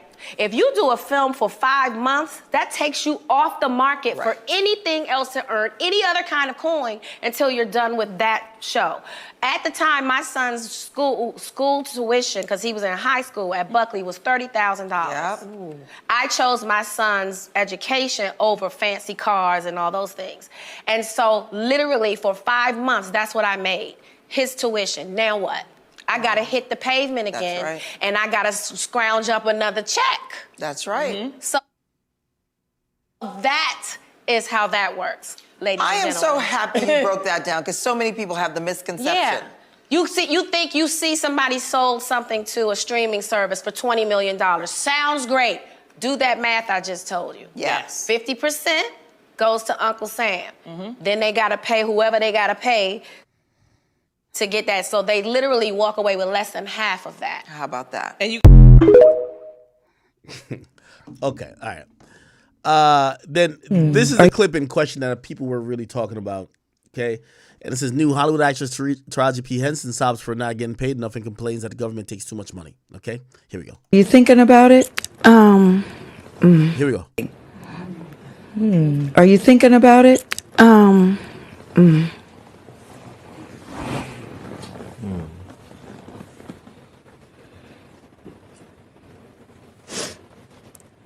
I'm just tired of working so hard, being gracious at what I do, getting paid a fraction of the cost. I'm tired of hearing my sisters say the same thing over and over. You get tired. I hear people go, you work a lot. Well, have to. The math ain't mathing. And when you start working a lot, you know, you have a team. Big bills come with what we do. We don't do this alone. The fact that we're up, here's a whole entire team behind us. They have to get paid. So when you hear someone saying, oh, such and such made $10 million, no, that's not, that didn't make it to their account. Know that off the top, Uncle Sam is getting 50%. That's right. Okay? By the way, that's regular. It's very regular. So do the math. Now we have 5 million. Your team is getting 30% or whatever your team is off of what you grossed. That's also regular. Not after what Uncle Sam took. Now do the math. So I'm only human, and it seems every time I do something and I break another glass ceiling, when it's time to renegotiate, I'm at the bottom again, like I never did what I just did, and I'm just tired. I'm tired. I'm tired. I get that. It wears on you, you know? Because what does that mean? What is that telling me? What is it telling me? Yeah. And what does it tell me? Yeah. You know? Okay. So let me read a couple more tweets. It says, in Taraji P. Henson 2016 memoir, she claims she was paid less than 2% of what actor Brad Pitt was paid. Damn, less than 2%. Later, she confirmed she asked for $500K. They offered $100K, but later agreed on $150K. The budget for the film was $150 million. Yo, I'm going to be honest with you. When it comes to conversations like this, I think it's easy just to say race. But I'm going to be honest with you, bro. Like, my nigga, if it's Denzel in a movie with Brad Pitt, they going to pay Denzel at least 5 M's. He definitely going. He might even get to the same amount as that nigga Brad Pitt. with all due respect, like Taraji P. Henson, outside of her performance on motherfucking what's the name of that movie? Whoop That Trick, my nigga. Like, she not no star like that. Like, I ain't trying to even be mean. Like, let's be clear. Like, bro, that's Brad Pitt, gang. Like, yo, again, I don't really think this is a race issue, dog. I just think she's just not that big of an actress. Now, granted, there could be some like, and I've seen people mention this about Viola Davis, right? Viola Davis is one of the best female actors possible. However, I don't know if her name is as big as her acting acumen is. Not because you're good. Like, the thing about entertainment is that being good doesn't guarantee you the same results. So you could be one of the best actresses, or it's same with comedy. You could be one of the best comedians, but if nobody comes to your show, you're not deserving of pay from movies or anybody that's equivalent to people who bring people out. That's just the reality of it, right? Again, I don't want to be the asshole that kind of seems to be saying the cliche role, like, or the cliche line of, in life you get what you negotiate, not what you deserve. But I don't think that this is a race thing. Here's the thing. I don't know what movie this is. Bro, if they offered $150,000 to her, let's say she had an inclination what the budget was. If the budget's $150 million for the budget, they offered you $150,000, walk away.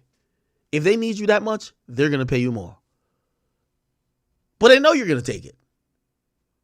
Or they might be saying, hey, it's easy to replace you. If you're easily replaceable and somebody else will take the $150K, of course you're probably going to take $150K. Am I sounding like a sellout? I know some of y'all going to be like, yo, Ak, you sounding like a sellout right now. Am I? Tell me. Somebody said they could have gave her $3 million. Bro, I'm going to keep it a bean with you, my nigga. I've never seen in the history of business that somebody just be like, oh, no, let's give you $3 million to make you feel good. No, nigga. You know how you get $3 million? You say, I need $3 million to be in the film. They might have told her, all right, great, kick fucking rocks. But let me tell you this. The price becomes the price when you stick to the price. If your price is $3 million, all right, cool. You missed out on that movie. You missed out on another movie. You might miss out on 5 of these type of movies that's paying you $150.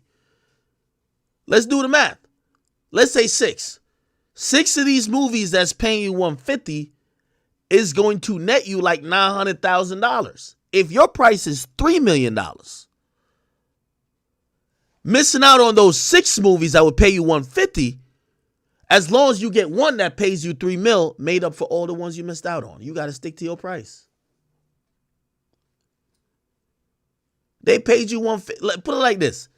If they could have paid you $88,000, nigga, this ain't the NBA. There ain't no fucking collective bargaining agreement. Be like, hey, we have to have a veterans minimum. Hell nah. If they could pay you in goddamn candy and motherfucking bubblegum, that's what they would pay you in. Okay, we just paid her in that. She'd be all right. Now, everything else she's saying in this other clip, when she was saying, oh, your team gets this, man, that's normal, man. That's normal. I'll tell you this right now, nigga. Agency got me that contract with Spotify. Nigga, before I see the money that they showed you the big money. This is what you signed for. Before I saw that money, the agency already took theirs. My lawyer already got theirs. Nigga, by the time the money came to me, nigga, this person got his. That's how it goes. Bro, that's not just her. It's everybody. It's everybody. Like, nigga, of course, I wanted to have all that money. But it don't work like that. It's the same thing when it comes to artists with booking agents. Like, yeah, you book the show for $100,000. The booking agent's fee is $20,000 or 20%, or maybe it's 10% actually. 10%, yeah, you get $90,000, my nigga. Or you book the tour for $100,000 per date, 10 cities, so it's $1 million. The booking agent's fee for setting up that tour is 10%. You get $900,000. Why are we like that shocked? Then your manager who worked it out with the booking agent because you were busy because you're on set, get makeup done, this and third, they get 20%. A smart manager going to have a letter of direction saying, just give me the money straight. So out of that $1 million, you got to pay the manager $200,000. You pay the booking agents $100,000. Yes, 30% is about what goes to people who help people in the industry. Yes, 30%. Then you think about maybe a business attorney. Maybe you think about your regular attorney who might be on a 5% retainer. Then you think about taxes. Then you think about yeah. That's how it goes. That's how it goes. That's how it goes. I'm sorry to tell y'all.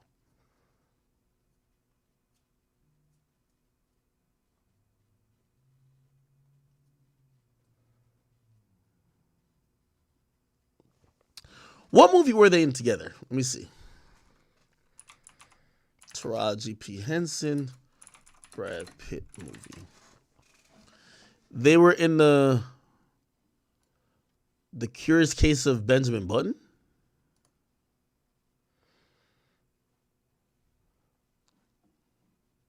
Oh, the budget was $150 million.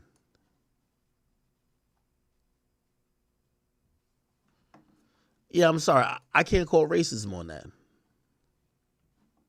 Almost double what I was being paid. Season 3. Yeah, he was being paid almost double what I was being paid for in the beginning. Hey, Taraji P is sounding like Monique to me a little bit. And it's not because I want to doubt or down these black queens. I love them. But we got to be honest. This is a business. You only get paid what you could draw. If your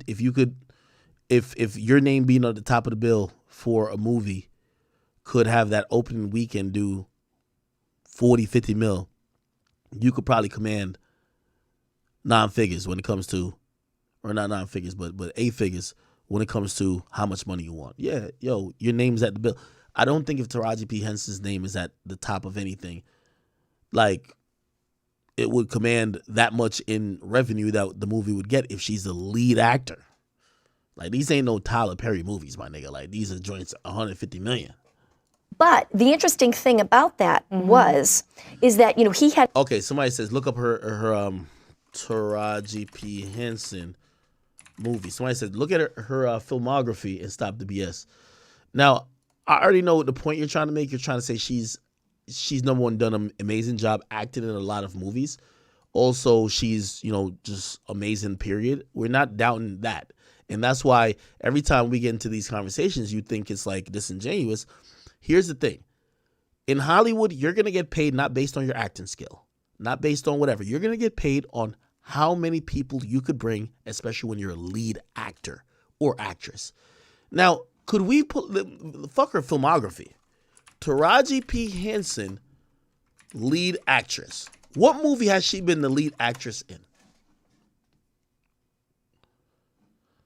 What has she been the lead actress in? Empire? Like, what has she been the lead actress in?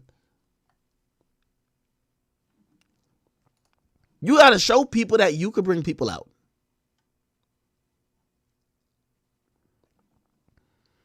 She was in Think Like a Man. I don't even think she was. Gabrielle Union was the lead actress in that one.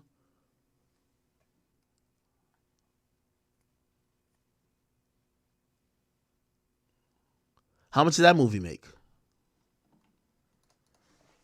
Think Like a Man. It's the movie.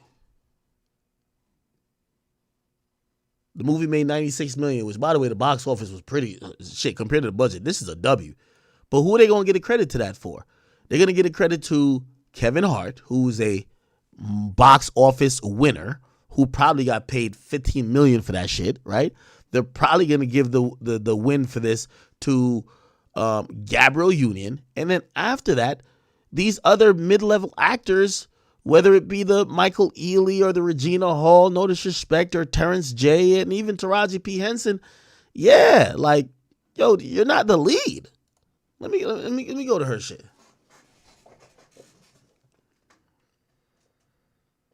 The most thing I know her from is Empire, bro.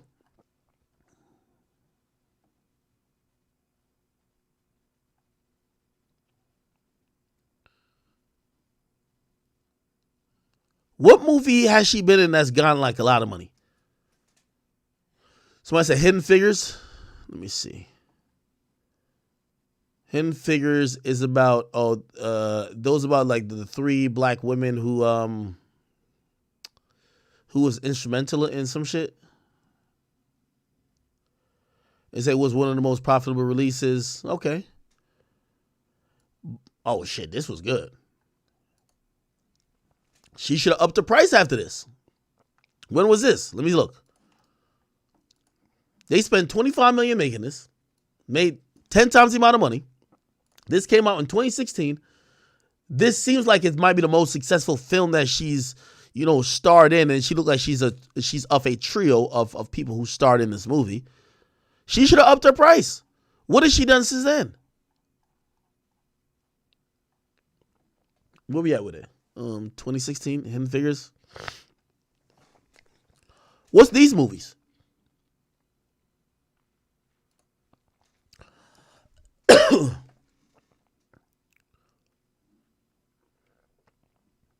She was in Proud Mary. Yo, by the way, it's a reason why. Let me tell you this.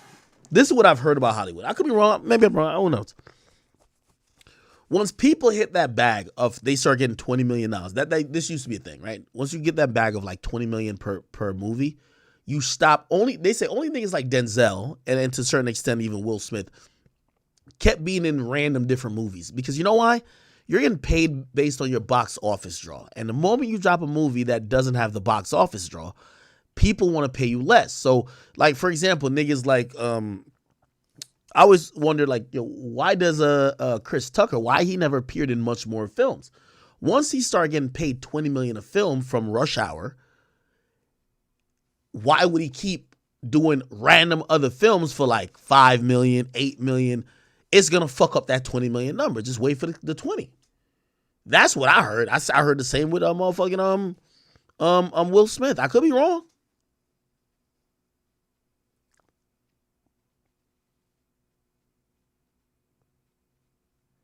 The Law Explorer says it's the whole point in what she's saying.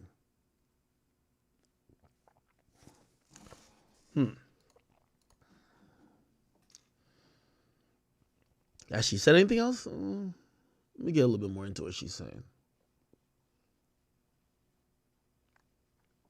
Saying, oh, such and such made $10 million. No, that's not that didn't make it to their account. Know that off the top. Okay, give me a second. Let me figure out. I'm wondering why she was crying.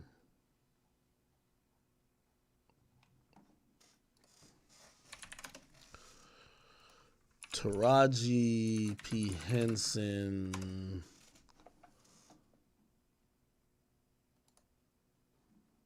I haven't seen a raise in my income since Proud Mary. And almost had to walk away from Color Purple.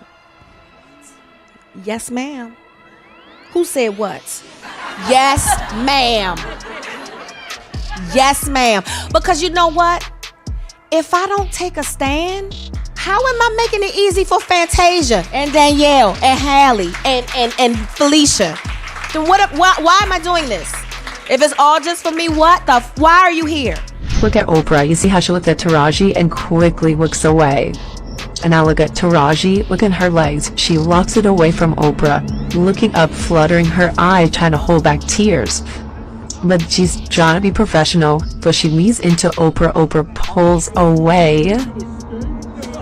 Fake laugh. We all know that's fake. That's fine. So Taraji P. Henson is sick and tired of staying silent in Hollywood because she is now coming out to expose Oprah Winfrey for threatening to ruin her career. See, Taraji recently came out to reveal that she was grossly underpaid for her role in Oprah's movie The Color Purple, and this has caused fans to drag Oprah for filth and has caused some very bad publicity for Oprah. Well, Oprah is not handling this well, as you can expect, and she has allegedly been threatening to get Taraji blackballed in the industry, and Taraji is now calling out for help and exposing the deepest, darkest, shadiest parts of Hollywood and exposing Oprah for being cruel. Y'all come on in and have a seat because this mess is insane. I'm just tired of working so hard, being gracious at what I do, getting paid a fraction of the cost. I'm tired of hearing my sisters say the same thing over and over. you get tired. Y'all, it looks like everybody in Hollywood is suddenly speaking their truths and standing on it, because in the past couple of weeks alone, we have heard and seen multiple celebrities come out to talk about the things that they've been seeing and going through in Hollywood at the hands of some very powerful people in the industry. It started with Cassie's lawsuit against Diddy, and then Christian Keys and the anonymous powerful man that allegedly essayed him, and now it's Taraji P. Henson and Oprah. See, for the past couple of years now, there have been some serious allegations against Oprah and how Hollywood elites use her as a handler for other black celebs in Hollywood. There has been lots of talk about how the industry and higher ups use her to keep black celebs in line and under their control. And it looks like Taraji P. Henson is coming out to confirm these stories, because she has just come out to slam Oprah for trying to kill her career after Taraji revealed in an interview that the industry is not what it seems, because she still gets heavily lowballed in the industry and doesn't make that much money. Certainly not as much money as people think she does. Why this kind of feels a lot like, what Monique was kind of going through and saying. I'm wondering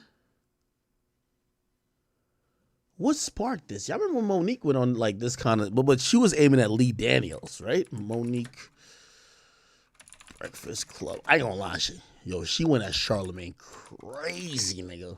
I swear. Y'all remember this? This was crazy.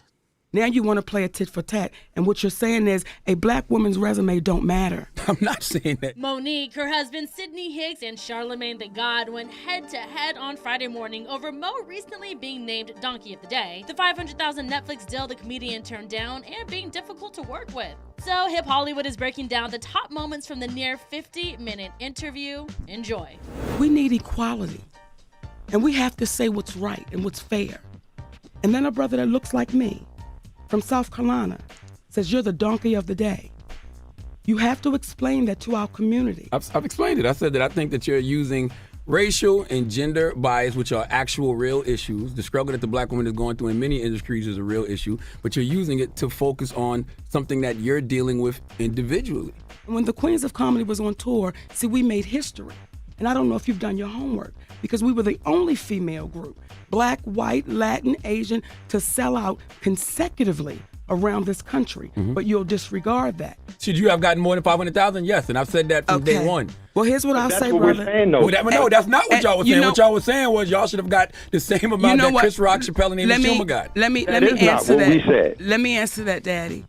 What I said was, if I'm considered a legend, like my brothers, then why wouldn't I get what legends get? I'm still trying to get you and Brother Sidney to justify why you think you deserve $13 million. Was there a bidding war between platforms? Well, when you say I want to know something. When you say justify, I'm going to put my resume on the table.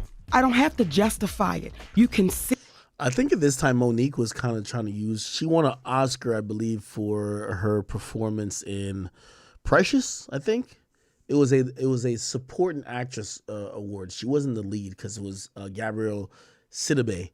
She was the lead actress in Precious, but she was the mom, and she got like a supporting role actress award, which, by the way, was well warranted. She was fucking amazing. But I think she thought that trophy came with the money, which, according to her, and I've heard this debate a lot.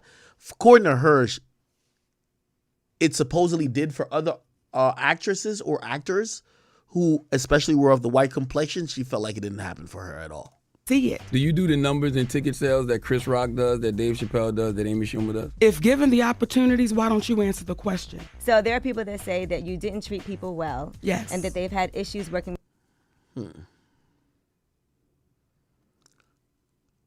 She was going crazy. Yeah, she made like a shit ton of videos. I wanted to know, why did you feel like, you should have gotten whatever Chris Rock got, whatever Dave Chappelle got? This is why, again, Leonard, you've got to be careful with your words, because you called your sister Donkey of the Day, but you didn't do your research. Till we fast forward, and I become Donkey of the Day.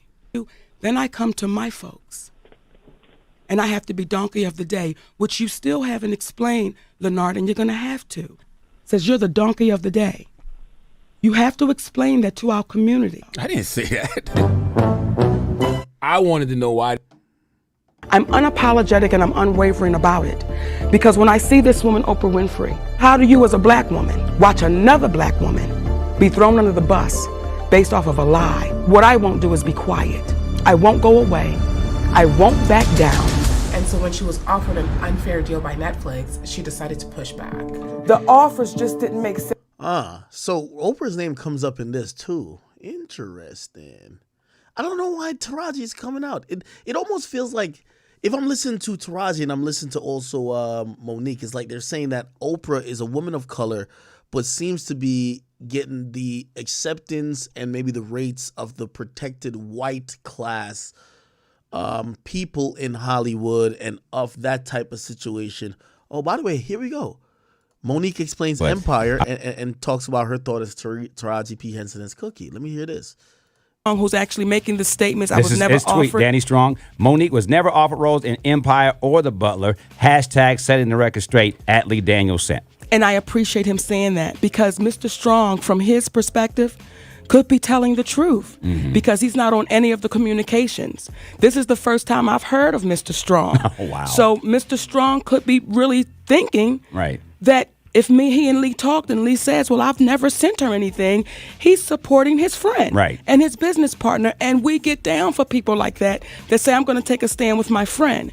But as I've said to Mr. Strong, will you speak as loudly when you find out that those things aren't true and I was offered those things and I'm not just pulling it out the air because what they're doing is they're putting my character in question and they're putting my reputation in question. Getting dressed and they didn't think that she about the Oscar dress. A large agency. We understand who Lee Daniels are, your movie friendship, but at the same time, it's about I want to be. I did a little too. To say we want to come and sit on your couch because we've heard that people just don't get treated that good nowhere else. Everybody wanted to come. To say take me to the next level, you have to begin to ask the questions, what level is that? Because I've oftentimes heard people say, oh, now you're going mainstream. And I would say, well, what stream am I in right now? Because the stream I'm in right now, I'm good with these fish. These fish have swam with me in this lake, baby, for over 20 years. So now what I can't do. By the way, DJ, thank you for the $2 on the Academy page. It said, don't Uncle Sam take 50% of the net versus 50% of the gross? Yeah, so usually, like, I think sometimes artists or people be capping about that. Like, clearly, if I sign a contract for $200,000 and I only get $100,000 of it, the government doesn't tax me on $200,000, right? Like, you know, again, the money payable to me is going to be $200,000, right? In most cases, those people get their money before you get your money, so you're only going to be taxed on what you get paid. But let's say you get all the money, then you're paying people out. Well, you're basically doing payroll at that point. You're paying people for 1099s, and then all you do is you file your taxes and basically say, hey, I did get a $200,000 check, but I paid $100,000 of it out in expenses, basically due to the employees that I have that's working with me. So yes, the government's only going to tax you on $100,000. They're not going to tax you on $200,000. But it does sound good when you try to make a case that you're getting taxed on $200,000. You feel me? King Trayvon, thank you for the 5, by the way. He says, Aki tripping. And GT Javi, he says, yo, look up her catalog. It is deep. And he's talking about Taraji. Okay. Taraji.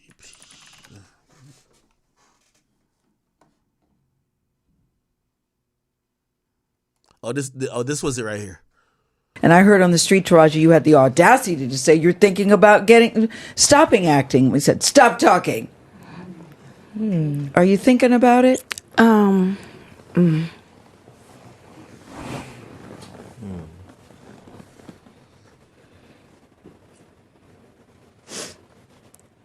I'm just tired of working so hard, being gracious at what I do, getting paid a fraction of the cost. I'm tired of hearing my sisters say the same thing over and over. You get tired. I hear people go, you work a lot. Well, have to. The math ain't mathing. And when you start working a lot, You know, you have a team. Big bills come with what we do. We don't do this alone. The fact that we're up, there's a whole entire team behind us. They have to get paid. So when you hear someone saying, "Oh, such and such made $10 million," no, that's not that didn't make it to their account. Know that off the top, Uncle Sam is getting 50%. That's right. Okay? So do the math. Now we have $5 million. Your team is getting 30% or whatever your team is off of what you grossed. Sometimes Not more. after what Uncle Sam took. Now do the math. So I'm tired. I'm only human, and it seems every time I do something and I break another glass ceiling, when it's time to renegotiate, I'm at the bottom again, like I never did what I just did, and I'm just tired. I'm tired. I'm tired. I get that. I get that. It wears on you, you know? Because what does that mean? What is that telling me? What is it telling me? Yeah. And what does it tell me? Yeah. You know? And if I can't fight for them coming up behind me, then what the fuck am I doing? I'm sorry. Yeah. No, don't apologize. Don't apologize. I think it's an important message for people to hear because we see the lights, camera, action. And then they it's tell so me we glamorous, don't yes. translate overseas. Yeah. I'm tired of hearing that my entire career, 20 plus years in the game, and I hear the same thing, and I see what you do for another production, and when it's time for us to go to bed, you don't have any money. They play in your face. And I'm just supposed to smile and grin and bear it and just keep, like, enough is enough. That's why I have other things. I have my TPH brand. I have my mental wellness. I have other things because this industry, if you let it, it'll steal your soul. But I refuse to let that happen. Yes. There's a song in there about life can never break your soul. It's a quote from one of the songs that Hallie sings in the movie. It seems like this is the right time for people to hear something like this, isn't it? Yeah, absolutely. That was deliberate, wasn't it, Blitz? Oh, absolutely. Yeah, everything you did in this movie was deliberate. Wow. And I mean, just hearing that is... yes. And we have to take that in for a minute. I have we really to. do. I don't have want to gloss over that. I mean, and T, just so you know, calling you was giving you your flowers. I just want you to know that. We've talked about this before. We've talked about the challenges. And for me, you, Fantasia, Danielle, knowing how hard they fought to not have you all here, and knowing how hard we had to fight to ensure that, is what you just said right now rings so true. All right, man. Yo, listen, Taraji, man. By the way, I think she's rich and shit like that. But if she feel like she's really getting, undervalued, I do wish the best for her. I don't want to just shit on her plight, but like, hey, just negotiate better. I wish the best for her, and I do think she's a phenomenal actor or actress, actually, that I've enjoyed in many films. And it would be nice if everybody got paid and compensated accordingly to their worth, what they bring to the table, the amount of people they bring, or what they could bring to a film. Okay. Hey, by the way, interestingly enough, did y'all see this, man? The Game, bro, who's been trying to finagle out of this lawsuit, the $7 million lawsuit that he lost to Priscilla Rainey. It says, here's this. The Game sexual assault accuser, she's emerged victorious in her latest lawsuit against the California rapper who now runs the risk of losing a whole bunch of assets in order to satisfy a $7 million judgment against her. According to court documents obtained by Radar Online, she went to court this month and claimed that the rapper transferred many of his assets, including his home, to his manager, Whack 100, in the form of a shell company to avoid paying her what she wanted in a judgment. Though Rainey and Whack 100 testified at trial, the Game did not. According to Whack, the Game transferred assets to him to satisfy a debt. Ooh, that's an ill one. Basically saying that, the Game gave me all this shit because that nigga owed me money too. Okay, that's crazy. The judge, however, didn't buy Whack's claims and sided with Rainey in the matter. According to the outlet, the judge set aside the transfer of the Game's home to Whack 100 and declared the transfer render void to extent necessary and satisfy the underlying judgment against the game. Following the entry of this judgment, the legal title shall be deemed to be held by JTT Holdings. That means Priscilla can now choose to put a lien against the house to satisfy the $7 million judgment, or even move to have it sold off to pay down what the rapper owes. What's more, Rainey claims that the game has only paid her $500,000 of the $7 million that he owes her, so she's free to continue to pursue all his assets until she's paid in full. Rainey filed the aforementioned suit in 2021. It accused the game of making shell companies to hide his assets from being seized.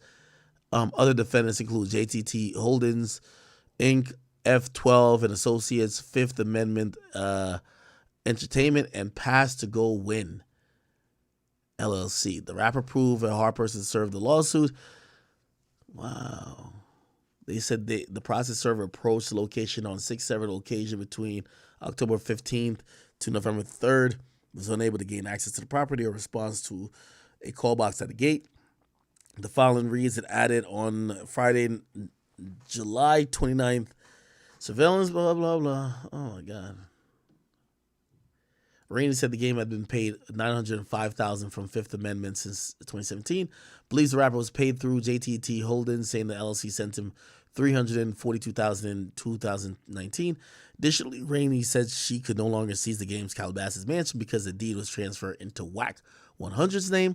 Despite the rapper reportedly residing at the home, Rainey believed that WAC, who was paying the mortgage with the money, believes to be the game's.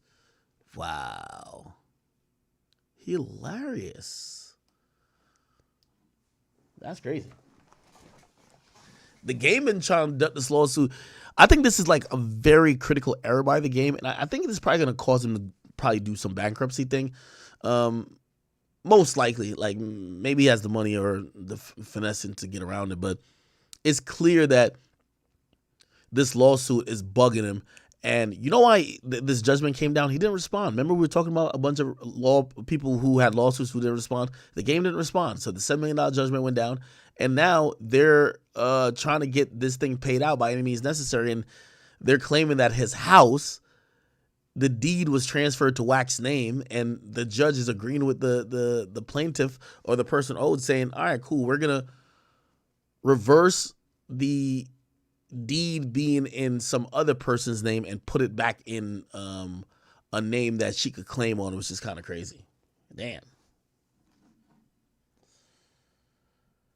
All right, people. Let me see. What y'all talking about? So as the moral of the story, don't miss court or don't like blow it off. Abso-fucking-lutely. You definitely cannot do that at all. All right? All right.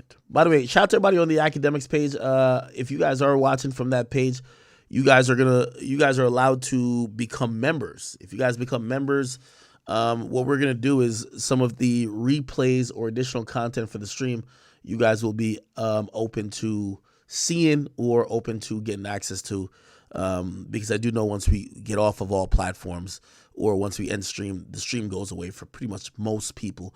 But if you guys do want to watch it or watch a replay, you guys will be able to become members on the Academy page and watch that plus other things, including on the podcast that's coming under the brand. All right.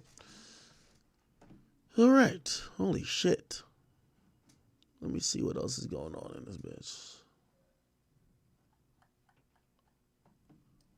This is the Shade Room.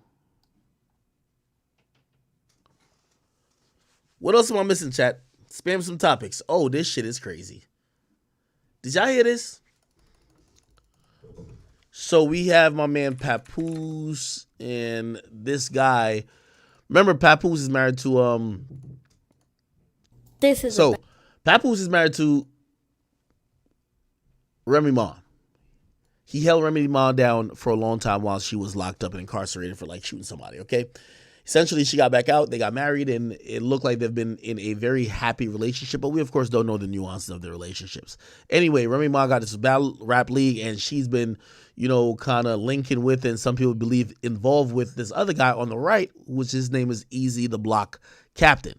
And people believe that she's cheating on Papoose. We don't know if they're still together, what the case is, but for all we know, it seems like there might be some truth to it. Some audio leaked not too long ago that was kind of almost insinuating, because it was this guy, Easy the Block Captain, basically affirming that he was with Remy and that they have been messing around. It looks like that conversation, there was a longer version to it, and this is the conversation. By the way, salute to my man Papoose. This is tough. Battle Rap Trap exclusive. Father's Day Jones, she not in there. Like, bro, you corny as shit, bro. You know what I mean? He corny. He just corny. So I feel like that, you know what I mean? He deserves some pressure too. I feel like tagging a nigga, yo, Pat, yo, you since real niggas do real things, tag Papoose. Yo, are you gonna clear this allegation up, or do you want me to? Bro, I will kill that nigga, bro. Like, you know what I'm saying? Like, fuck is you talking about, nigga? I'm not gonna go into y'all personal business because I told her that's what she should do. Like, but I'm putting the pressure on. This is a Battle Rap Trap exclusive. Telling you that. I'll let that linger out. He don't gotta answer it, but it's gonna linger to the point that they're gonna be expecting me to say something. He need to clear it up or say, no, nigga, I beat you the fuck up or some shit like that. He need to say something. You need to say it don't even have to be in my favor. It is in my favor, because once you say anything that I don't like, then I go live and boom, it's over. Man, listen, she said, yo, this is what she don't want me to. She don't want me to. No lie. You know what I mean? She been on my ass, like asking me, like, please don't do it. I'm like, all right, copy. Let me tell you. But she also said this nigga. Again, this is a side dude talking about Remy. The first movie put you in a fucked up position, so I can't tell you what to do. I'm just asking you because you do that for me. But I keep saying, but what is he doing? If that's the case, why am I the only person doing something for you? Why he not though? That nigga the one who got 16 in, right? Talking about he held you down from jail. He the one that got 16 years in. Why this nigga not holding you down? This is a Battle Rap Trap exclusive. Like, the nigga, he could have stopped all of that shit with a tweet. That same night when she made a joint, I made a joint, he could have made a joint. Boom. Anything else that niggas would have ran with would have been on them. You wouldn't have had to say nothing. I wouldn't have had to force myself to go live. None of that shit, bro, because everybody spoke already. The fact that she said something, I said something, and you didn't, that make it look weird. The fact that you posted real niggas do real things the next day, make it look weird. The fact that you posted a Father's Day picture without her, make it look weird. This is a Battle Rap Trap exclusive. I can't go live. Speculations, he fucked up, he waiting for this, yo, he got beat up. Not knowing, niggas starting to try to figure it out, like, yo, he fucking with Remy, but not knowing that I've been with Shorty, and she telling me though. Niggas don't know that she been at my crib since then. And that's what Oz is saying. Oz is like, hey, you the only nigga right now that's sacrificing your career. I mean, she getting killed too, so, but he like, she can just end that shit, but she still, at the end of the day, man, I know what it is. She not saying this is what it is, but I know what it is. She don't want what's about to happen. Nigga, this little bullshit right now is already hitting her, stressing her out. We like, yo, let's not make it the shade room. Let's not make it the TMZ. I'm wondering why Remy is just kind of kept quiet on this.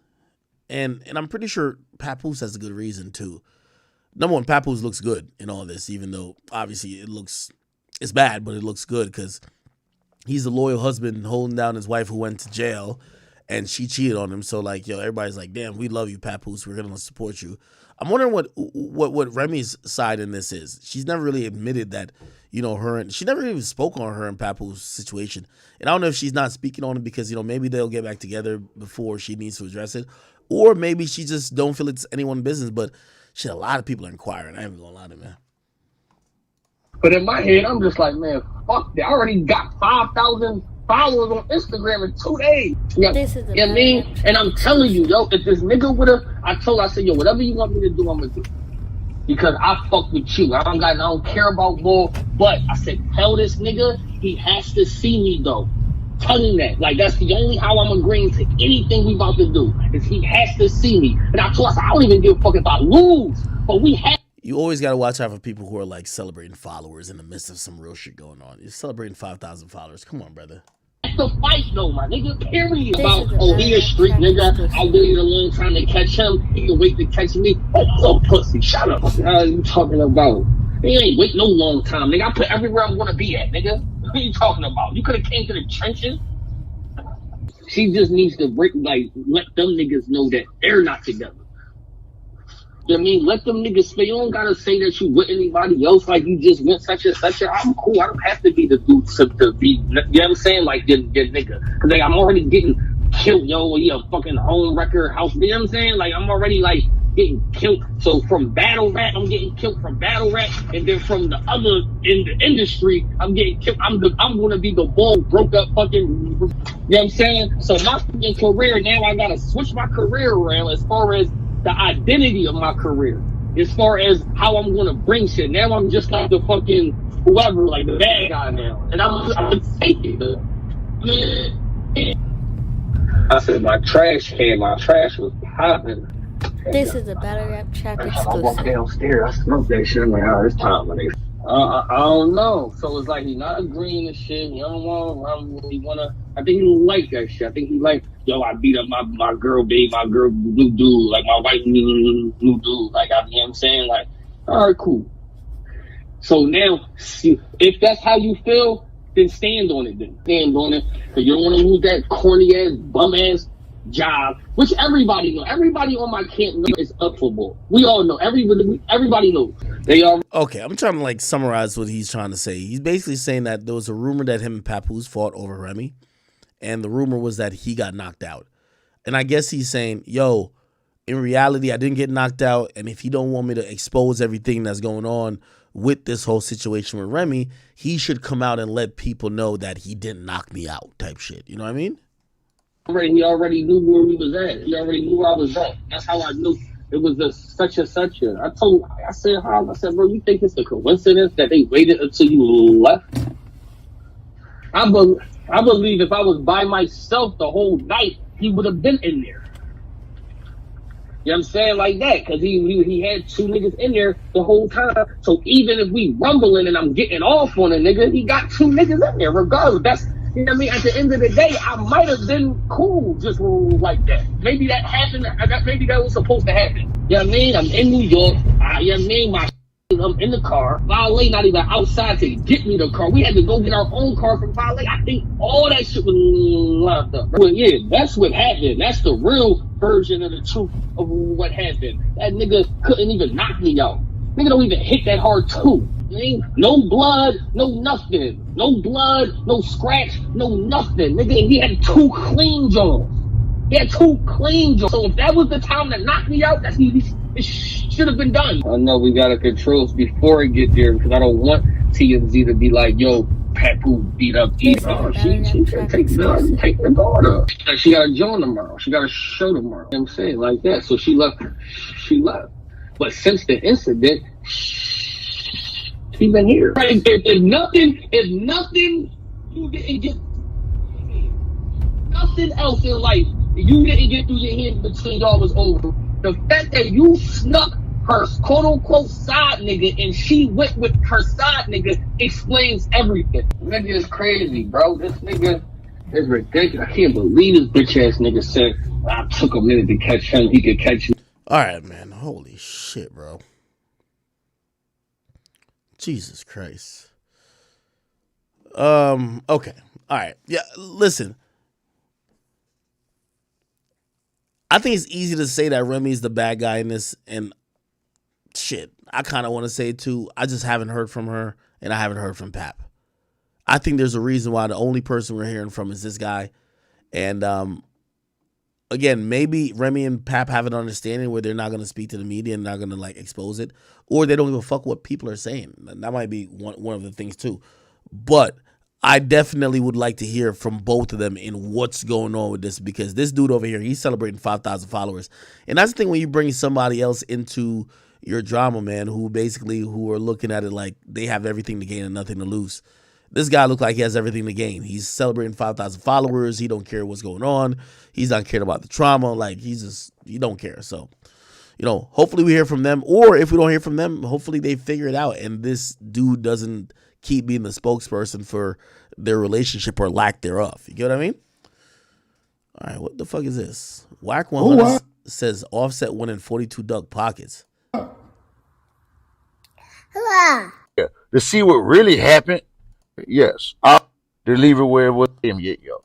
Cash money, period, ish. Yeah, believe it, achieve it. What the fuck is this? Whack 100 sent me a text this morning, but he was talking about BG. He was like, yo, you got the square opinion on BG? I don't know. Let me see. Today.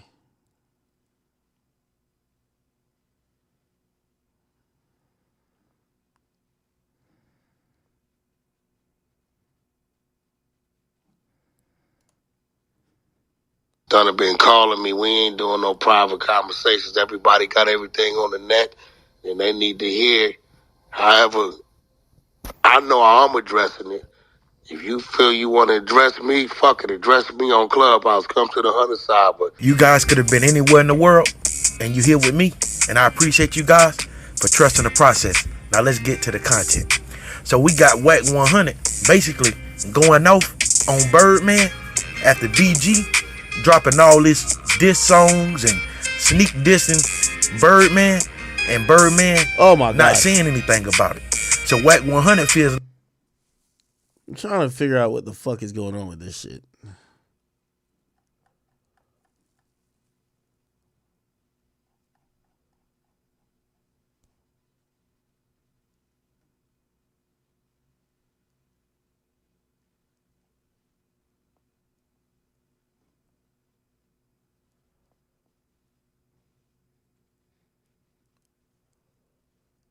Yo, Clubhouse is just so fucking convoluted. I can't find anything I need to find.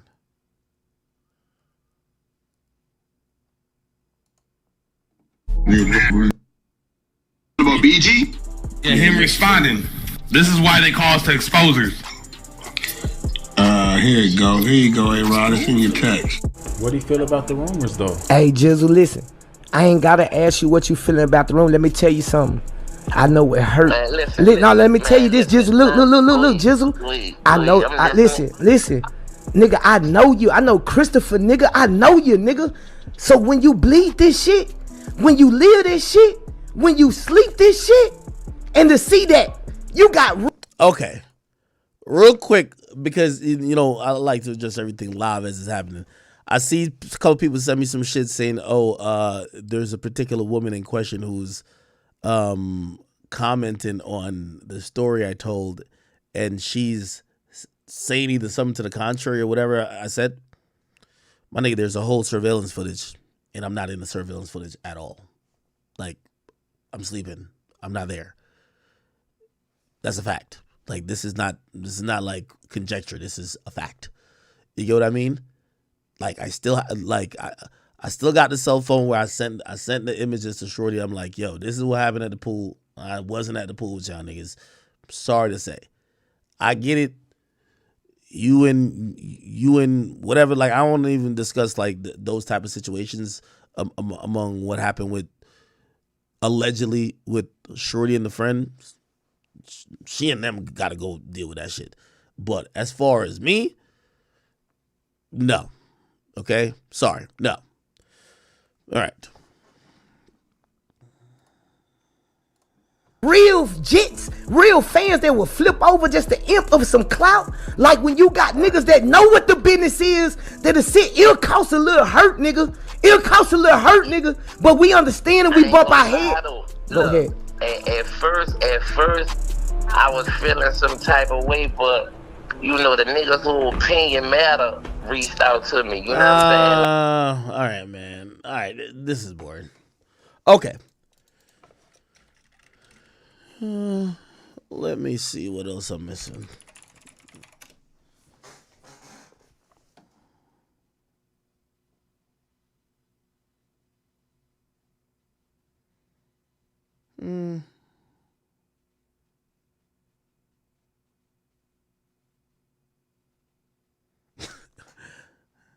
Yo, Aunt Glizzy will never let Shy Glizzy live, man.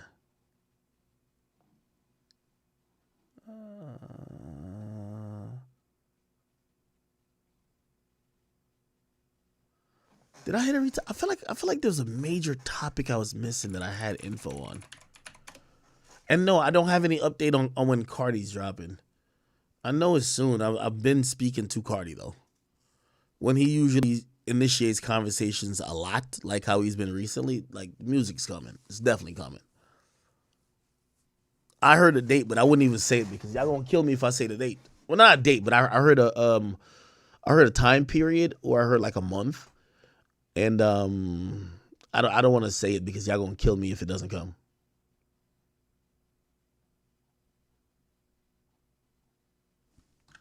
Let me see what y'all say online. Somebody said, who listens to Cardi? Everybody listens to Cardi. Cardi's huge. All right. Somebody said we heard this already. Yep, you're right.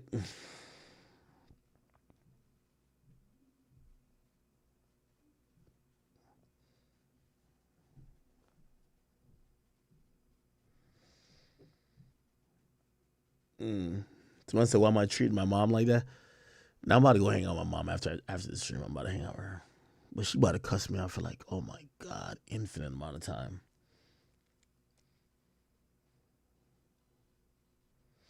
What's up, Metro? Metro didn't respond.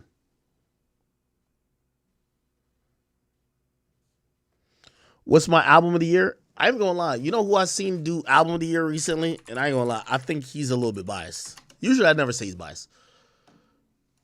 But there's a dude named B Dot. He's from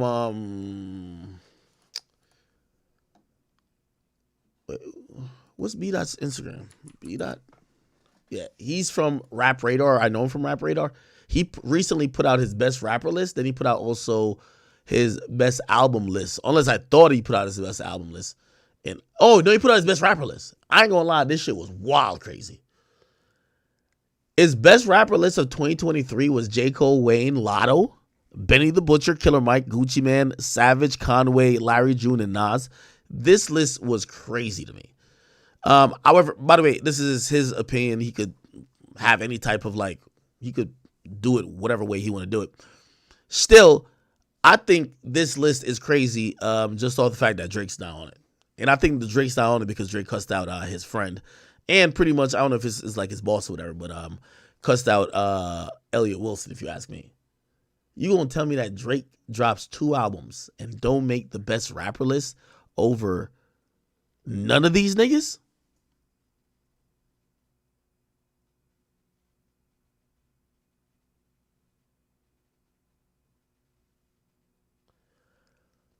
He had Lotto at 3, which, by the way, I think Lotto been doing great in putting out songs. I don't know if Lotto would make my best rapper list. I don't think Lotto's rapping that good. But she is making amazing songs, and I do want to give her credit for making amazing songs.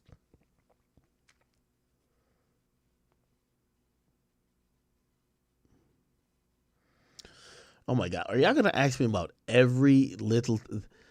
I feel like I've derailed the stream in terms of me not even being able to do topics because y'all want to ask all these questions. So I said, there's a video of a girl screaming at your house. That's when I came home last night. I guess the internet got turned back on, so my stream came on. Remember, she had cut the internet, so my stream got off. And while she's walking downstairs, I hate bring. This is what I told Shorty. I'm like, why would you even try to hold some shit against me? Now it's public, and I could deal with all type of public slander. I don't know if anybody else could. She's looking on the blogs, and everybody's posting what I just did on stream, right? So she's screaming like, what the fuck? Like, yo, you really went live and aired everything out about me type shit. So that's what she's screaming. So that's what y'all heard in the background type shit. And yeah, she tried to break a bottle of some dumb shit, but yeah. This is what it is. So after seeing Ice Spice without makeup, I see why she flashes her ass at every show. That's not Ice Spice without makeup. I really think that's super edited. That ain't Ice Spice without Ice Spice. That ain't her.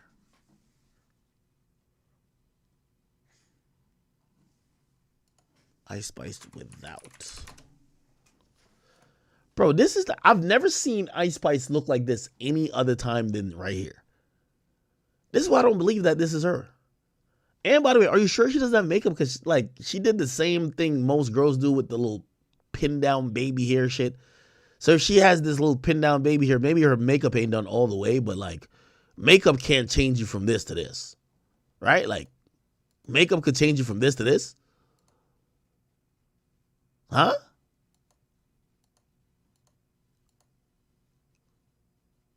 I don't know. This might not even be her.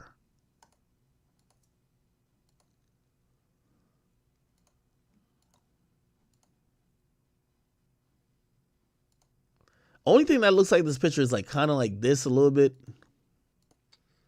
But at least this, it looked like her hairline's a little bit better than here. This looked like the hairline is fucked.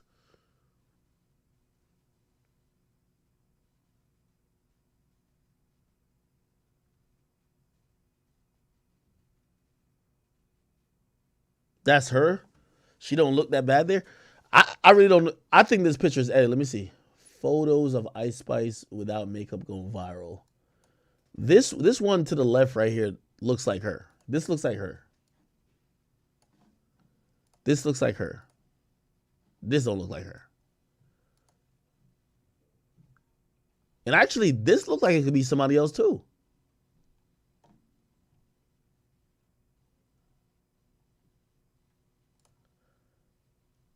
I don't know.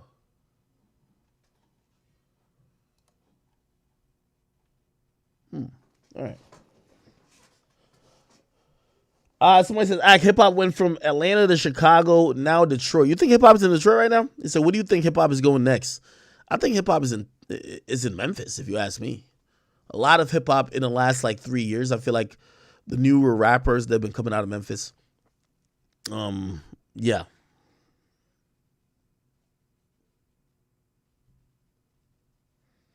She messed up her edges earlier in life. Someone said you just won that interview. Stop the cap app. Bro, I think I'm a fair nigga, bro. Both these pictures don't even look like her. Unless maybe I'm like a nigga you could catfish really easy. Let me look at this right here.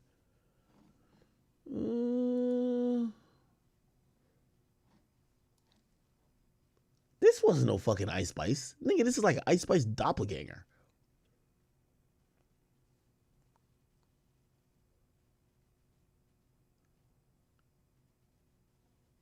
Nah, this ain't Ice Spice.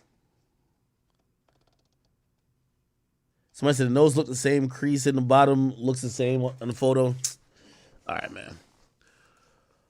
All right, people. Chat, I ain't gonna lie. I'm about to get off of this. Like, I think I've been on here long enough. I'm about to go, go check on my mom, get some cussing out, go chill, probably go eat a little bit. And yeah, I'll probably be on tomorrow. What day is tomorrow? Is tomorrow the last day of the year? Yeah, tomorrow's New Year's Eve. So I'll probably be on for a longer stream tomorrow. I don't know if I'm doing the 12-hour stream anymore, but at least you could expect at least a 6-hour stream from me. Will I stream on the way up until New Year's Eve? I probably will, because like I'm not going nowhere tomorrow. So I'll probably be streaming tomorrow night, like maybe like let's say 6 o'clock all the way till midnight, or maybe 7 o'clock till like 1 a.m. or something like that. All right, people, I appreciate y'all for rocking with me. I know it's probably, if you're a supporter of mine, it's been a rough 24 hours. It's definitely been for me.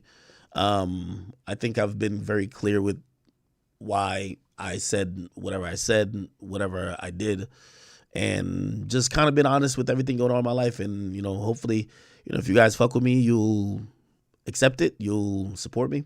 If you don't, you won't. You know what I mean? And shit, that's almost I could ask for. So anyway, I appreciate all you guys. I will see y'all tomorrow.